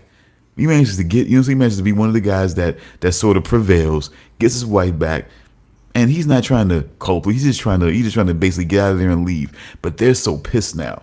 He's just so pissed now. Like, how dare he try to save his fucking wife's life? And everything like that, and try to, and try to beat them at their game. Like, he's just really pissed. It's like the ego and the arrogance to be offended that somebody, that somebody basically, stood against you and actually prevailed. It's just like, it was just amazing to me. I understand it makes for a great movie, it makes for a great ending of a movie, but it just felt like it just annoyed the hell out of me to know that somebody could have that sort of arrogance. And that to me is Adeline. Like, that to me is Adeline. You try to kill a member of my family, and you somehow don't expect that I may try to kill your mother if I know that she's around. Like, what I'm saying? Like that's supposed to be something, like I'm supposed to be scared of how you take that, but you're not supposed to be scared of how I take you trying to kill my aunt. So what if that was, if that was his mother laying in that bed, I'm pretty sure she would have tried to take a shot too. Yeah, probably. So. But she's blonde. She's hot. Yeah. So is Sean Renard's mother. That doesn't mean. I'm glad you finished that sentence. Doesn't mean it's all good, But I'm just saying, like, she's always wanted power, and that's all that all her moves have been about, trying to connect herself with the most powerful piece on the chessboard. That's always been her thing. And she thought that was gonna be Renard, and then when she thought maybe it could be Eric. And then maybe, okay, well, maybe this thing is falling apart. Maybe I'll go to Renard. But then all of a sudden, it's like Victor sort of like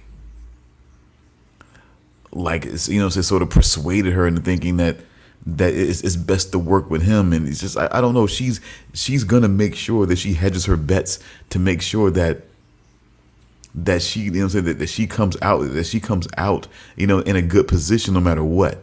That's always been her thing, but on her path to doing that, other people's lives get destroyed while she's on her pathway to being, to being in a better position. You know what I'm saying? No matter what happens. But a lot of what happens is her doing. So it's just like, I get it. That baby will make anybody sympathetic, but it's just like she was willing to have this baby and carry this baby and do a lot of this, procedure to get her powers back while the baby was in womb and was even, I don't know if she was pretending or what the hell she was intending on doing, but she seemed to be willing to bargain this baby somehow in some way. It seemed to me. Well, yeah, definitely. Originally, she was definitely just like, what can I get from this? At least I think at the very least, if nothing else, it got her powers back. You know what I'm saying? She got her powers back, but I mean, I just always feel like there was something else there of why she really did this and why she tried to act like, because it's always, that's the thing. And then she thought that she was going to be able to take Juliet to, the Prince Victor and sort of like figure out what's going on with, with her baby and everything like that. It's just like, it's like, seriously, it's just like.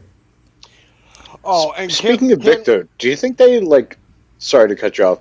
Speaking of Victor, do you think they lost Alexis Denisov to something else and that's why they had to very quickly get rid of him? Because his last scene was just a voiceover outside of the room. Yeah, I think that's the reason. I think he went to go work on something else. But they did end up explaining what happened to his character. He's not dead. They didn't kill him off. You saw what happened to the king at the end of the season. He got pushed out of a fucking helicopter. He got pushed out of a fucking helicopter by Meisner. So I was like, "Hey, what's up, Meisner? Nice to see you again, buddy." But no, it's Victor took Frederick's place. Victor is now the new king. Okay. Yeah, Victor is now the leader of the Royals, so he's now in charge. The only downside is that at the end of season 4, that is the last time we see anything involving the Royals. Huh. Yeah, we don't see anything to do with them anymore. They're gone. Wow. Yeah. That was I really liked that scene in the helicopter where, was it King, what's his fucking name? Frederick. King Frederick, he's talking to Diana, and she's looking in his reflection in the skull glass. thing. Yeah, the skull. And I think she starts laughing, and he's sort of like, "What are you laughing at?" And she's just saying, "Yeah," just clearly, just you're going to die. I didn't realize it was going to be that soon, but that's clearly what that was. Just like I've seen your death. Yeah, and I mean, 2 seconds later. I'm still kind of dickhead. confused with the whole like how much time has passed, because Diana seems to be a bit older than she should be. She's probably about 4 or so. Yeah, I would say in the space of about a year, but it hasn't been 4 years since she was born. No, but given the way the pregnancy goes along in the space of weeks. It's 9 months in the space of maybe a month or so. But you have to also play into the fact that we're talking about a supercharged Hexen Beast baby. So yeah, exactly. That's what I mean. Half Hexen Beast, quarter Zauber Beast. Mm. But is that really, because wouldn't that always be the thing? Normally, wouldn't that be the normal thing? That a Hexen Beast would take with us, you know what I'm saying, Zauber Beast? I have no idea. I don't know the specifics of their biology. I was kind of thinking that. So you go. But look, no, but sorry. I'm just taking with the whole Impuro thing. I'm just thinking that's a thing all over, Yeah, but I'm just gonna say in season 5, Diana gets recast by a different actress. Her name is Hannah R. Lloyd is the name of the actress that plays her. And because I only know that because I saw her name show up in the credits, and then of course on Amazon when I press pause, I see her name next to Diana. But Let me guess, uh, she still sounds smarter than Willow.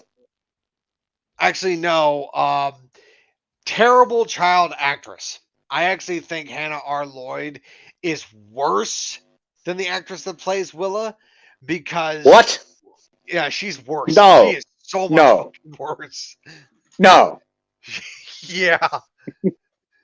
Oh my no. god, you are going to hate Diana in season Oh 5. no. You are going to hate her because Oh she no. she, she is so fucking creepy.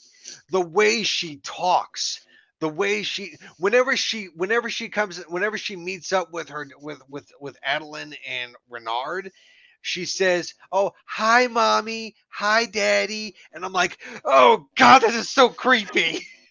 It's just it makes me so fucking uncomfortable. It makes me so uncomfortable. It's just like, "Oh god, it's so But creepy." like, does that make her a bad child actress or a really good one? I don't know. I really don't know. You'll have to judge for yourself. But it's just like Because I remember the chick I in uh uh, uh we how do you pronounce it? Ouija. what? Ouija. Ouija. Like What? Ouija board. Ouija. Oh, Ouija Ouija. board. Ouija board. Ouija 2 was fucking like the child actress in that was super creepy. Uh-huh. Was did an amazing job. And it was actually noticeable. It's just like, God damn, this kid is good. And it was actually in a movie that this fucking guy, well, now, What the hell is he doing? What he what what? was actually What? in a movie he watched recently called Becky's Revenge or something like that. I think she was the lead in that movie. I can't remember what her name was, but very great as a creepy child. Don't know how she fares as Yeah. a I don't know. But probably it's just like, look, 16-year-old or so now, but this Diana actress in season 5 is just, oh my god, I fucking hate she's her. like, no, no. It's like every time she comes on screen, I'm like, nope, nope, I'm out. Nope, nope. This is like the freaking, what is it like? Every creepy child star in a horror movie ever, all at once, and it is so That uncomfortable. that sounds overwhelming. Yeah, it is so weird. It's just like I do not like it at all. I really don't. It's just oh my god. I don't know how the actors on I don't know how the actors on screen, like all the different actors, like Nick's actor, Adeline's actor, Sean Renard's actor, Monroe's actor, Rosalie's actor. I don't know how any of them can take Diana's actor seriously. I don't know how because she is so damn terrible. It's just even thinking about her scenes are just giving me the freaking willies. Charles, you are truly becoming the white Charles Barkley. What? What does She's that even mean? terrible. She's terrible. She's terrible. She's terrible. I'ma tell you, these knuckleheads are terrible out here. All of them. They act like they're acting's trash. They're terrible. Oh my god, it's just like Diana is absolutely god awful. It's just like, oh my god. I want to say I'm looking forward to it, but I'm not.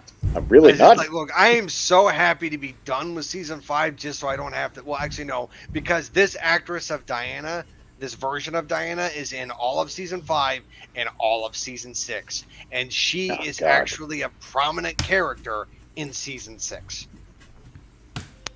Yay! No, not yay. She might be the only thing that could take down Juliet. Juliet was more tolerable than Diana. But I'm saying if Diana might be the only thing that could take down Juliet. Actually, yeah, she was pretty powerful. Diana is very fucking powerful. I mean, like I said, you have a supercharged during this process as it is. Like I told you, DNA is DNA. Now, power, she may not be able to see. I don't think. Well, I think the legacy and the bloodline of it is one thing. Powers are powers. They're more connected to the individual, I think. But as you also see, it's not something that's like completely old world in a way. It's not something that. I'm sorry to interrupt, but it's Go just ahead. like there was when Juliet was still figuring out like her Hex and Beast powers, she was even asking Rosalie like how it was possible for somebody to become a Hex and Beast, and Rosalie said that according to the information that she had, that there was a difference between Hex and Beasts that were born and Hex and Beasts that were made. And she said that Hex and Beasts that were made were far more powerful than the Hex and Beasts that were born, which pretty much said that Juliet being a Hex and Beast that was made is going to be more powerful than let's say Adeline, who was a Hex and Beast that was born. But then you have which they emphasized a few times. and then you have Diana, scenes. who who weirdly enough is both. Yeah, but they also confirmed that whole scene where Juliet was more powerful when they had the best moment in the entirety of season 4, which I call the Hex and Beast fight. But still, like I say, yeah, that was that was cool again. But she it's not like she hasn't had her share of action scenes and come things on, like that that. fight scene was cool. Like When I I said, saw that the first time, I jumped up and I said, "Okay, I'll put like $20 on the brunette." Yeah. I mean, like I said, She threw a knife at her 6 times. All at once. 6 times. Maybe 12, but that's doubled 6 times. No. Die. No, seriously though, when I saw that fight scene for the first time, I jumped up from my couch and I went, "Hex and Beast fight!" But seriously, you need to. that over and over again. I was going like, "Ah!" But seriously, you guys need to sit with the weight of that. You know what I'm saying? Of how weird of a dichotomy that is for Diana. She's a Hex and Beast that was born and made. Like you really have to sit with what that means for a moment. I mean, she was born. I mean, But she was born and made. Renard and Adeline, did the deed, and then Mhm. Adeline got pregnant, and then gave birth, and then she. That's also one thing we've learned with Grimm. No one has any kind of pull-out game. And she was processing new Hex and Beast powers for 2.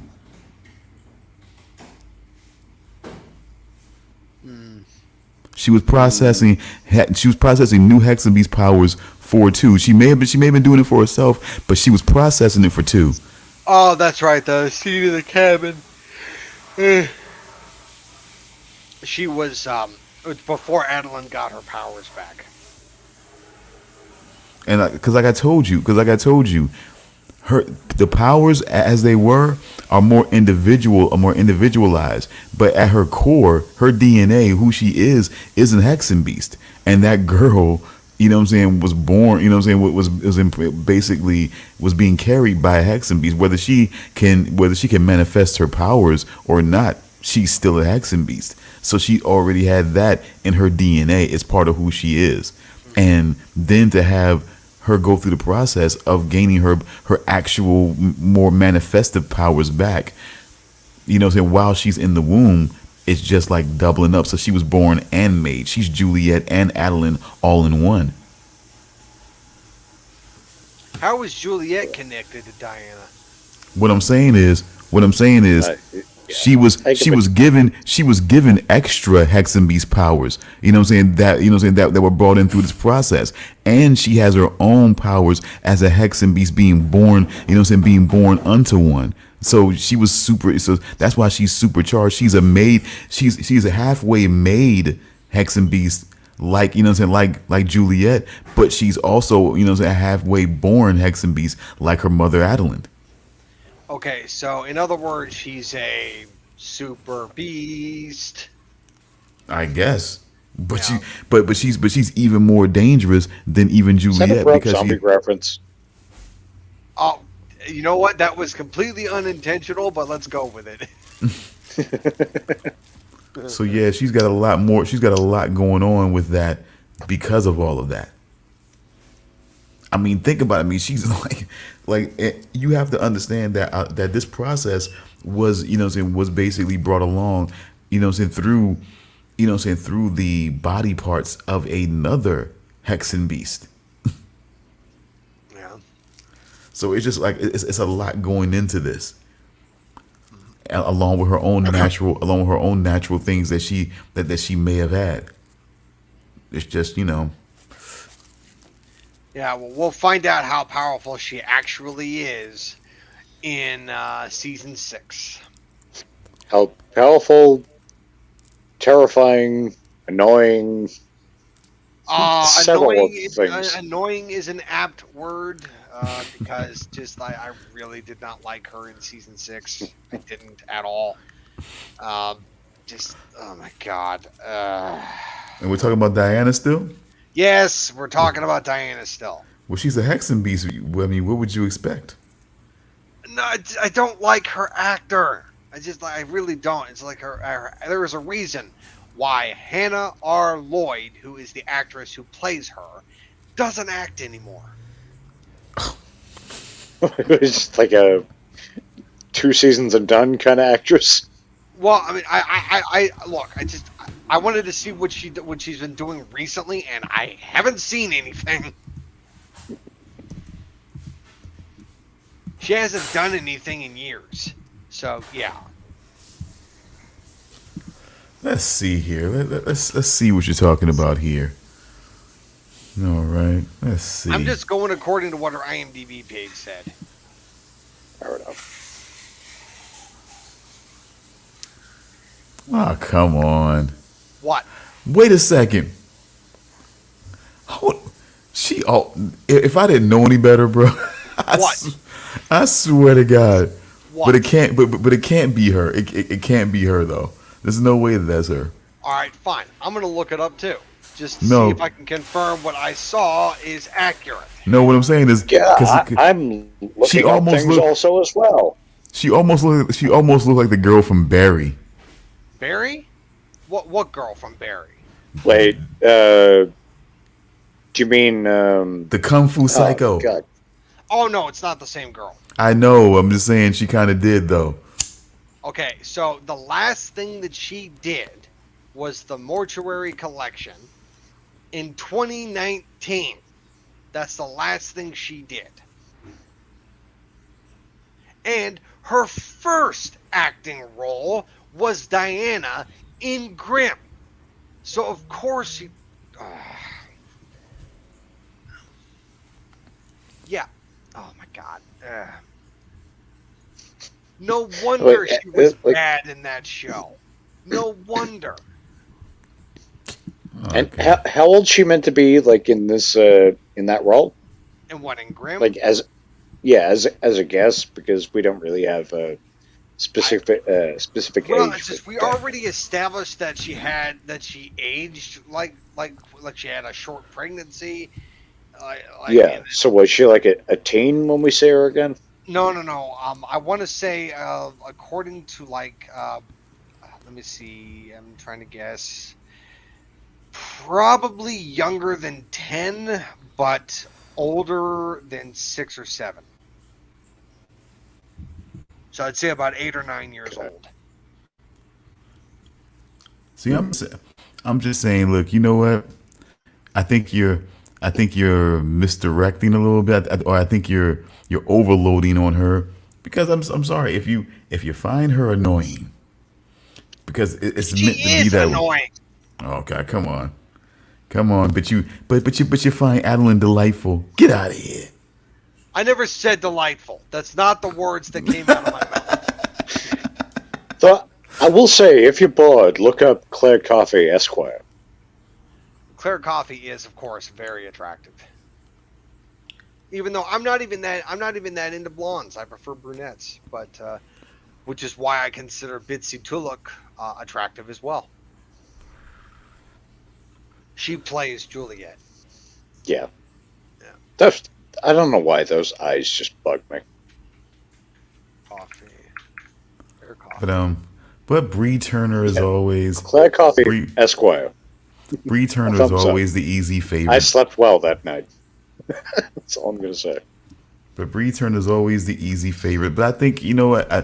I think this show was good for her.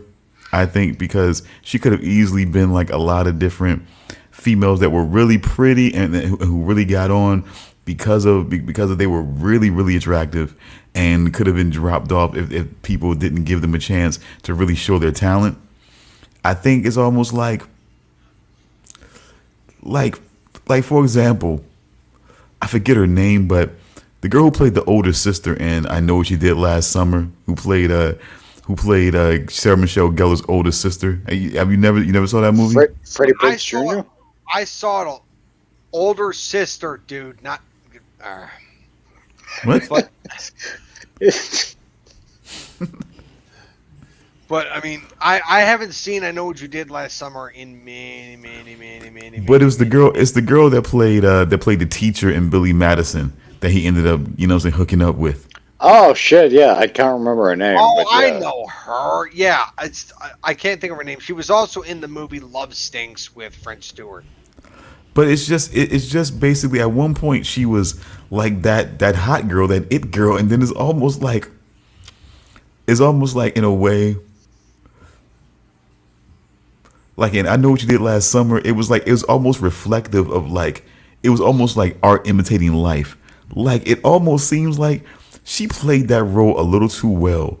The bitter, jealous older sister that just reveled in her, her younger sister's failings and everything like that. She just really seemed to just really have a giganto-sized chip on her fucking shoulder, and it's like, god damn, was that? I feel like I looked her up at one point, and her career just seemed to kind of die at some point.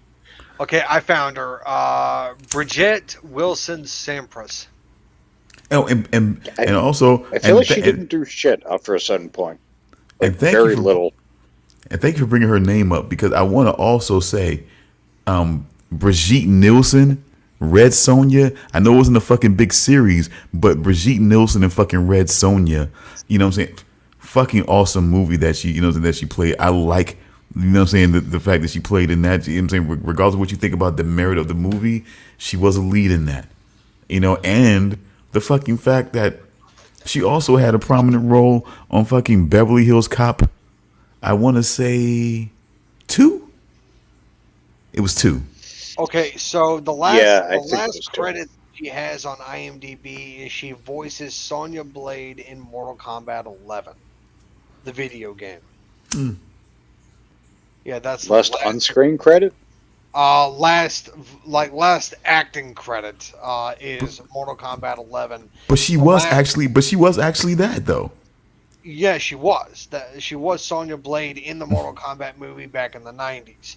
But let's see, the last on-screen credit, however, is, let me see this. It was a movie called Phantom Punch, and that came out in 2008. But it's just like, but the most notable symbol of what's happened to her is her playing this girl. Hair, hair pent up, glasses, in a sweater with a, with a sneer on her face, just showing the most contempt, for them sister, and without any real backstory on why she's so bitter towards her. It's just, it was just crazy how they jammed her in there like that. It was just crazy. She was only there to try to either try to insult her, make her feel like shit, or to, or to revel in the fact that she has her under her thumb. That seemed like to be the only fucking thing.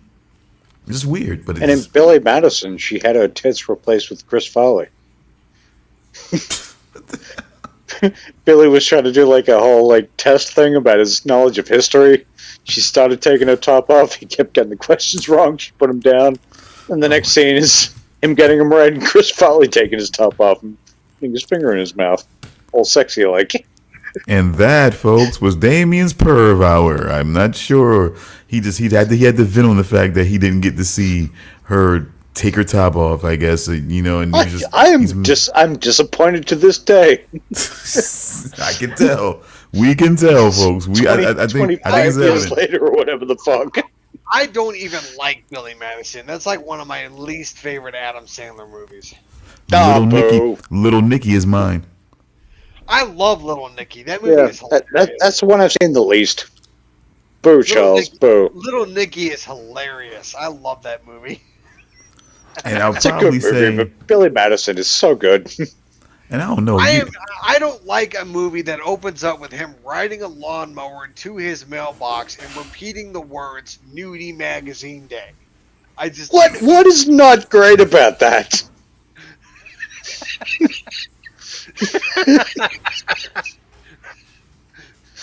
Then he gets to the thing, and he's got like, I think he opens a bunch of like magazines with like hot chicks in them, but then he gets to the one with the old broads, and he's just like, yeah, that was a great fucking movie.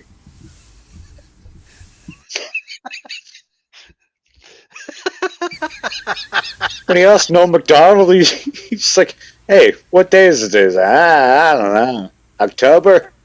Oh, it's Nudie Magazine Day. Look, speaking of Norm Macdonald, man, I might have said this before, but I just it just bears repeating just in case I don't. It's not me having some sort of like mental conniption, but I treated my daughter. As I may have told you, I treated my daughter to seeing Dirty Work, Norm Macdonald, Artie Lang. Yes. You know what I'm saying? She really got it. I mean, it just and the thing that I love that she got the most was fucking Don Rickles' role as the movie theater manager. Oh my gosh, she loved that. Oh, she fucking loved that. Let's treat them to my customer service style. Hey, hello there, Tubby. How you doing? You know what I'm saying? Once you go to a zoo and stop bothering people. You know what I'm saying? You're swelling up as I talk to you. You know what I'm saying? It's like, I'm like, oh my God, man. It's like, you'll be out here, you have a career, you'll be somewhere sucking sand. I'm like, oh my God, she was just fucking hilarious, man. I'm like, oh my God, Don Rickles, man, that motherfucker. I'm like, oh my God. That's like, a hello movie in I there. only saw for the first time. Hello, in ice cream. Like, about a year ago. Say what? I've been meaning to watch that movie for decades. I only saw it for the first time last year. Oh my God, man, just love those, man. Hello in there, ice cream. Having fun in there, running around. Oh my God. Oh my God. You thought you gotta tell Norm Macdonald that you gotta put something like a wet moth. You know what I'm saying? Oh my God, man. Love that guy. God, man. Miss guys like him. Yeah. Yeah, goddamn, it's like. Yeah, what were you gonna say? Oh, I wasn't gonna say anything. I'm just. Yeah, I was just gonna say, like, there's a couple like '90s comedies that I've been meaning to see for so fucking long that I've only seen in the last year or so, and it just reminds me of just how fucking great '90s comedy was. Oh yeah, '90s comedy was hilarious. Like, there were so many great movies. Even the bad ones were good on some level. But I think that might be nostalgia talking. Nostalgia, but there's certain movies that are just like, even as dated as they are, they're still kind of timeless to a point. Like the comedy in them is timeless. I mean, but even like, well, I mean, take a look at the Jim Carrey movies. Like, most of his movies back in the '90s were great. Liar, Liar. Yeah, like Mask.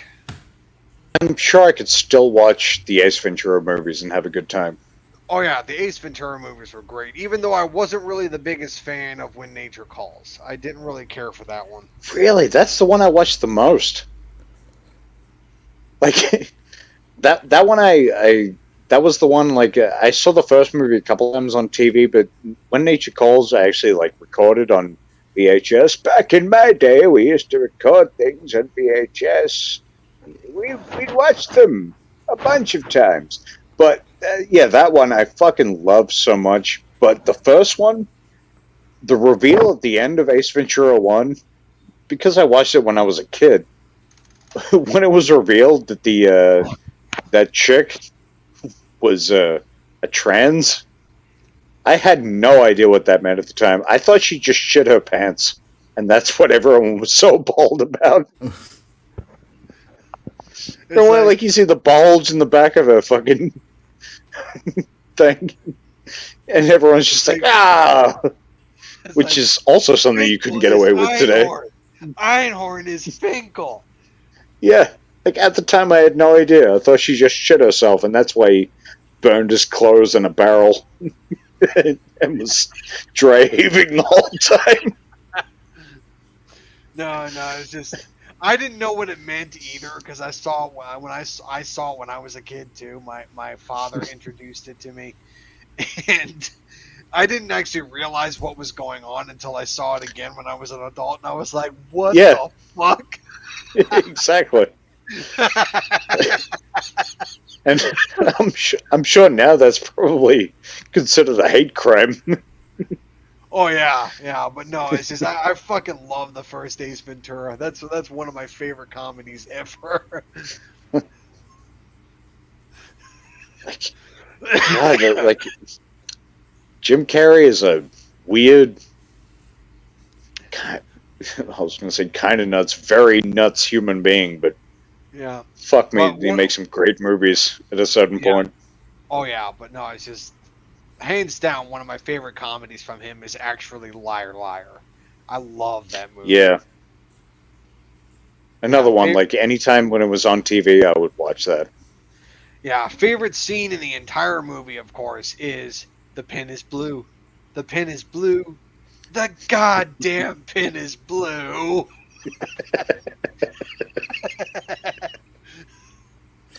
Hey, real quick, I just don't know, while we're talking about different movies, especially around the 90s, have you guys ever had a chance to see Class of 1999? Never No, heard it's one I've heard of. I've heard of it. Never seen. Let me see. It had quite a cast. Quite a cast. Lucky Malcolm McDowell. Patrick Kilpatrick. Usually plays a good villain, you know what I'm saying, in a lot of different movies. Yeah. Come here, Vinyl. Stacy Keach. Pam Grier. I mean, like I said, a pretty good, pretty solid cast. Look, there's a couple people that you may or may not be familiar with, but and somehow Rose McGowan was in there. I didn't even realize that. But really, like, basically about a school, it's basically a sort of like telling of a potential future where kids are all like punked. They kind of look like all like fucking like real punk and edgy and shit like that, and all the schools are fucking like dangerous, and then they start instituting like cyborgs into the school as teachers. Is this like a horror movie or something? More like science fiction. Okay. But it's like they have these abilities that, you know what I'm saying, they're dangerous. You know what I'm saying? They have these combat abilities and everything like that, and so they're able to deal with the kids, and some of the kids try to fight back, you know what I'm saying, and you know, in a war with these particular, you know what I'm saying, teachers and whatnot. It's a pretty like possible, you know, like I said, a possible futuristic dystopian type movie, I guess, you know, in a way, but you know. Okay, so Pam Grier was in this? Yep. She was one of the teachers. She was one of the cyborg teachers. So Pam Grier was in a lot of stuff back in the day. Oh yeah. oh, she suddenly was. Damn. Nice round brown tits can get you a long way. Tits. Yeah. But Look, then the last thing I saw Pam Grier in, which was, let me just say, was that Snoop Dogg horror movie called Bones. Okay. I think it was called Bones. Know of it, never saw it. I saw it a long time ago. I tried but couldn't. I mean, the main thing. What about Ghosts of Mars? Oh, I saw that movie too. I actually didn't hate Wait, that was movie. that John Carpenter? Yes, it was. It was John It Carpenter. was? and Okay, it had, yeah. And it had Ice Cube in the movie. And Yeah, more yeah. importantly than that, Natasha Henstridge. Isn't that the woman from the Species movies? Indeed. Yeah. Indeed. Yes. Mm-hmm. Yeah. In that case, I'm not opposed to interspecies relationships. In that one case. I'm trying to Somebody tell better you. call Bess and Ryan. I'm just trying to tell you, this guy, I don't understand, man. She was total knockout. Fucking just got better and better. Even the whole 9 yards, just better and better. Just, oh my God. Just a knockout. Natasha Henstridge, boy, she was one of the goddamn, she should have had a bigger career, a way bigger career. Yeah, that's another name I haven't really heard in a long, long time. Yeah, she should have had a bigger career. But again, I just want to make sure that we've done, because we're right at that point. I just want to see, are we completely satisfied with how we've reviewed this season of Grimm? Let's see. Juliet's a cunt. Juliet's a hex and beast. And you definitely feel like that she was directly responsible for Nick's mother's death. Oh, I absolutely. think she facilitated it. Yeah. Yeah, definitely. absolutely. Without She's her, the one that typed never up- would have she's the happened. one that- She's the one that typed up the email that caused Kelly to bring Diana to the house and lead her into the trap. So yes, Juliet is directly responsible for Oh, yeah. Kelly's death. Absolutely. Kelly's death is Juliet's fault. And I think that's the realization that made Nick ultimately just be like, you know what? I'm fucking done. Yeah. Because, absolutely. someone asked him at some point, they were talking, it might have been him and Hank, they were talking about it. It's just like, how would she know to come back? And he's like, well, the only person who, it was just me emailing her. The only people who had access to my laptop were me and Juliet. And I think it was Hank. He's like, well, would she trust Juliet? And he's like, yeah, with her life. Which, ultimately, yeah. Yeah, well, She then did they trust learned Juliet how with much her of a life, and- mistake that was. Yeah.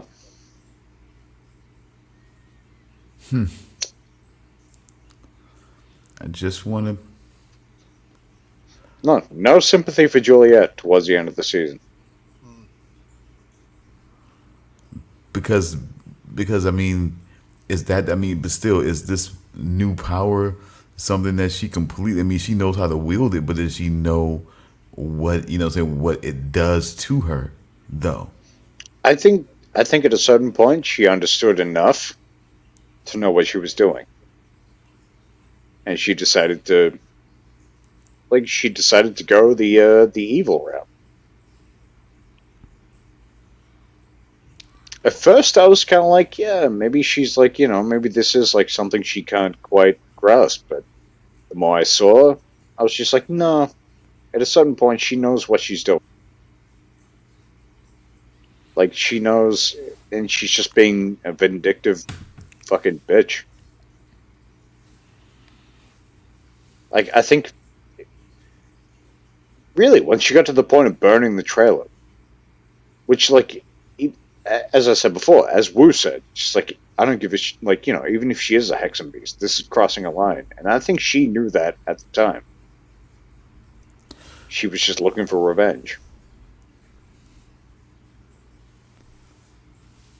Revenge on so this is revenge on Nick. It's revenge On everyone. on everyone because she blames them for what happened to her.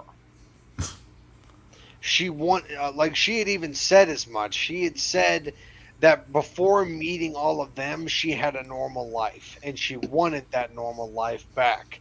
But since she couldn't get it back because her becoming a Hexen Beast was permanent, she was going to embrace it and she was just basically going to unleash the beast in a manner of speaking. I said there were certain things she said throughout, like that sort of whole, not even transformation. Once the transformation had happened, there were certain things she just said that it's like she knows what's going on, and she's just not like she's choosing to go a certain way. I never felt like it was just like it's the Hexen Beast taking over. I think it's like, as we've seen with other Hexen Beasts, it's just like, despite their supposed evil nature, they still know what they're doing. They still, at all times, know what they're doing. And it's really up to their personality or particular feelings about a certain thing to make them do what they do.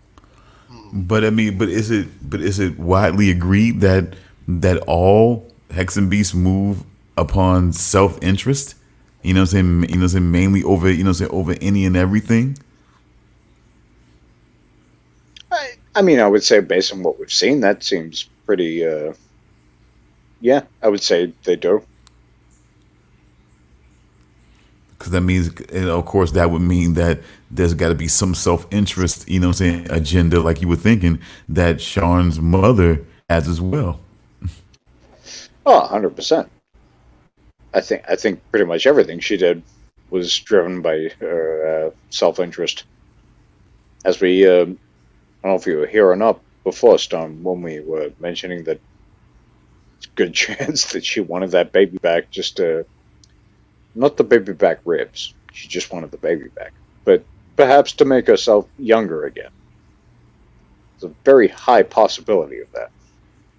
I mean, would that? I mean, could that entail her eating the baby back ribs among other things? It could. I mean, definitely could. Wait, so you're saying that Renard's mother wants Diana not because she wants to see her granddaughter, but because she wants to consume her so she can stay young? we're not completely. We're just throwing theories out because we're not completely sure how exactly she maintains such a stature to where it's almost unbelievable. Like, it's almost unbelievable for them to say that that's his mother. And it's like, you know, it's not completely they're not completely letting on to exactly how she's doing that. And we all know this. We see, and again, we're going from fairy tale lore. We're going from fairy tale lore. So what do we know about witches and fairy tale lore? Yeah, the story of Hansel and Gretel, the witch that eats children and all that. Yeah. The sleeping beauty witch. It's like, you know, what was she trying to do? You know what I'm saying? Take Snow White's, take Snow White's beauty, you know what I'm saying? At least take her beauty so that she would be the fairest of them all. And I don't know if it just involved in just taking her beauty away or taking her beauty away and transferring it to her so that she would be the clear fairest of them all and things like that. So it's just, yeah, but at that point, would Renard even let his mother do that? It is his daughter. Yeah, but I don't think he was aware. Could he stop her if she wanted to, whatever Also, she decided to do? Could he stop her? That's another she had her interesting eyes set question. on that Hexen baby. No, not now. Not now, Damian. Well, looks like Mason Verger has moved on from Pig Bear. Yeah, so I'm not going to have a pig baby. We might have a little Hexen baby. Yes.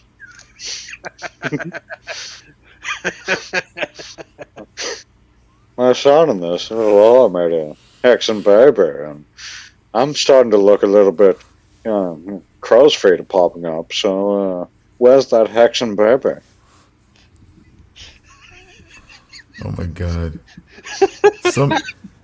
Some possible idiot has a question here, Charles. Who, me?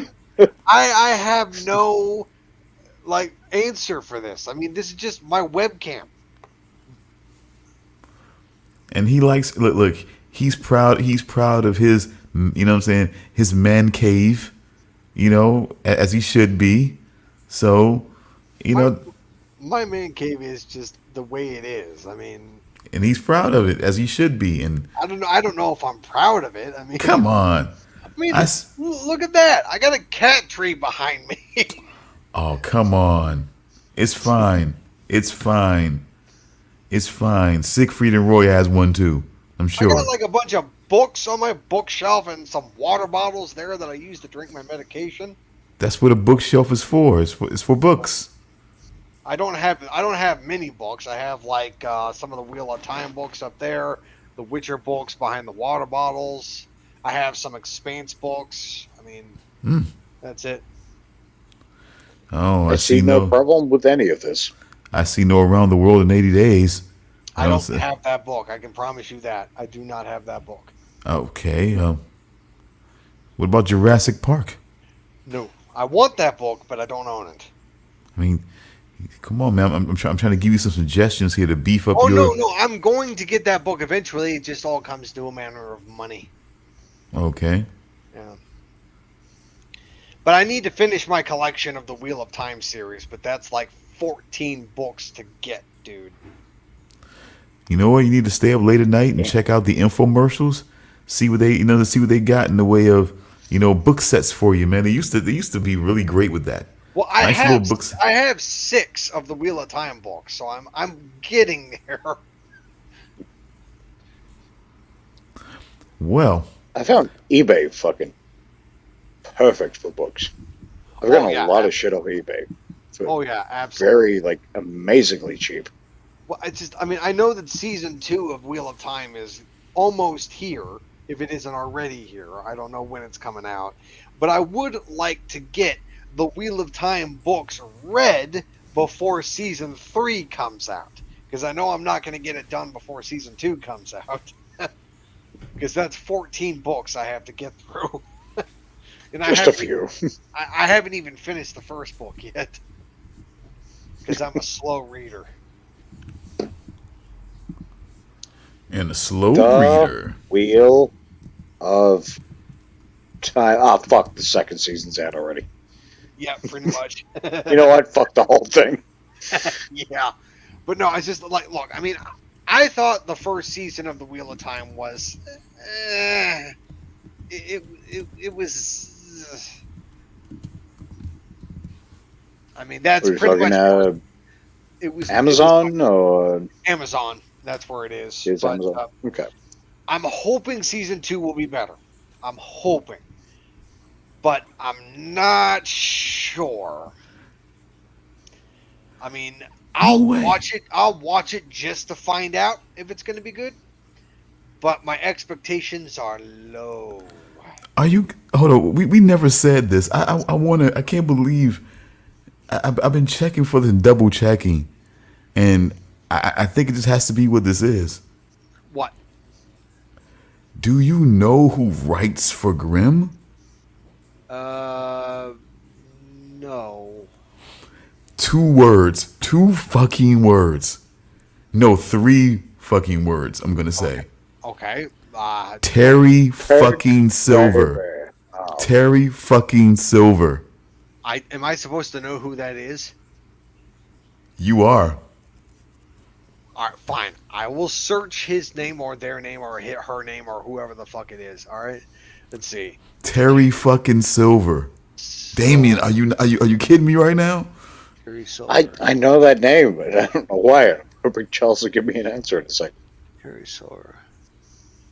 Terry Silver. All right, Terry Silver. I'm only seeing something associated with Cobra Kai. That's it. Exactly. Oh, Thomas boy. Ian Griffith. Thomas Ian Griffith. Thomas Ian Griffith. Yes. Terry Silver. He was a writer. He was a writer for Grimm. Thomas Ian Griffith is a writer for Grimm? Fun fact. Thomas Ian Griffith. Okay. I'm looking. Who's doing the Cobra Kai shows now and shit like that, or have been doing it for the past little while and whatnot. Yeah, that guy who was in Karate Kid, what, part 3? Yeah. Okay, so that's his roles for actor. Oh Okay, my well, yeah, god. I haven't seen Cobra Kai. He did 15 episodes. He did 15 episodes for Grimm. What the fuck? Fun fact. Because yeah, I knew at least one of the creators was significant creative influence on Angel. But I kept because Yeah, every I've time never seen Cobra Kai, so every time I watched the movie, every time I watched the show and I seen the credits, I kept seeing that name. I'm like, really? I'm like, is that? I kept seeing the name. I'm like, is that really the same? Could there be two guys in the, you know what I'm saying, in the industry with that exact same like name setup? And I'm like, I keep looking. There's only one guy they keep bringing up. When I look Thomas Ian Grimm, I'm like, so you mean to tell me Terry Silver was writing for a Grimm? That's crazy.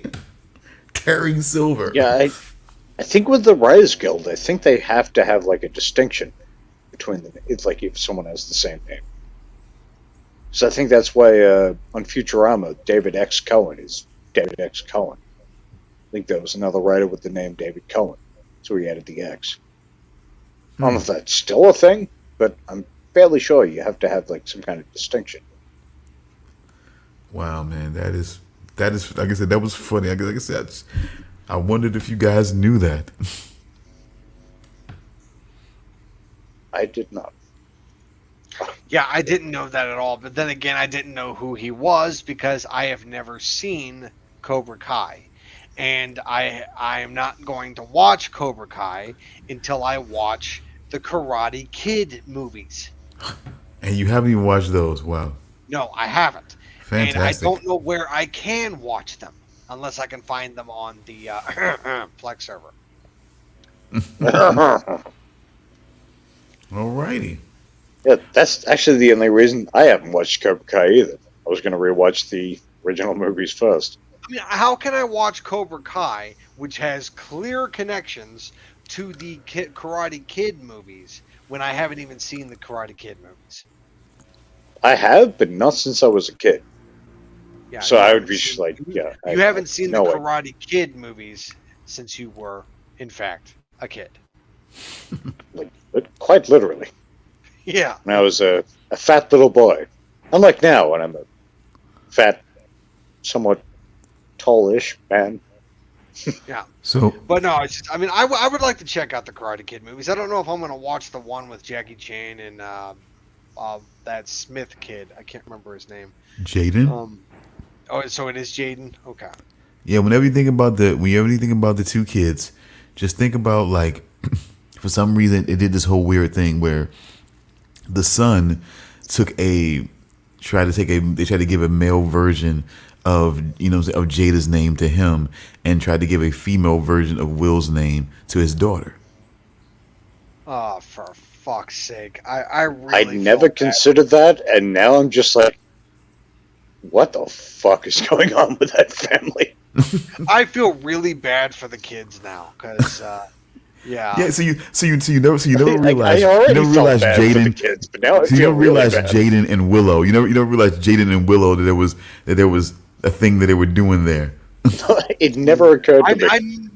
That thought never crossed my mind. I was like, well, that's a strange name. Okay, moving on. Like, But, I mean, I already felt bad for Jaden and Will because Will's wife bangs Jaden's friends. I always thought that Jaden was a bit of a pretentious jackass because he tried to be a quote-unquote philosopher. But, I mean, I don't know. But now At least Willow had the intellect with whip my hair back and forth. You know, she had something, much more intellectual going on. She's doing better music now. Is she though? Is She's she? doing- Yeah, is she? Is she? Oh, so you don't like her rock stuff? I don't give a fuck. I'm not even gonna try it. It's not as bad as you would I'm expect. sorry, Mrs. Star. I'm sure it's not, but no. I'm just saying. You know, Stop it. we have shows to do. This could be a discussion. I'm just saying. This could be a discussion. Are you saying if talking over the music is you subjecting me to shit? I'm sorry. I'm not going sir. to make you listen to it. I'm just going to discuss the possibilities of you listening to it. Oh my god! It's just, if we're talking over the music, is going to be an opportunity for me to tell that story about that one time I blacked out listening to Fintroll. Listening to what? Fintroll. Fintroll. Oh, that's a Trollhammer band? it. That's a band? Yeah, it's a It is indeed. it's a Finnish Folk metal. It's Finnish Yeah. folk metal band that sings in Swedish. They sing in Swedish, and the reason why they sing in Swedish is because the original lead singer of the band, a guy who goes by the name Kalta, said that the Swedish language sounds more trollish. And that's it. And I discovered that band. And I discovered that band by listening to a Century Media demo disc that had their song Korpen Saga on the disc from their album Jordens Djup. And when the song started playing, I was like, "Ooh, this is nice." And then I don't remember much after that. When the song ended, I came to, I was covered in sweat, my shirt was off, and I had whiplash. And I don't know what the fuck I was doing. I was completely oblivious to what happened before. All I remember is that my shirt was off, I was covered in sweat, and I had whiplash. Was there a full moon out? I don't know. The curtains on my window were closed, so I don't know. Yeah. Well, Charles is just describing why European metal, or metal-based music at least, is superior to most music. But no, You won't get the same effect from anything else. I thought it was one of the best songs I ever heard, and I freaking love that song to this day. It's called Korpen Saga. Hey. Yeah. So, do we close on that now, or do we try to make it to 5 hours? Well, that's going to be about 9 minutes, so what are we going to talk about for 9 minutes? I don't know. So, Star, why do you love Willa so much? Oh, no. Why do I?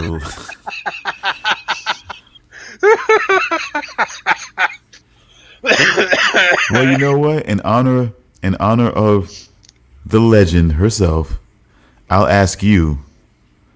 What's love got to do with it? No, that's not fair. No, I don't. It's not about love. It's not about love. It's about understanding. Understanding what? That she's a dumbass? Exactly. No, you cold-hearted. Explain to me and Charles why we're the crazy ones. You're not crazy, okay? You're cold-hearted. we're the you are hateful ones. cold-hearted. You're cold-hearted, deviant bastards. Yes, but you're not crazy. Okay, cold-hearted and deviant how? I mean, Discuss. you have no sympathy for the young girl and the role that she's I have that she's plenty playing. of sympathy for young girls. No, no. You have no sympathy for this young girl and the role that she's playing. You're painting her out to be some sort of like massive dullard. Hence the many And does why that I've is heard. that an unreasonable? Why is that an unreasonable perspective? Why is that an unreasonable Discuss. perspective? Because most kids are Yes. dullards. I can't tell you how many times I've called my own daughter an airhead. I'm That's just saying. me. No, it's what they can be sometimes. Okay. I was If your daughter came to you speaking like a 9-year-old, I don't know how old's your daughter, now, if you don't mind me asking. Yes. right now, 21. Yes. Okay, so if she came to you now at 21 and was speaking to you like Willa, what would your reaction be? I fucking got him! I got him! Yeah. You don't have me. Shut up, David. All right. Because I'm trying I'm waiting. to understand your opinion, your perspective, because you want me to believe that she speaks like a 9-year-old. Like it's just. Does she not? And I ask you, and the question I ask you is, when's the last conversation you've ever had with a 9-year-old? Because I can't place it. I can't place Probably one of mine my cousins, I guess. because I can't place mine. Honestly, I can't place the last conversation I had with a 9-year-old. Yeah, probably one of my cousins. Especially when they got somebody that bought they basically went out and bought a knockoff Rolex, or basically played somebody for a Rolex that may actually have been real. I don't know. Okay, so buying the knockoff Rolex and cheating someone who's perhaps somehow dumber out of said Rolex. That justifies everything. That's her fault. But that's her Unintended. fault. But that's her fault, though, Damian. That's her fault, though. Is that what you're saying? That guy's her fault. No, I'm just saying. So, if she brings you, if this 21-year-old brings you a Rolex a fake Rolex that she got super cheap, does that justify talking like a 9-year-old?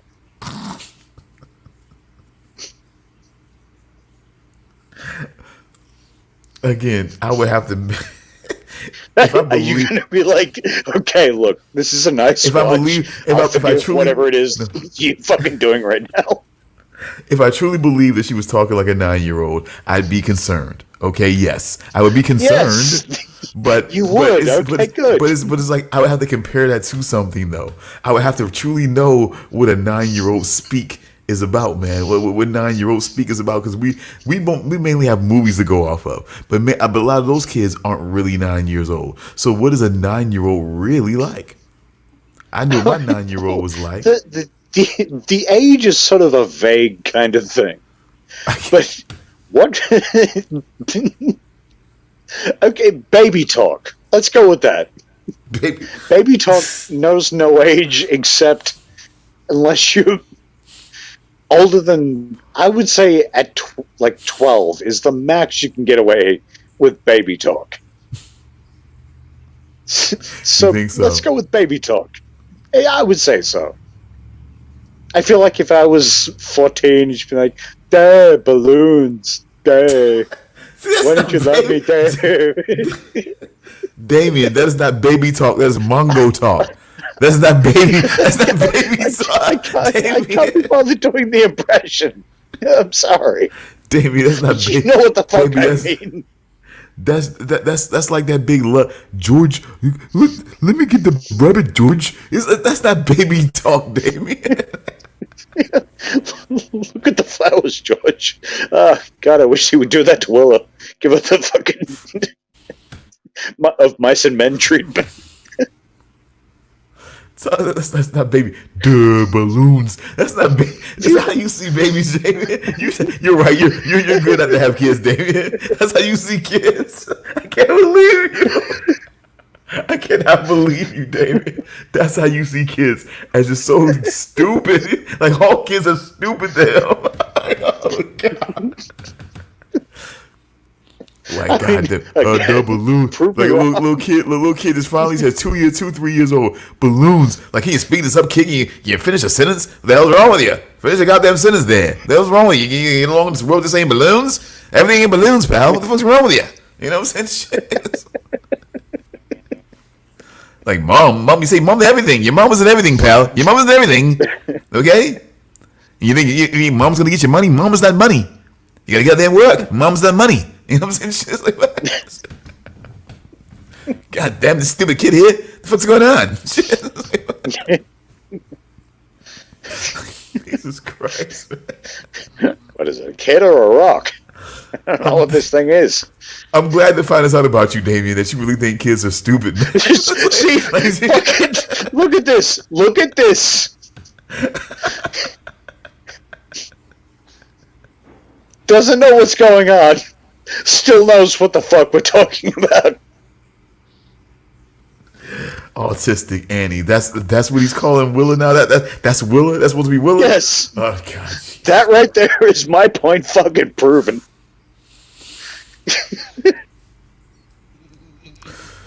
Oh man. I'm not gonna say I'm disappointed in you, Damian. I'm not gonna say that I'm disappointed in you that you think kids are just inherently Disappointed in dumb. Kish, if any. They're just dumb. That like they're growing up as a process of them having to get smarter because they're just dumb. Like just you think baby talk is like balloons? Jesus Christ. Dude, that's what you think of like baby talk is. He's like, dude, balloons. It's like, Jesus. I expected something so different, Damian. I really did. I really did, Damian. I really expected so different from that. I thought you were gonna give me some baby talk, like in a baby voice saying something, not saying that I think babies are just slobbering dullards. Like that's what they are to me. Look, it's just like, this is babies. Those are babies. I can just imagine it now. A baby just sitting in its high chair, looking at just stuff around the house, go like, "Durr plate, durr balloon."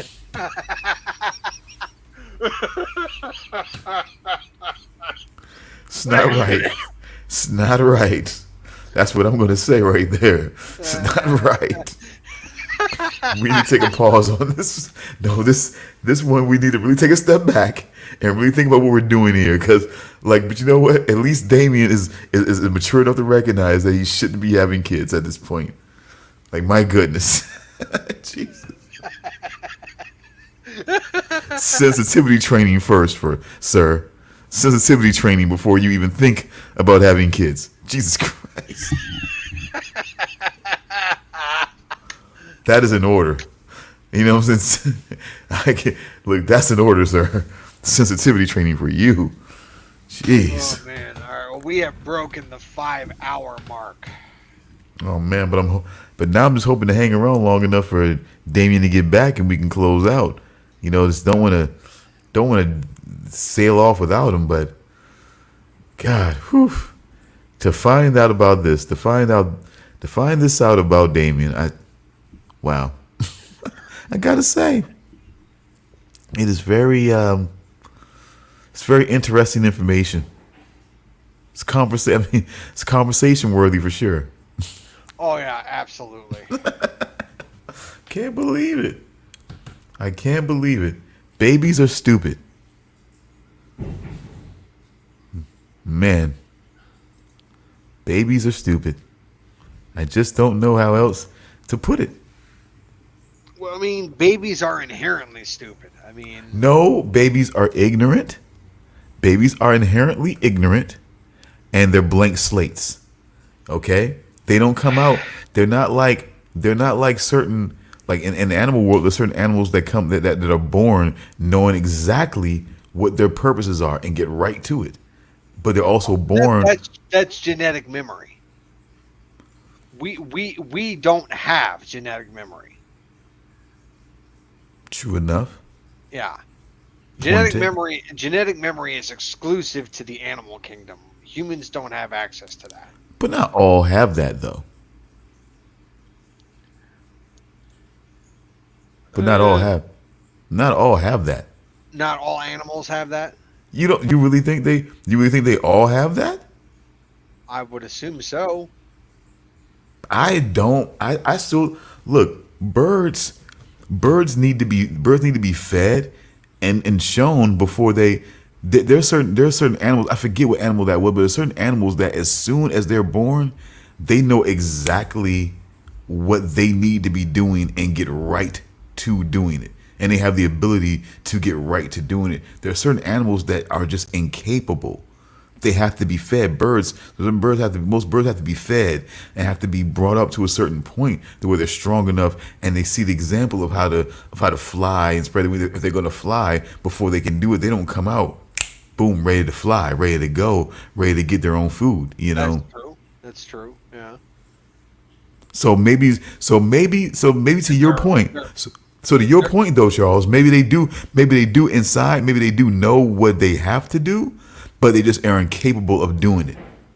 So, maybe to your point, they do still have that memory, but they just are physically incapable of doing it just yet.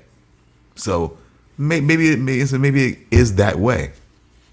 Like it's like they have to be fed to make sure they're strong, and then they have to be pushed out of the. Excuse me. They have to be pushed out of the nest to sort of like force them to fly, so that they can put themselves in a position where they can survive. Okay. If they don't fly, well then they are left behind and they die. Yeah. The strong survive and the weak die. Survival of the fittest. Darwinism 101. Absolutely. Oh, Richard Kish. Well, now, Richard, you have now become Gandalf the Right. Yeah. You have now become Gandalf the Correct. I'll put it that way. Gandalf the Correct.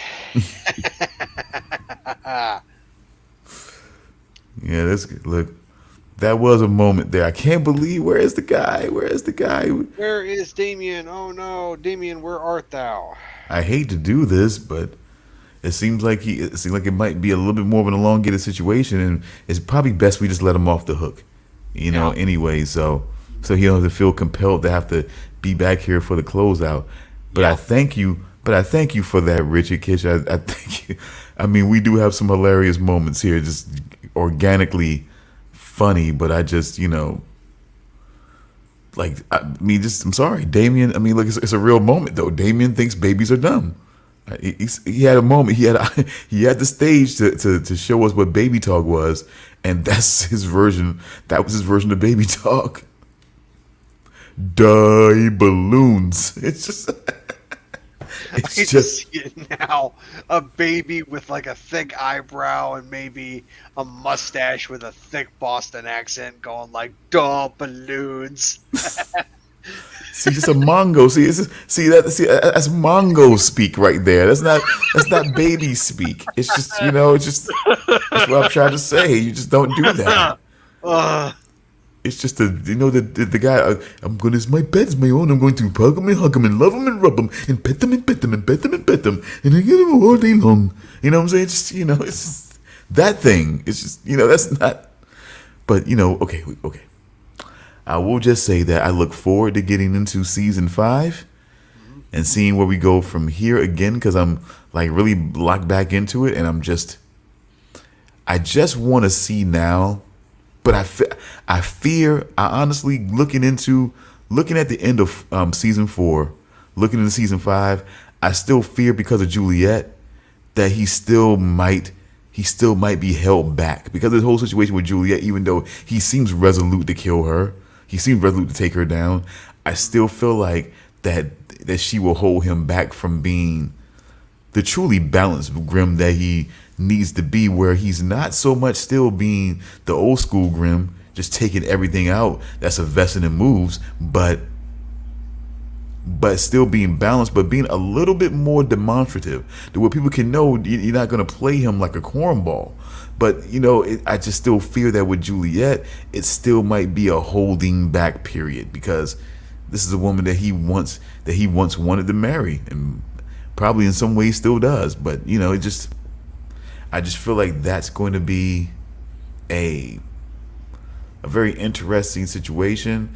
I just want him to come more into his own. I think it's kind of just weird that as a cop, as a cop who's seen his fair share of action, and I'm not sure if I remember him being in the military or anything like that, but anyway, just feeling like as a guy who could handle being a Grimm and what it means, and basically find that delicate balance that being a Grimm is.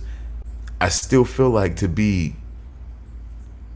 have a young girl that's more resolute than he is, and it's not about the gender. It could have been a young boy that was a Grimm, but it's just about her being more resolute than he is about what it is to be a Grimm and what needs to be done at certain points. I'm not saying that he needs to kill people.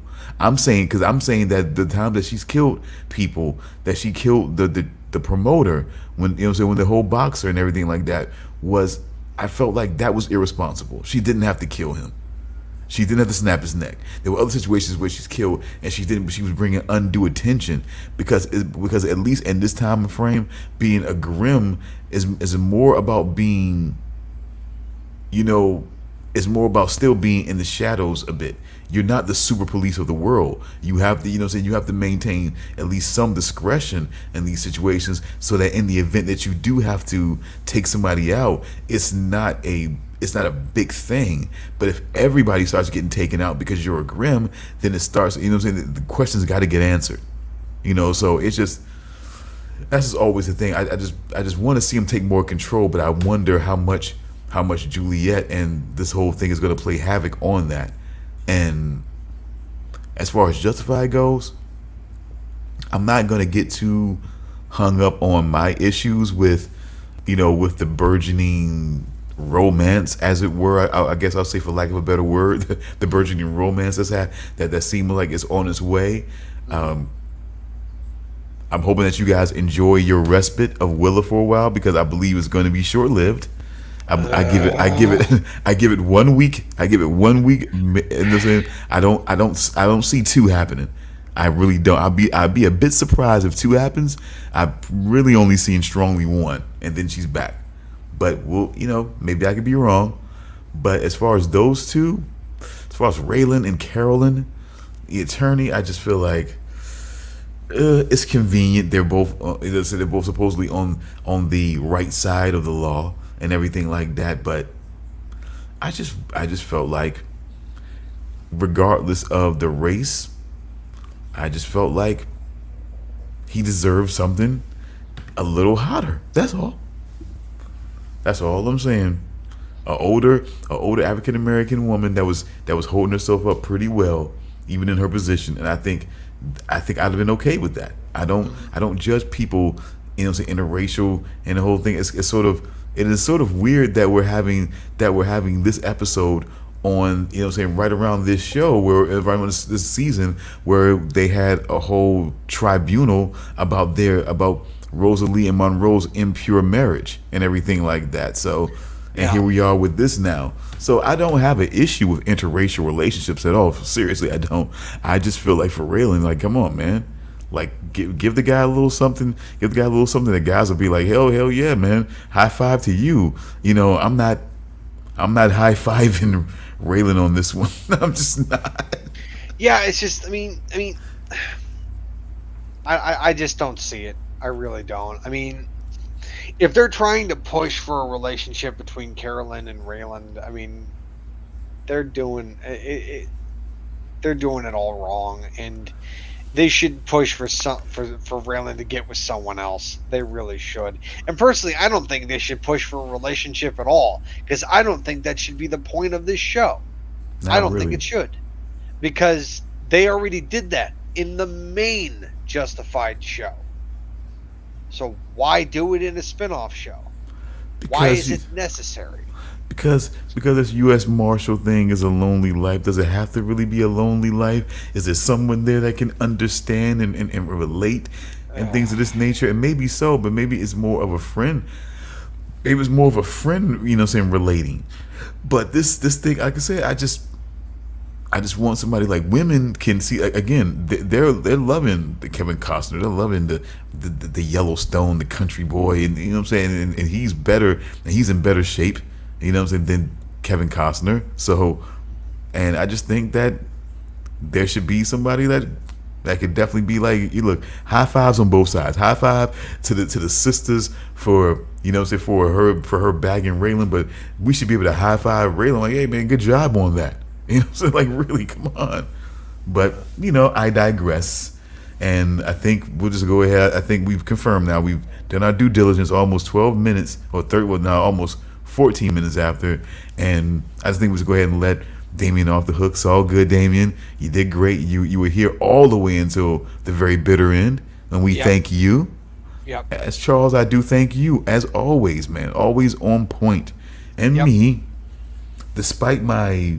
Look, I can do the whole Yoko Cholo thing and stuff like that because, like it or not, I did the DNA test. I did it.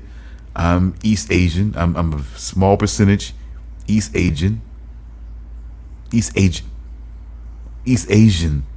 By the way, I always thought that Secret Agent Man was Secret Asian Man. If you listen to it, you can hear how I can make that mistake.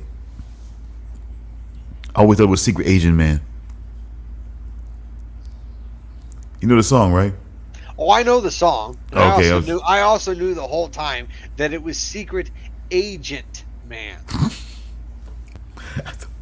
I thought it was Secret Asian Man. I mean, it sounds cool though. If you think about that, doesn't that sound cool, mysterious? Don't you want to know who the Secret Asian Man is? It sounds racist. No, it sounds racist only if it's some girl who's like non-racist, like a Jewish girl who's dating an Asian guy, and she's keeping him a secret from her family. Then it's a Secret Asian Man. You know what I'm saying? But it's like, I'm just thinking, like, I think it's mysterious. Yeah. She takes a Secret Asian Man and hides him in the closet. Only brings him out when she needs him. Say like, all right, get on the bed, boy.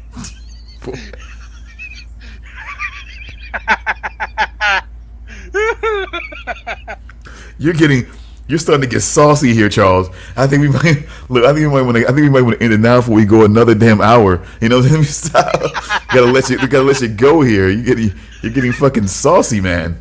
What the hell?